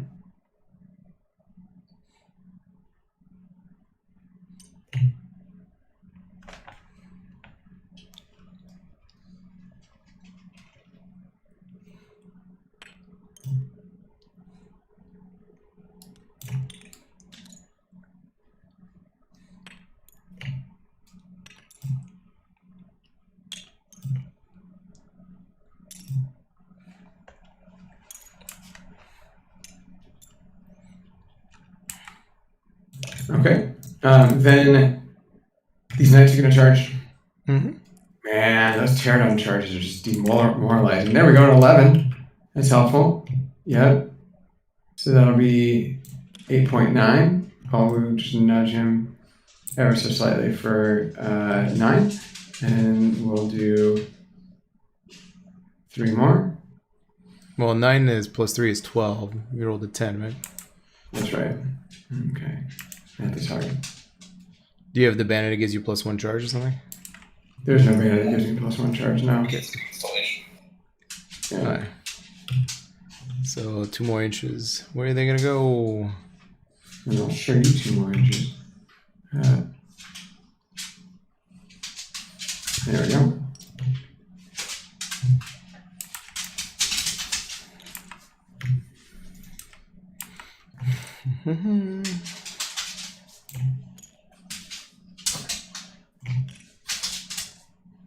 There we go. And then we're going to charge with these skinks. Sounds good. Do you have those little like mortal wounds and bottles from those guys too? Snake eyes plus 1. That'll be a 3. That is not enough. So they're just hanging out right there out in the open. Nah, don't worry, the Knights has got them. Wow, my charge rolls have been awful. Like I'm shocked. Yeah, fuck. I don't have. I guess he can give himself the 3d6 charge. Who wants to live forever?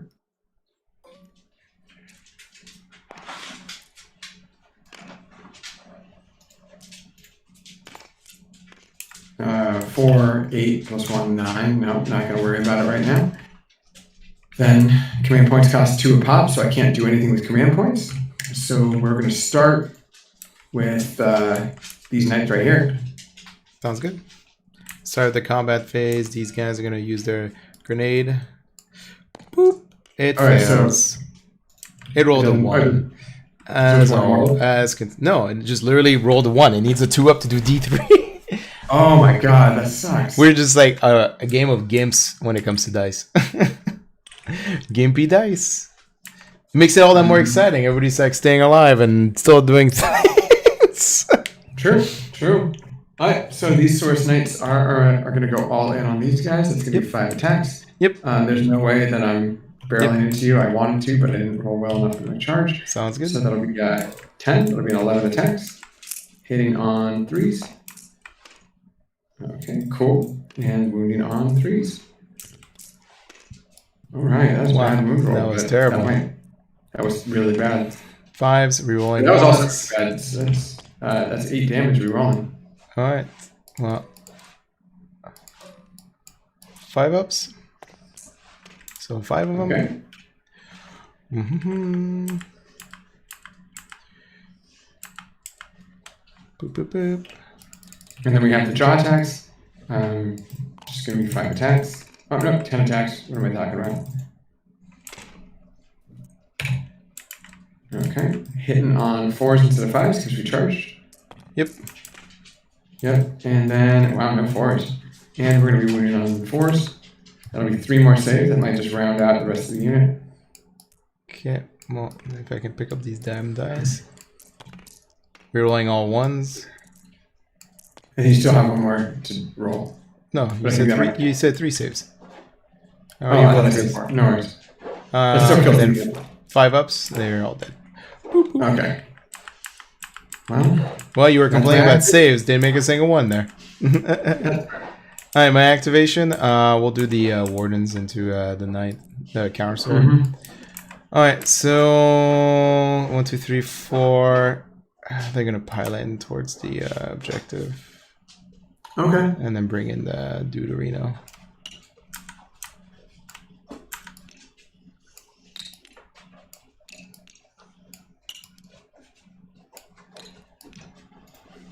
So it's gonna be my 2 to your like 4 or 5 on the objective. Yes. Well, I mean, they're gonna have to No, survive the it'll be fine. Carnosaur force.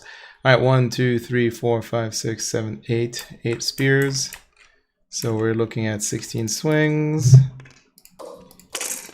Oh my god, that's so annoying. 15, 18. There you go. Yeah. So 4 mortal wounds so far. Oh yeah. So they are stunned. When I asked if there were any buffs on them, you said there were. No, they always have 6 up mortal wounds. The buff just gives them 5 up mortal wounds. Oh shit. Okay. Yeah. And then 4 saves at -1 so far, or 3 saves at -1. Sorry. And then the sword from the sergeant hits twice. It doesn't do a mortal wound though. Oh okay. Wounds 1. So you owe me 4 saves at -1. 4 saves at -1, and then how many mortals? And then 4 mortals. And then 4 more. You rolled way too many saves. Alright, this. Alright, no, I saved twice. I saved twice. I took 3 damage there. And then how many more ones? You said 4? So you take 6. Yeah, so I'm down to half. That's not bad at all for you. No, I'm just saying you rolled too many saves. You should have rolled 1 less save. Oh. Okay, well, fuck it. Alright, well, now that you've activated over there, we're just gonna go with the pterodons. Sure. Actually, Techless is not 11. Remember, he's down to 9. No, he didn't take any. Made all my feel no pain. You took you feel no pain to every single feel no pain from the last turn in combat. Every single feel no pain. I'm almost. You shot me. that- The last thing that did damage to me was this guy, and he shot me, and I've made all my feel no pains. Remember, I did 4 mortal wounds to you. You rolled 4 5-ups. What mortal wounds are you talking about? He was the last guy to attack you. He does D3 damage. I rolled the damage. Yes, I rolled all 4 up. I rolled all 5 up mortal like Shrek saves. Alright. You were even complaining like that's not above. That's not average. I was like, yes, I know. I'm complaining over here for these guys' shots, but okay. Well, no problem. He's at 11. He's at 11. Yeah. Okay. Okay. Well, let's pretend. No, that's not that. It's not gonna be enough to Champion get did it. so much complaining on both sides. It's hard to keep track. I know that's true. That's true. I don't know who gets it from whom. Well, you're just gonna have this big unit of sentinels that I just won't be able to do anything about. Okay. Okay, yeah, well, You still have a third of your army. I have a third of it. It's right here. It's the Techless Yeah, mod. right. It's to only kill one thing. It doesn't matter. Yeah. I was like, I don't know what you're talking about. Yeah. Right, so pterodons are going to have real funny attacks. Their jaws do 4 attacks. Coalesce, that's +1. Yep. So they have 5 attacks pop. I believe it's 4s and 3s. I'm about to double check. Yeah, they're gonna be -1 to hit, and that's it. Yep, so this is going to be 5s and 3s then. Cool. The alpha's got an additional attack, so that'll be 1 more, so it'll be 11. And then hitting on 5s, because you're big on -1. What? Oh, there you go. Didn't seem to matter. And then and winning on 3s. Okay, well that was a great equalizer. 5 ups. I rolled double 6s. I don't know what you want me to do. Do you want to see it? I rolled it, I swear. my dice are being polite to you, so that's fine. I'm going to start using your dice. We'll see what they do. Okay. Alright, well then I guess we'll do... No, we'll do the blue squad over here and we'll swing into the Chameleon Skinks. Actually, what the fuck is the Chameleon Skinks melee profile? Is it even decent? No. Okay, well then we'll just do techless then. Alright. Let's see if he does anything. 4s and 3s. Alright, well, no he doesn't. He rolls like a cock bitch. Oh, the red dice missed. Boop, 3 hits only. 2 wounds and -2. 6 ups. 2 6 ups. We're going to use these 2 dice. Hey, you're good! We're good. Wow, that is shocking. Okay, so now we're going to use the camo stinks. Yep. We're just going to move in and hope for the best. We're going to do, what is that? There's 1, 2, 3, 4, 5, 6, 7, 8, 9. I don't think there's a squad leader in the camo skink squad. We're going to double check. I'm almost certain there isn't. Yep, 5s and 5s, 1 attack each. Hell yeah! So, 2, 3, 4, 5, 6, yep, 9. Okay. We have 7 right here. 8, 9 should be it. After these 2. I love his techless has swung 6 times his sword only hit twice. He's a champ. Well, you know, there are godlike characters in Age of Sigmar that are good in certain ways, and there are some that are just bad. So 1 hit. Does not wound. Tight. Yep. Alright. Selling our hard carry. The what? So selling our hard carry. Technically, barely in there. Yeah, that's right. Techless is a fucking piece of shit. Alright, so we got 1, 2, 3, 4 into the skinks, and then we got 3 into the pterodons. Alright, and then the sergeant's also in the skinks. So here's the and then the sergeant. Alright. No, black dice, go away. Go away, black dice. So we got 2 wounds and 1 at -1, and 2 wounds and no rend. And who are the? This is into the skinks, the chameleons, the camo skinks. Alright, 2 at no rend. Yep. Okay. 1 goes through, and another 1 goes through as well, because it's -1. Breaks the armor. Honestly, I should have just gotten them in an angle just to like keep them in, but you know. And then the 3 swings into the pterodons. 2 wounds into the pterodons, and that's it. Oh wow. Alright, 2 6s. It's not gonna kill them all, but it is gonna do some damage. 6s. Yep, it takes 2. We have a guy at a wound left.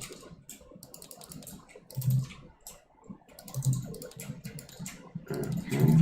Oh wait, no, they have a +1 to save. No. I just realized that. Yeah. Okay, So 2. that's fine. All right.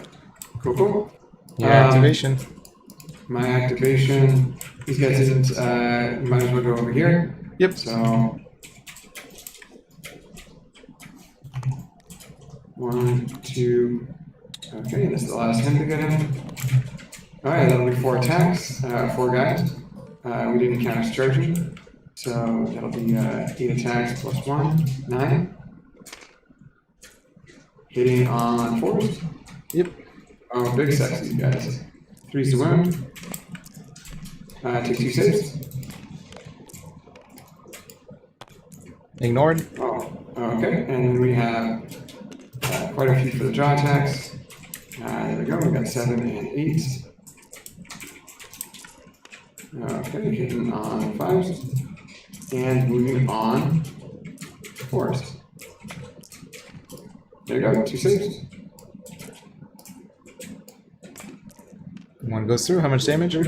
We're gonna roll another 1 damage. These are nice, sir. All right. Dude, hell yeah. Okay, let's soak it all up. Then we have 5. We need 4 more. No, we need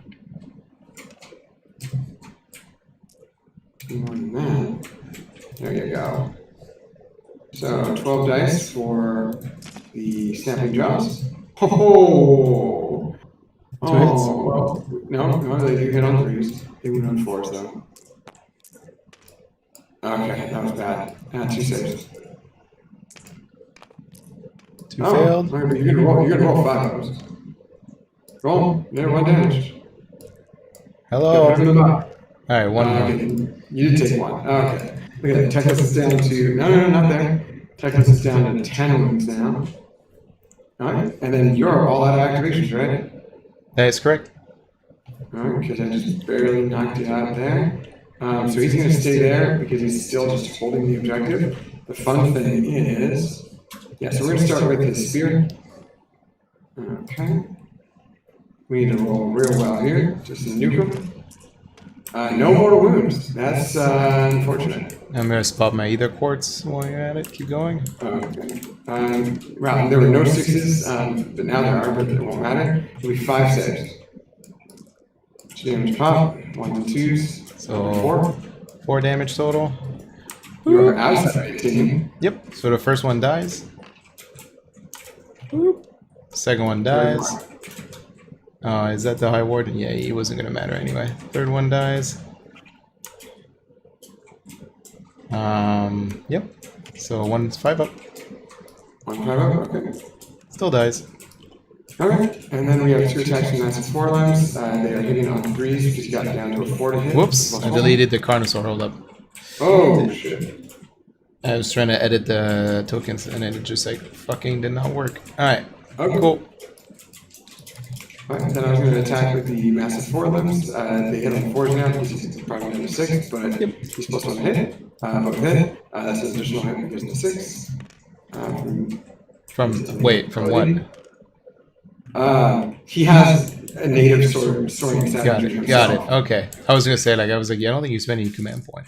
2 No, wounds. No. 1 goes through. 2 damage.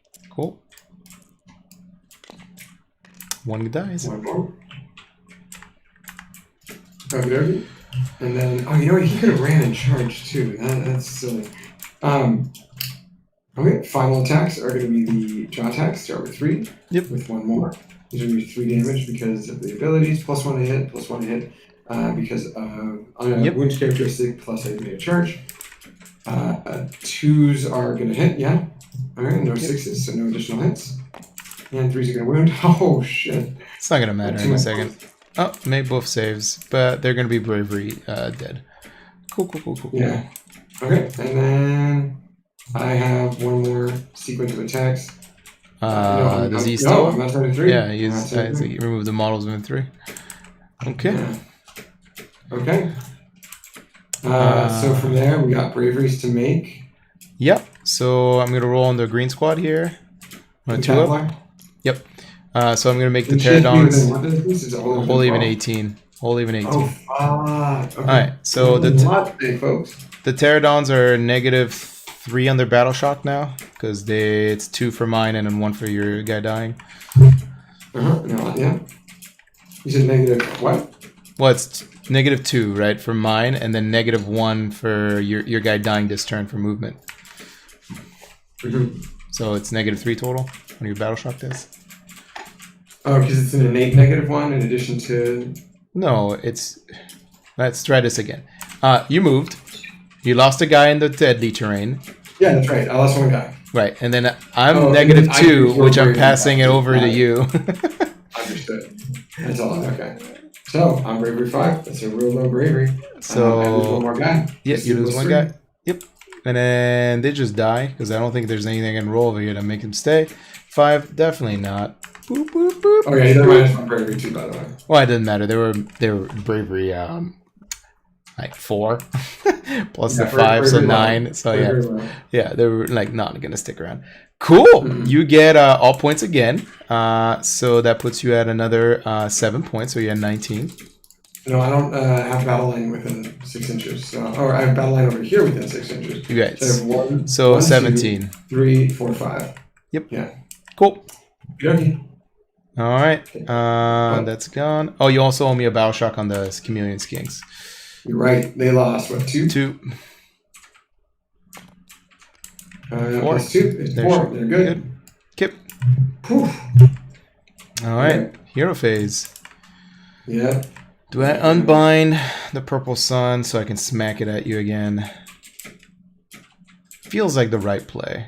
So we're gonna unbind the purple sun automatically. You got 3 more spells? Nope, that's free. Oh. That's not part of his spells. Yep. All right. Well, You could even cast it, throw around, and then eat it at the end of the turn. At the end of his hero phase. Yep. I could cast it and then eat it. Yep. So Techless is going to. We'll start with Protection of Ish as well again. So the 5 of Shrug. Then we're gonna do. Which one do we want to reroll the hit at? Probably this unit. So we're gonna do reroll to hit Lembian Light at him for the second spell. Yep. Then we'll do his War Scroll ability for the Exploding Mortal Wounds on the third cast.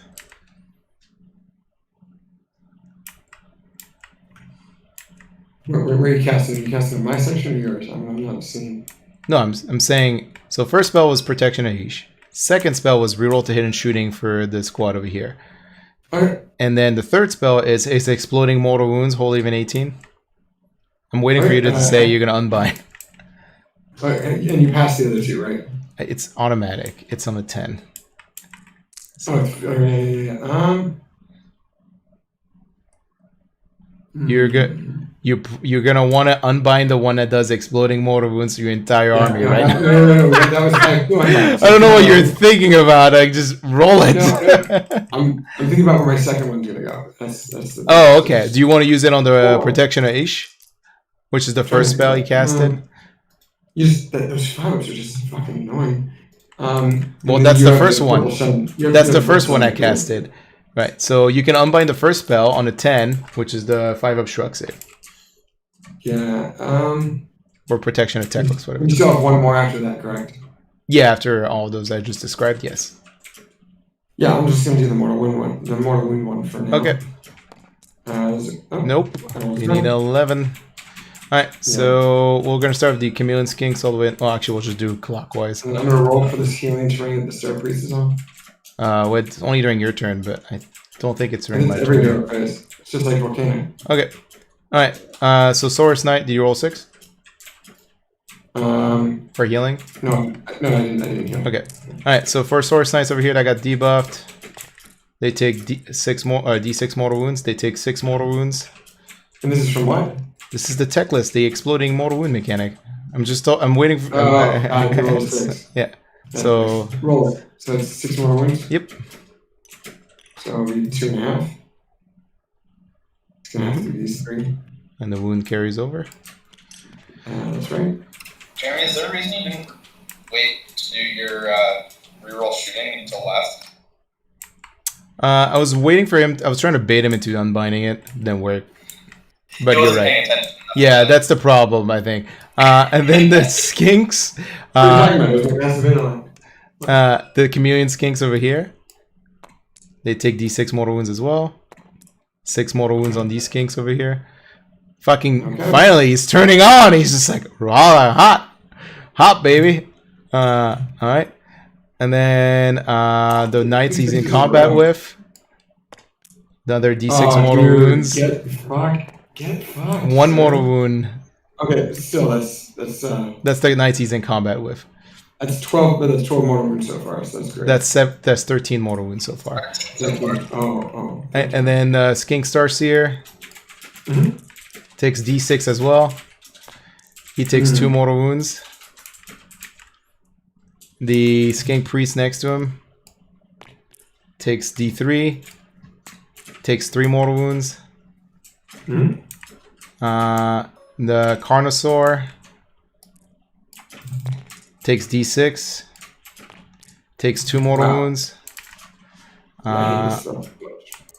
And I think the guy's out of range. Yeah. And then the Pterodon takes D3 mortal wounds. Takes 2 mortal wounds, so he's down to 1. And then the Chameleon Skink does not take any mortal wounds. Alright, so now I think I just rolled the under your save one. Yeah, we're gonna do Assault of Stone, I think, onto the Knights. I'm gonna check if there isn't any better one. I don't think there is. Well, I'm gonna attempt to unbind anything. If I just roll an 11, it's not happening. I rolled 12. That would have been great the last turn when you didn't kill like almost the entire unit right here. So did you unbind this one? Is that I what you unbound it. I rolled boxcar. So. Okay, cool. All right. Now for the red squad, they're gonna empower their weapons.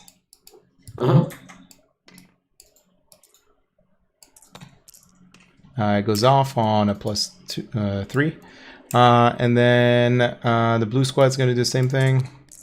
Goes off. They get a natural +1 next to the Techless himself. That's pretty good. Yeah. Well, they get a natural +1 for their first cast. They get another one for Techless, and then they get one for their unit. Yeah.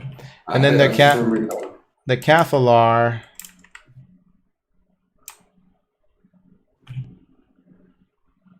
is just gonna do I guess the Purple Sun. I don't think there's anything better.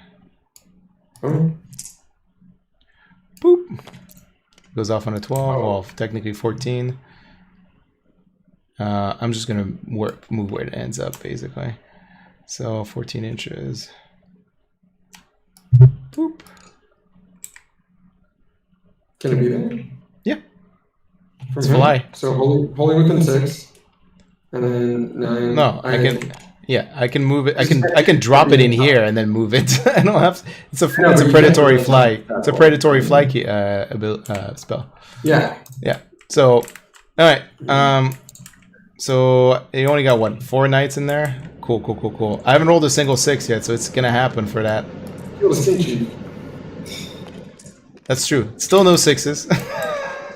He still makes it back. Oh yeah, but it's just like could have spent, I guess, on Runes of Petrification, and that would have been probably better. All right, cool. Why is this table unlocked again? Why are you unlocking the table, Alex? Not unlocking the table. How do you unlock the table with a mouse click?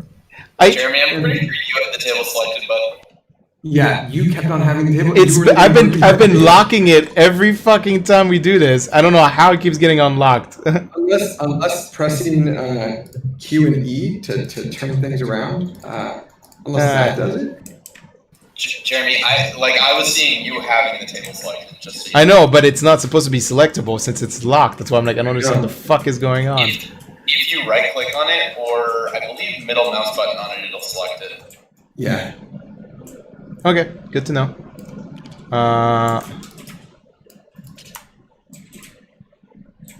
There's no way I'm gonna get to that fucking objective, so. Nope, not right now.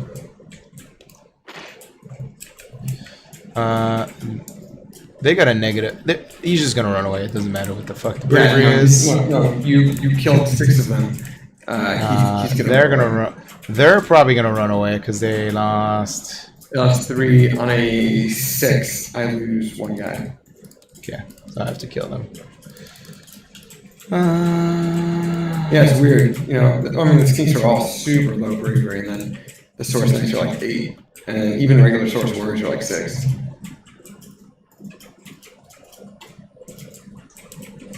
It's like the inability to kill this unit is like really hurting me. It's like that's the problem. Like I'm killing these things in peripheral this turn, but I still can't fucking kill this unit. Well, that's what I was really trying to hope for. The Pterodons rolling like atrocious charges 2 turns in a row sucked because I wanted to clip these guys and be like, okay, cool. So like both skink units over here just die, and in your turn, and then the knights are relatively alive. But that's before AoE Mortal Wounds did their thing. Okay, so we're gonna do it. He's got what? He's taking 1 wounds, so he's got 2 wounds left, or is he taking 2 wounds? So we're gonna do 6 guys over here. 6 guys in the, wait, no. We're gonna do 4 guys over, 3 guys over here, and then we're gonna do 6 guys over here, and then we're gonna do 4 guys into the knights over here. All right. So here's the 6 guys into the and then Source Knights, rerolling the hit. Thank God for a reroll to hit. So we got 2 mortal wounds and 3 hits, and then 1 save, 1 armor save. And then the 3 guys into the Pterodon, 2 mortal wounds that kills him, and then the 6 guys into the 5 guys into the knights. You said 4 guys into the knights. Sorry, I'll just take 1 dice out before I reroll it. Wait, no, I don't get a reroll right against them. Yeah. Alright, so 1 mortal wound, that's it. Yeah, just 1 mortal wound. Yep. Kills another knight. Alright. The blue squad firing into the chameleon skinks. They got 7 shots. Right. 3 hits. Oh, why am I rerolling those? So boom, 3 hit. They hit on 3, right? Yeah, they hit on 3s at 18 inches, and then 2 more saves. So 1 mortal wounds and 2 saves. 1 mortal wound and 2 saves. Yep. It's also minus 180 inches. Sorry, what? It's also minus 180 inches. Is it? I thought it was only just +3 or both 1 hit. Okay, cool. I did not know that. Oh, Techless is shots into the knights. Let's see if he fucking does something. He hits. He doesn't wound. So that was exciting. Bye-bye. Alright, Techless is going to activate, because it's the only comment I'm in. Actually, the red squad's going to charge this fucking skink over here. I can't. I'm in Shining Company. Once again, worst mechanic ever written. Honestly, I was shocked. I was like, he's still in Shining Company and he could get extra moves. Yeah, but it's just like, it's such a fundamentally like stupid mechanic to me that I can't, like, I don't think about it every time, and I just need to learn to do that. But this is huge. Like, I was just like, oh shit, okay. What? Okay, let's see. I would have failed the charge. I would have 11. Okay, no, you would not have. Alright.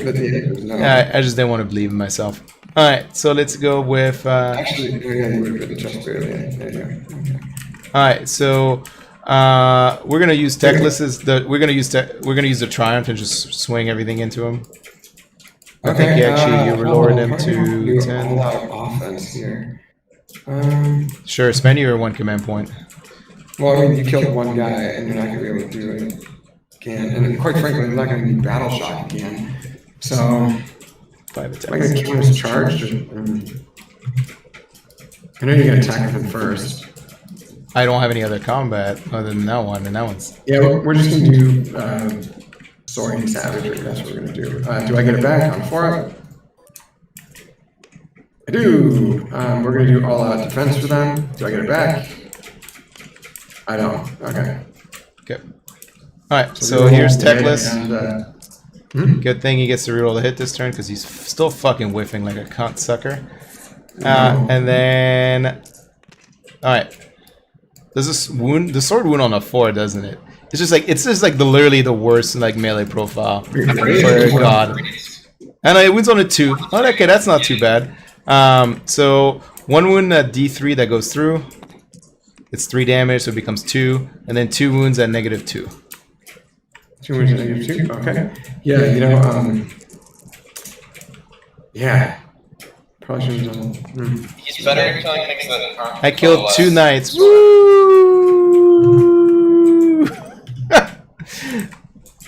All right, Techless, doing whatever you're doing. Wait, one of them was 2 damage. One of them was D3. No, the D3 was 2 damage. The D3 was 3, but it was -1. Alright, Got it. your swings. Okay, well, we're going to go in with these guys. Sounds Just good. going to do 4 attacks. Pot shots 5 and 5s. Yep. Probably should have spent that extra CP once I got it refunded. 1 hit. And it does not wound. You're up. Okay. Consolidate. I guess there's no reason to be Enchanting Company unless you fucking pilot and swing, but at this point, who cares? I forgot you can break out of it at any time. Well, not really any time, but... Activating movement or pulling a dead model. Yep. So, 3, 4, 5. 5 guys? 5 guys. No, 4 guys. Alright, so... 1 more. The 2 attacks from the sergeants are red. Yeah. Good Tight. fucking job. Tight. So 1 wound at -1 that kills them, and then 1 wound at no red. Well, let's see if it's a 6. It is not. So 2 more. 2 more. 1. Oh, they're running away from bravery as well. How many of those this turn? You lost a lot this turn. They took D6 mortal wounds. I think they lost 2 from the mortal wounds plus another 2. So on 1, nothing happens. sounds good. Yeah. On a 2 up, they're dead. And then these guys need to take a bravery check too.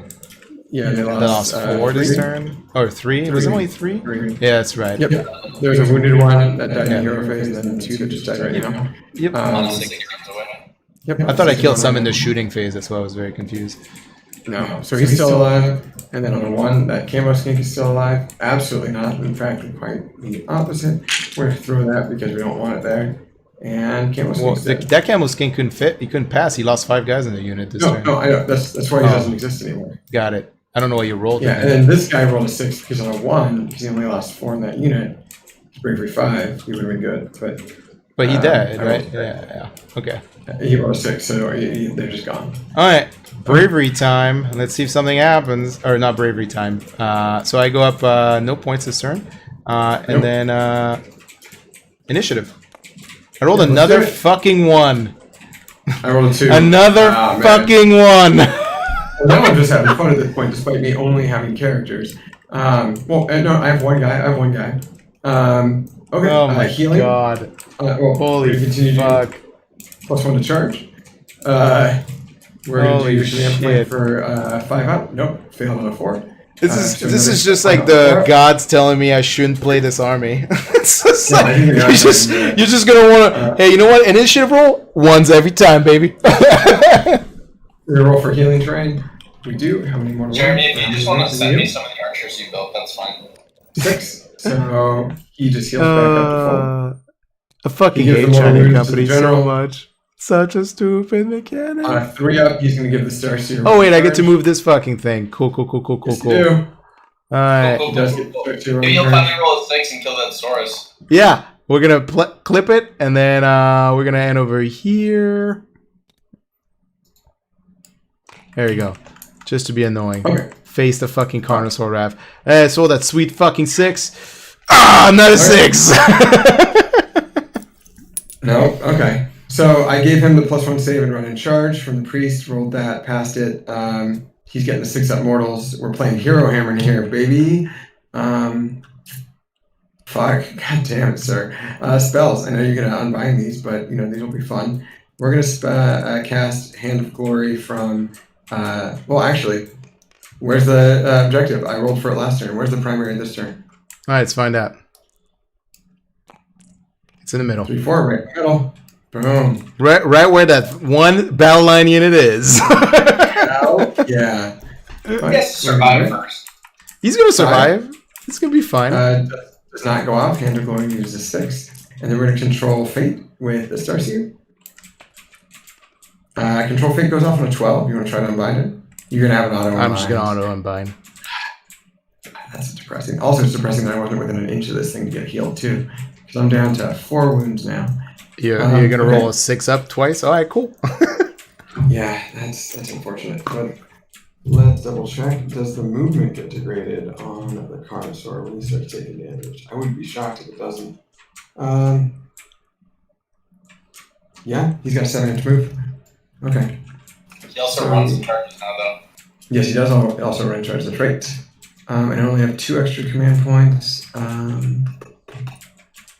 So start of the hero phase, or start of the movement phase. He's just gonna retreat so I can get that bonus point. Sounds good. And then actually he's gonna retreat in coverage. There's no reason not to. You're gonna more wound him off, but that's totally okay. Okay, take your deadly terrain test, motherfucker.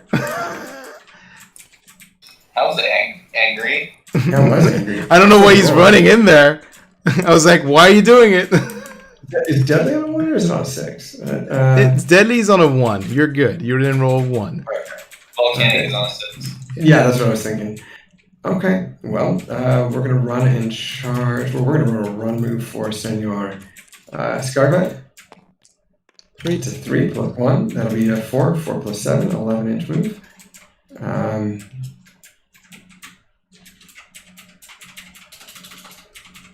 I really want to kill those other guys, but killing Tackless would be really fun. Does he have like 10 moves left? He's got 10 moves. 10 moves left, yeah.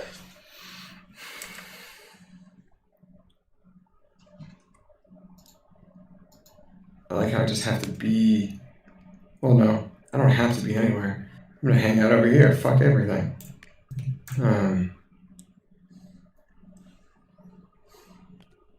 This guy, though. Within 18 inches of him. Okay. Jeremy, did I miss it? Did you ever even spend your ether quartz for Tackless? No, I haven't been in a situation where I needed to. And it's literally the only mechanic it matters for him is when it's like the combat, because nothing else works for him, or shooting phase, I guess. Yeah. I mean, plus when he runs in charge. What am I doing? Roll d6. He moves an extra 3 inches because of his ability. But plus 1 to save, and if I have a feel no pain, it's going to make that Carnosaur real sad. Yeah, I will. Okay, and then this guy has an 8-inch move.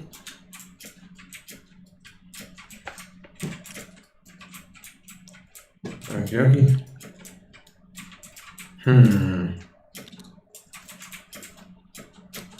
If all he has left is Tackless, that's the big one.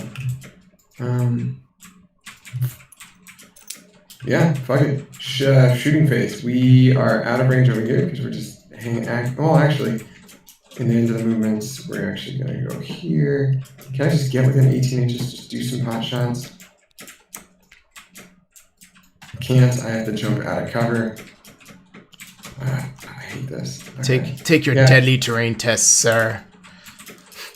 No, you know what? We're going to just jump out of the terrain just to be out in the open, just so we can get those shots. Okay, so shots. Deadly terrain test, sir.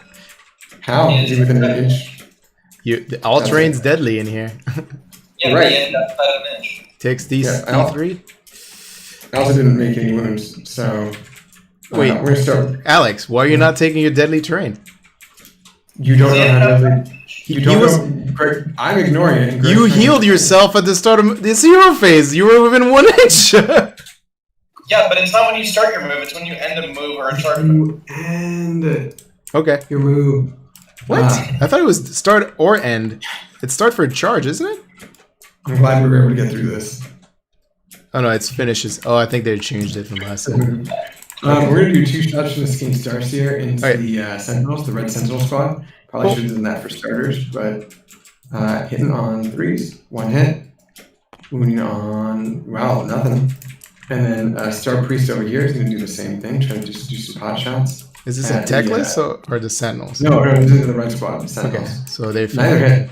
That was actually really, really bad. That was You're also -1, but it didn't matter.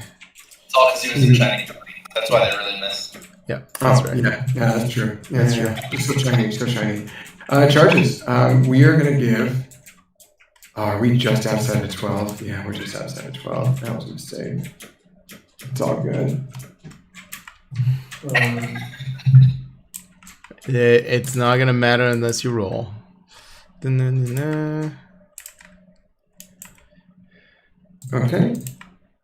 We're going to roll 3d6. Isn't it just 2d6? Oh, no, 2d6 again. Fuck. Okay. Forgot about that. Okay. 2d6 plus 4. Yep. Okay. 9. That is going to be it. Yeah. You can make it over here. I don't know what you're going to go after the Cathlar, but sure, go for it. Just trying to cover as many units as possible. I mean, if all you have is tackles on the board, you're not going to be able to. Yeah. Okay. I'm not going to be able to win, Alex, because I haven't passed a single initiative roll. It has nothing to do with this army. It's just literally rolling 2 and 2 ones was just like nailing the coffin for a shooting army. Holy fuck. Does it do D3 damage in combat? No. Yeah, it's the sword that does D3 damage in combat. Yeah. Oh, you're talking about Eurostars here. I'll give himself the 3d6 charge. Fuck it. Let's do it. Okay, left. There you go. 10 plus 4 plus 1. That'll be a 15-inch move. Okay, Alex, how do you want to take all your deadly terrain checks? Oh, well, I started outside of an inch, so I have to roll deadly there. And then I have to move outside of an inch, so I have to roll that as well. You're talking about the start of it. Start of the charge.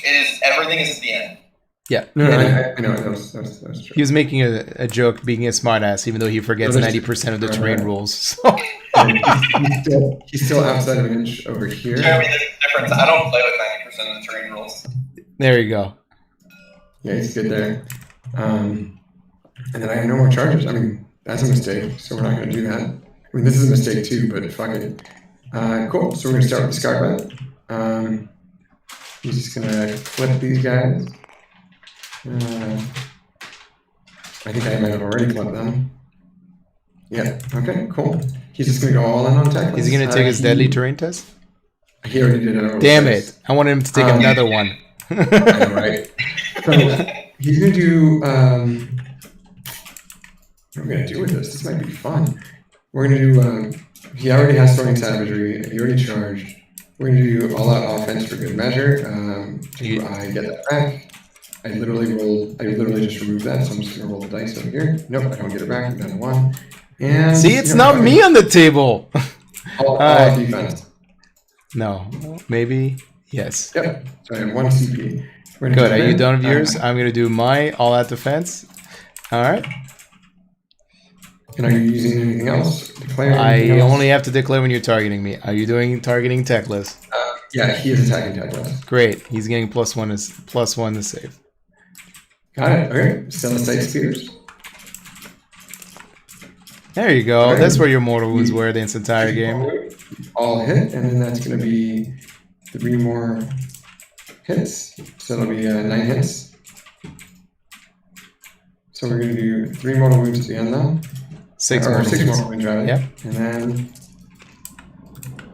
3 wounds. So there's going to be 5 saves. 2 damage. You're rolling once. Right. All good. Not bad. Not bad. Still succeeding. And then 6 struck saves from the mortal wounds. He takes 5. Down 5. Okay. Yep. Then we got 10 dice. We're going to remove all of them. We're just going to put 2 out for the massive forelimbs. That's going to be an additional hit. And he does hit on 4. Alex, are you getting additional hit on that one? What's that? Yeah, I just added it. Why are you getting additional hit on that one? Oh, it's not a Celestite weapon. Yep. Fuck that. Yep. Okay. And Snake Eyes, not wounded. And then we're going to go with the jaw. 2 attacks. That's literally what I said last time he did this, by the way. And he's like, sword and savagery. That's how it works. It's innate. I'm like, okay. No, I just realized it's still a weapon that does that. No. Sorry, I wasn't here last time. That was funny. Okay, so that's gonna be 2 hit. That's oh no, we hit on 2s anyways. Fuck that. Jaws. Jaws don't degrade on hit rolls, do they? No, they're just always a solid 4. They degrade on wound rolls. They're at 2 damage instead of 5. Cool.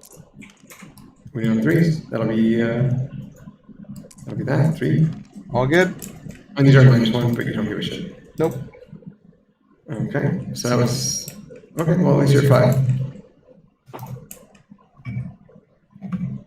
Your arms. Okay.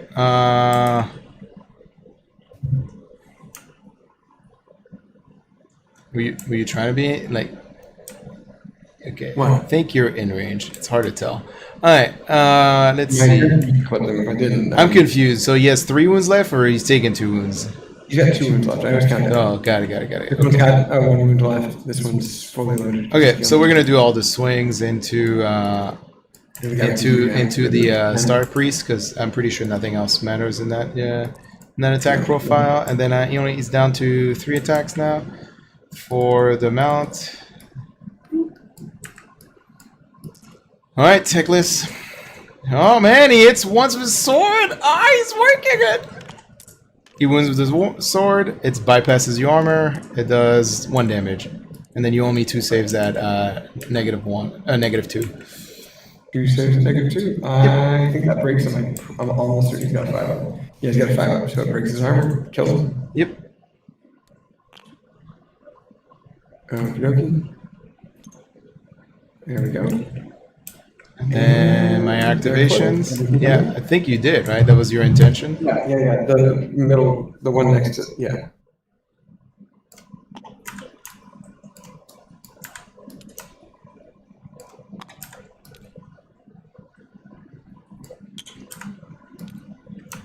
They're gonna be out. He's gonna be out, so it's just gonna be these. So if you got 3 guys swinging at you, 3 hits, 4 wound, 1 wound. Okay. Okay. Good. Okay. That's it. That was a 6. No, I mean that's it. So you got 1 over here, 2 over here, and then 3 points over here. 3, 4, 5. Yeah, so you had 22. 22. To my 9. All right. I have 2 turns to get, let's see, 13 points. Let's fucking do it. I just need to score 7 twice. Exactly. All right. Let's see if it's possible, because I think you gave me that extra move, so it is possible over here. But I can't because I don't have enough battle line unless I stretch it, which is impossible. I can tie you though. I can tie you, which is important. Because I've already achieved all my auxiliary, so I'm excited about it. Okay. I'm gonna auto-unbind the Shaisha thing. Okay, so we're gonna do Techless's first spell is gonna be exploding mortal wounds, because honestly, how many unbinds you have left? 2, right? No, one unbind left. One unbind. 2. What? The Skink Priest is not a caster. No, he's not. So just 1 over here? Yeah, that's right. Yeah. Okay. Yes. So what's his save, by the way? I don't know if you want to know. It's got a 3-up save. Wait, he has a... what's his unmodified save? His unmodified save is a 5-up. Okay, so we're gonna do... Actually, we're gonna do Assault of... we're gonna do Assault of Stones at him first.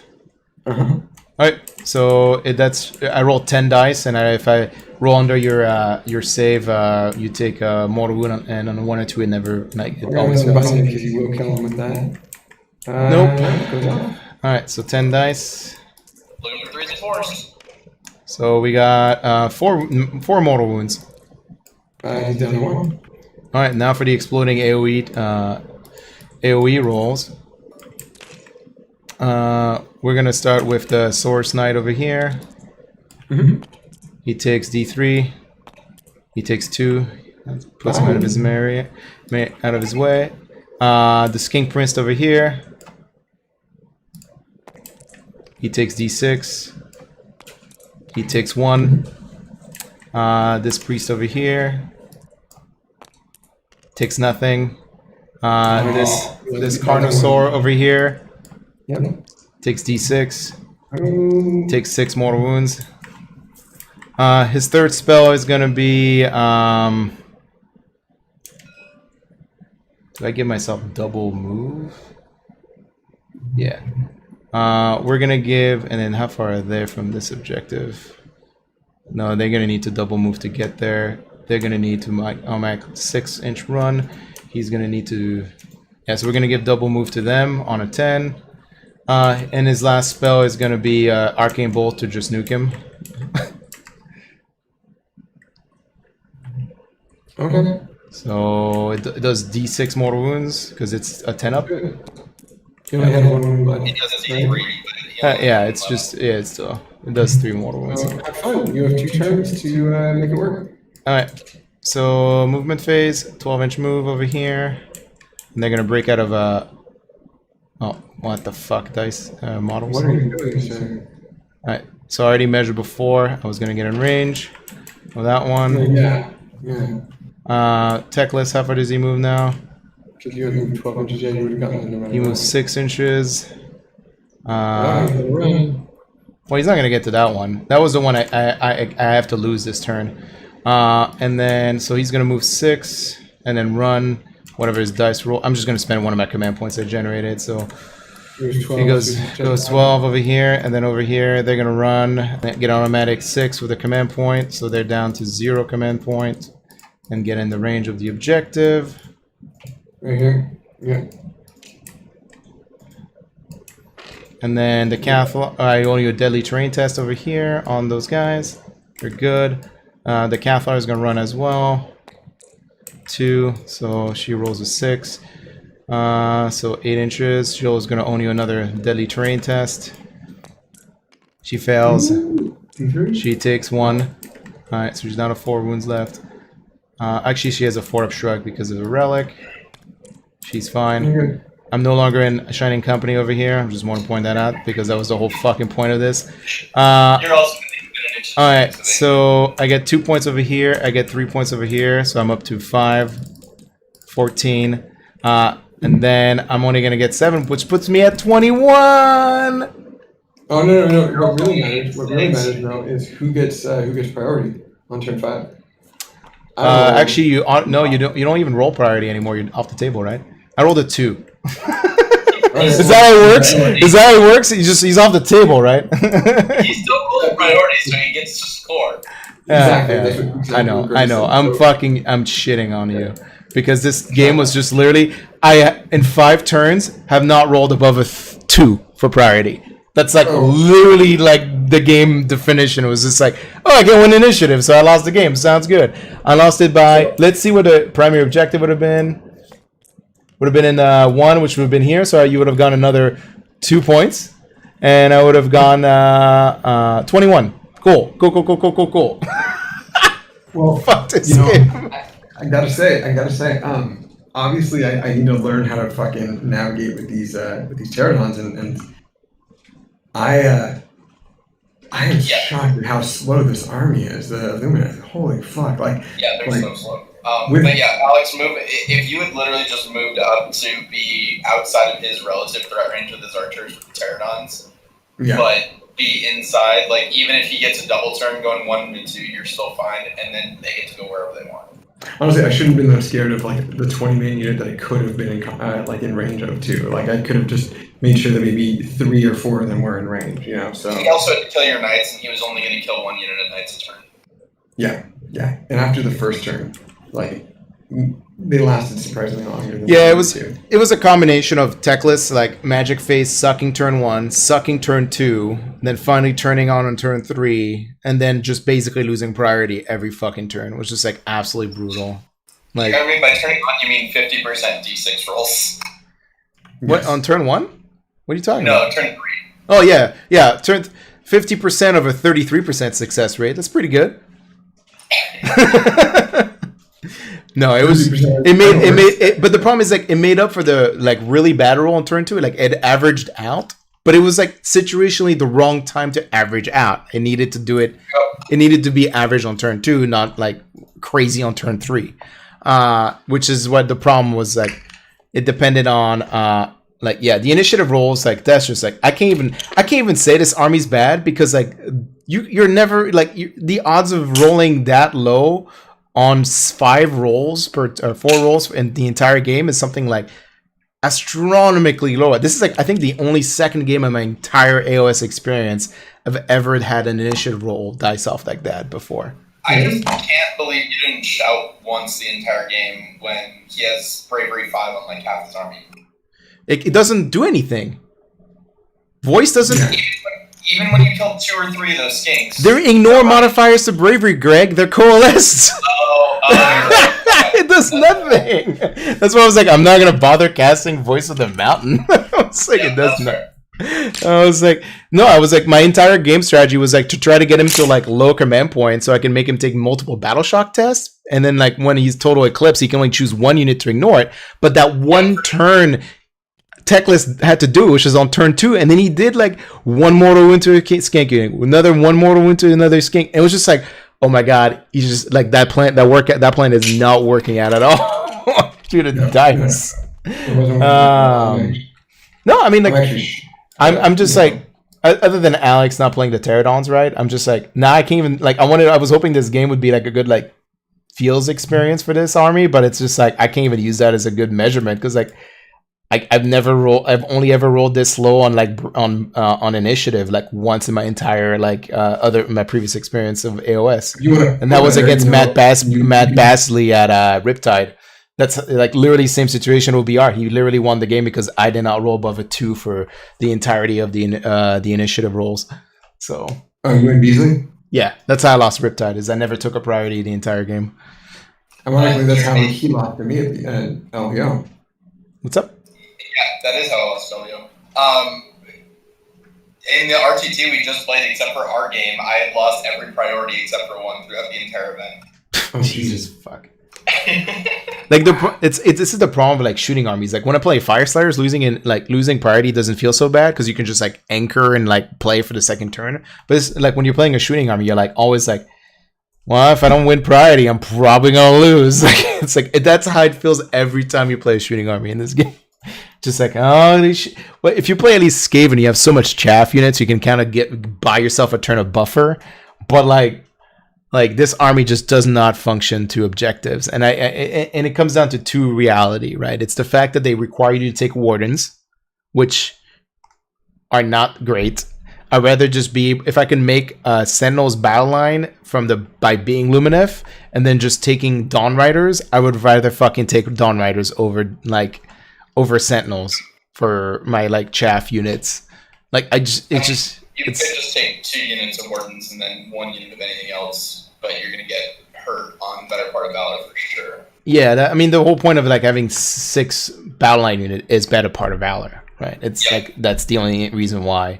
Your archers can literally sit on the back table edge and shoot most of the way across the board while controlling the objectives. Right. But the thing is, like, there is no other option for Luminef. Like this is the problem of the Luminef book. There's fucking no options. Like, that's it. That's the only list you can fucking play. I literally spent 3 months trying to die on this hill, and you kept arguing with me. Yeah, because I couldn't get a fucking game in, and I was just like trying to figure out like I was like they can't have written the book so badly. Like they wrote Seraphon that year. They wrote fucking Zinj. They wrote Caradon Overlord. They wrote Slaves of Darkness, which is still a really good book. Hold on. They also fucked up KO until they even more fucked up KO by giving him a 15% point decrease across the board. It's just like, how the fuck did the rules team was just like, this felt like such an overcorrection from the entire like the rules design team. They were just like, man, we really got to tone down a power creep in AoS. Let's just like take like every toning down of every army and just put it into one army. Everybody complains about elves. Let's just make them garbage and people will buy them anyway because they'll think they're broken. Yeah, that's what it comes down to. And I mean, there is such a feels bad arm. There's so many feels bad mechanic in that army. So it's just like it comes down to that. Like the Cathlar, even against Coalesce, is not that interesting. Just because like it's like the odds you can't shut down a skink unit, a Source Knight unit, so it doesn't really fucking matter. Shutting down Pterodons can fuck them up though. I was never in range, right? That's the thing is about Pterodons. They're never gonna put themselves in range to like, and then the turn they're in range. That's usually after their fucking payload's over, right? That's how it works out. So, I just wish I would have been able to actually use that payload. Fuck.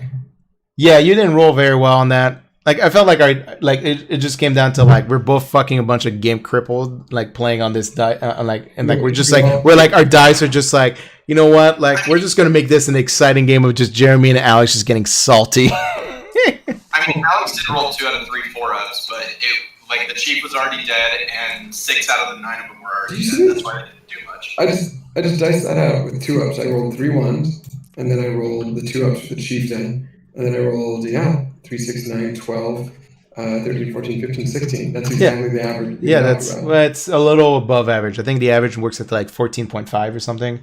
But yeah, it's within the realm of scope. 16 is fairly even. Basically, it was me playing the tournament list without the Croxigors from this last week, and so I'm like, fuck. I don't know. I mean, he did still at least have to target the Pterodons. Because he did have to, otherwise they were going to fuck him up. They were going to fuck up, yeah. This game, I probably should have taken something else other than the Purple Sun, but I feel like if I'm going to play against Herb Card block, like the Purple Sun is like a need.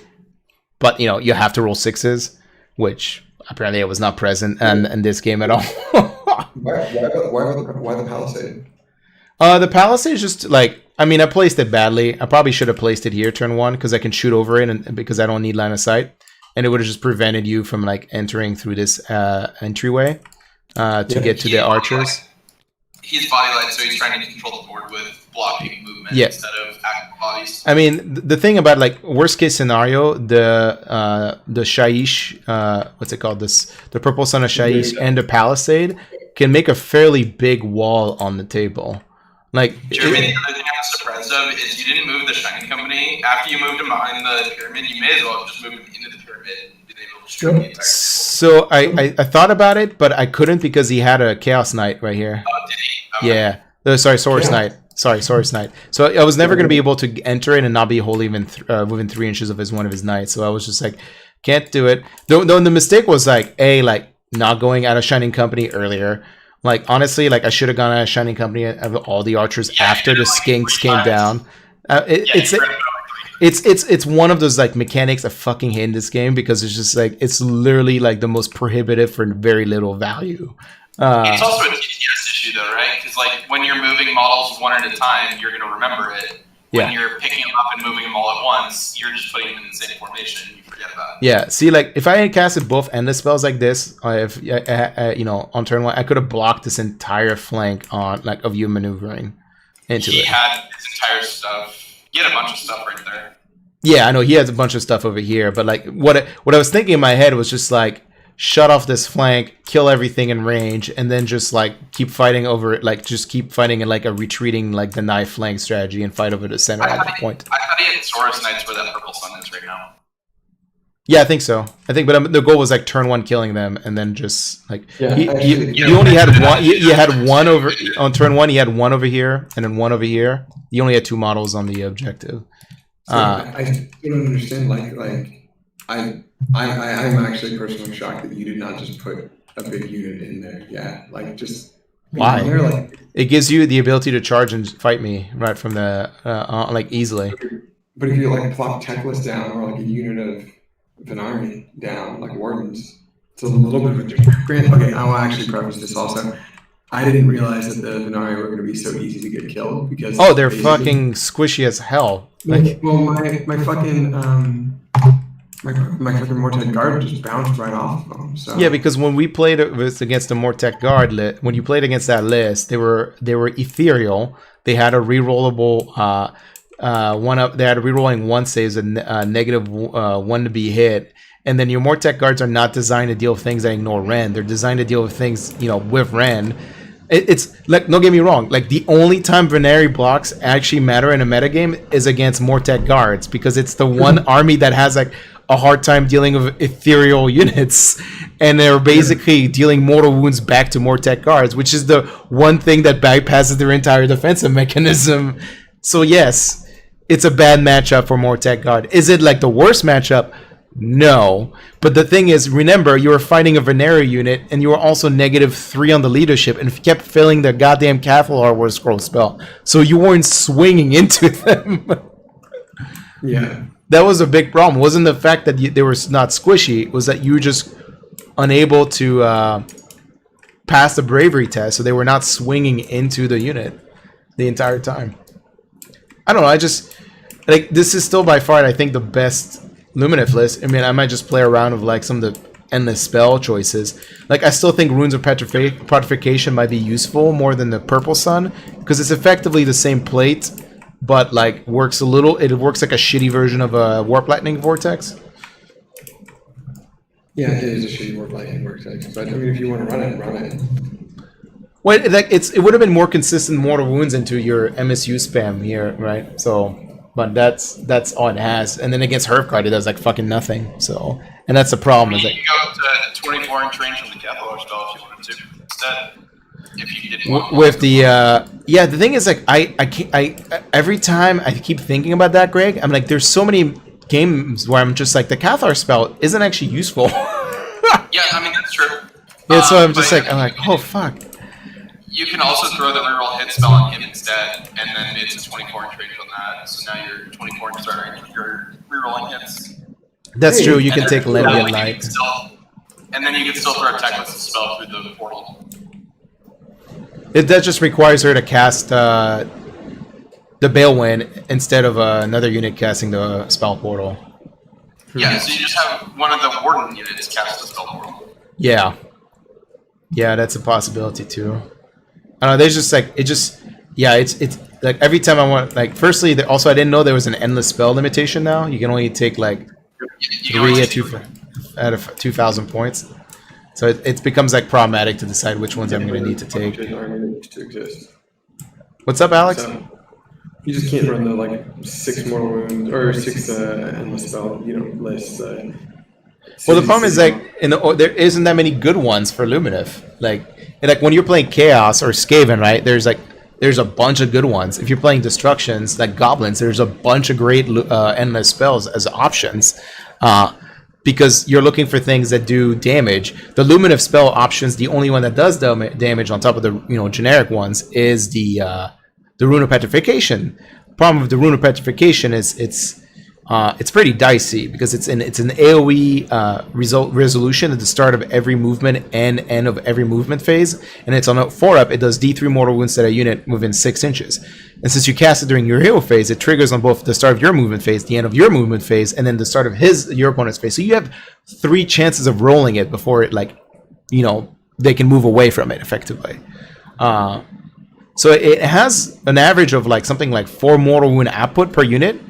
But I don't know, especially and then it gets really punishing if you take a double turn and those units are getting hit again for a full another round of your movement phase, and then on top of that your opponent's next starting movement phase. So It's still 70 points is the only real issue with it. Which yeah, is it's ridiculous. overcosted when you compare it to Warp Lightning Vortex. You're like, Warp Lightning Vortex is just drastically better, and it's only 10 points more. It covers more ground, it does more damage, and it actually has more movement impairment than the Rune of Petrification does. Stop, run, and fly, covers like a 24-inch area, does more mortal wounds, triggers it when you place it, and then once every hero phase, but on average does more mortal wounds. It's ridiculous how they point cost those two. Yeah, the Rune of Petrification should have been probably a 40 to 50 point spell, not a 70 point spell. But I mean, it's that or for me, it's that or the Purple Sun. At least the Purple Sun has a negative bravery modifier, which can be sometimes useful in certain matchups. But here's a question, totally unrelated to Lumina. I'm thinking about my list right now, and I know that I like it a lot. I just need to learn how to pilot it. But you can run 3 to 5 units of knights in the Fire Lance. Should I just do 1 unit of 10 and then 4 units of 5? Yeah, this almost sounds like the conversation we had months ago when I was like, you only really need 1 unit of 10 and that's it. And then everything else can be minimum size. They're all 1 drop anyways. There's no difference in resilience between a 10 and a 5 unit if they're right next to each other. It's just buffing. It's buffing that makes it a little harder to manage. But it's mechanically during the game, you're only going to be really managing your central unit of 10 for buffing anyway. And then the second half of the game, it's just convenient if you can buff some of the 5-man units. But it becomes when they're 5-man, it becomes a lot easier to actually buff them in the second half of the game because they take less bandwidth, the board space. So it's easier to get them wholly in range of your buffs, especially if they're flankers. I'm also doing 2 units of 10 and then 2 units of 5. So I still. I would do 2 of 10, 2 of 5, because you still want those big charges where you're actually reducing damage. Yeah. I don't disagree with that. I just think like I would honestly my Fire Lance was just like 1 of 10 and 2 of 5, and then like points into other things basically. Yeah, I mean, if I would either go Jeremy's route where you're super slimming it down, and you're doing it more for like the command points, the extra relic, things like that, and then bring more toys. Or if you're actually going to go into it, have 2 big units and then maybe 1 or 2 small units. Yeah. Because the idea of the Fire Lance isn't that it's I mean, yes, it's fucking deadly. It can hurt very many like targets, but the idea of it is just to like deployment lock your opponent, right? It's kind of the idea of that unit. It's just to deploy, like prevent them from getting on like objectives effectively, really early in the game, and then the rest of your army is to function as like scoring points, picking off support heroes, pterodons, like picking off chaff units with, or support heroes with your commune skinks. Like the entire rest of the army just functions as like, hey, I got this big giant threat in the middle, and then everything else is about, removing elements of your opponent's army that make it function effectively over the course of the entire game. If you're building like purely punch, dick, fist forward, yeah, sure, take more Source Knights. I just think Seraphon plays more of a like kind of like big scary dino followed by lots of tearing down elements effectively to the army. It plays like, what's the word I'm looking for? Like death by 1,000 cuts more than like it plays by like just one swift death blow.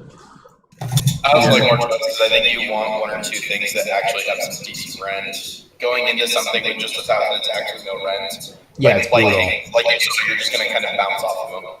Yeah, but even then, like outside of Old Blood, that you can get the blade, the special source relic blade that gives an extra rend to the spear attack. Like I can't think of a lot of things that have like a lot of high rend besides like specifically dinosaurs, like 1 model units, like a Stegodon or which Stegodons are fine. Like they're just fine.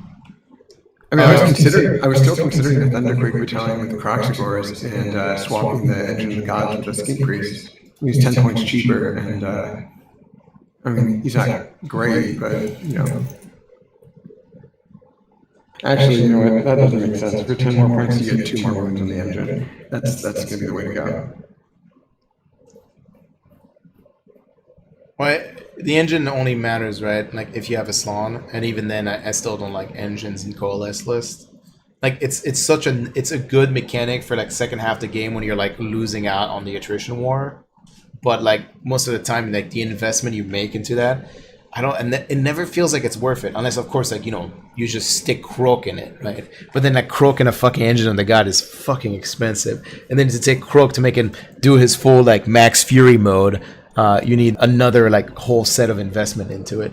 So all of a sudden your list is no longer a Coalesce list. It's just Croak and a bunch of bros. I don't think you really need to go full Croak to make it useful though, because he is kind of that mid game. Once they hit your army, now you're in range for all this stuff anyway. Yeah. You can play him that way, but and I think that's the right way of playing him. But every fucking goddamn Lustria like fanboy is gonna tell me how that's the wrong way of playing Croak. So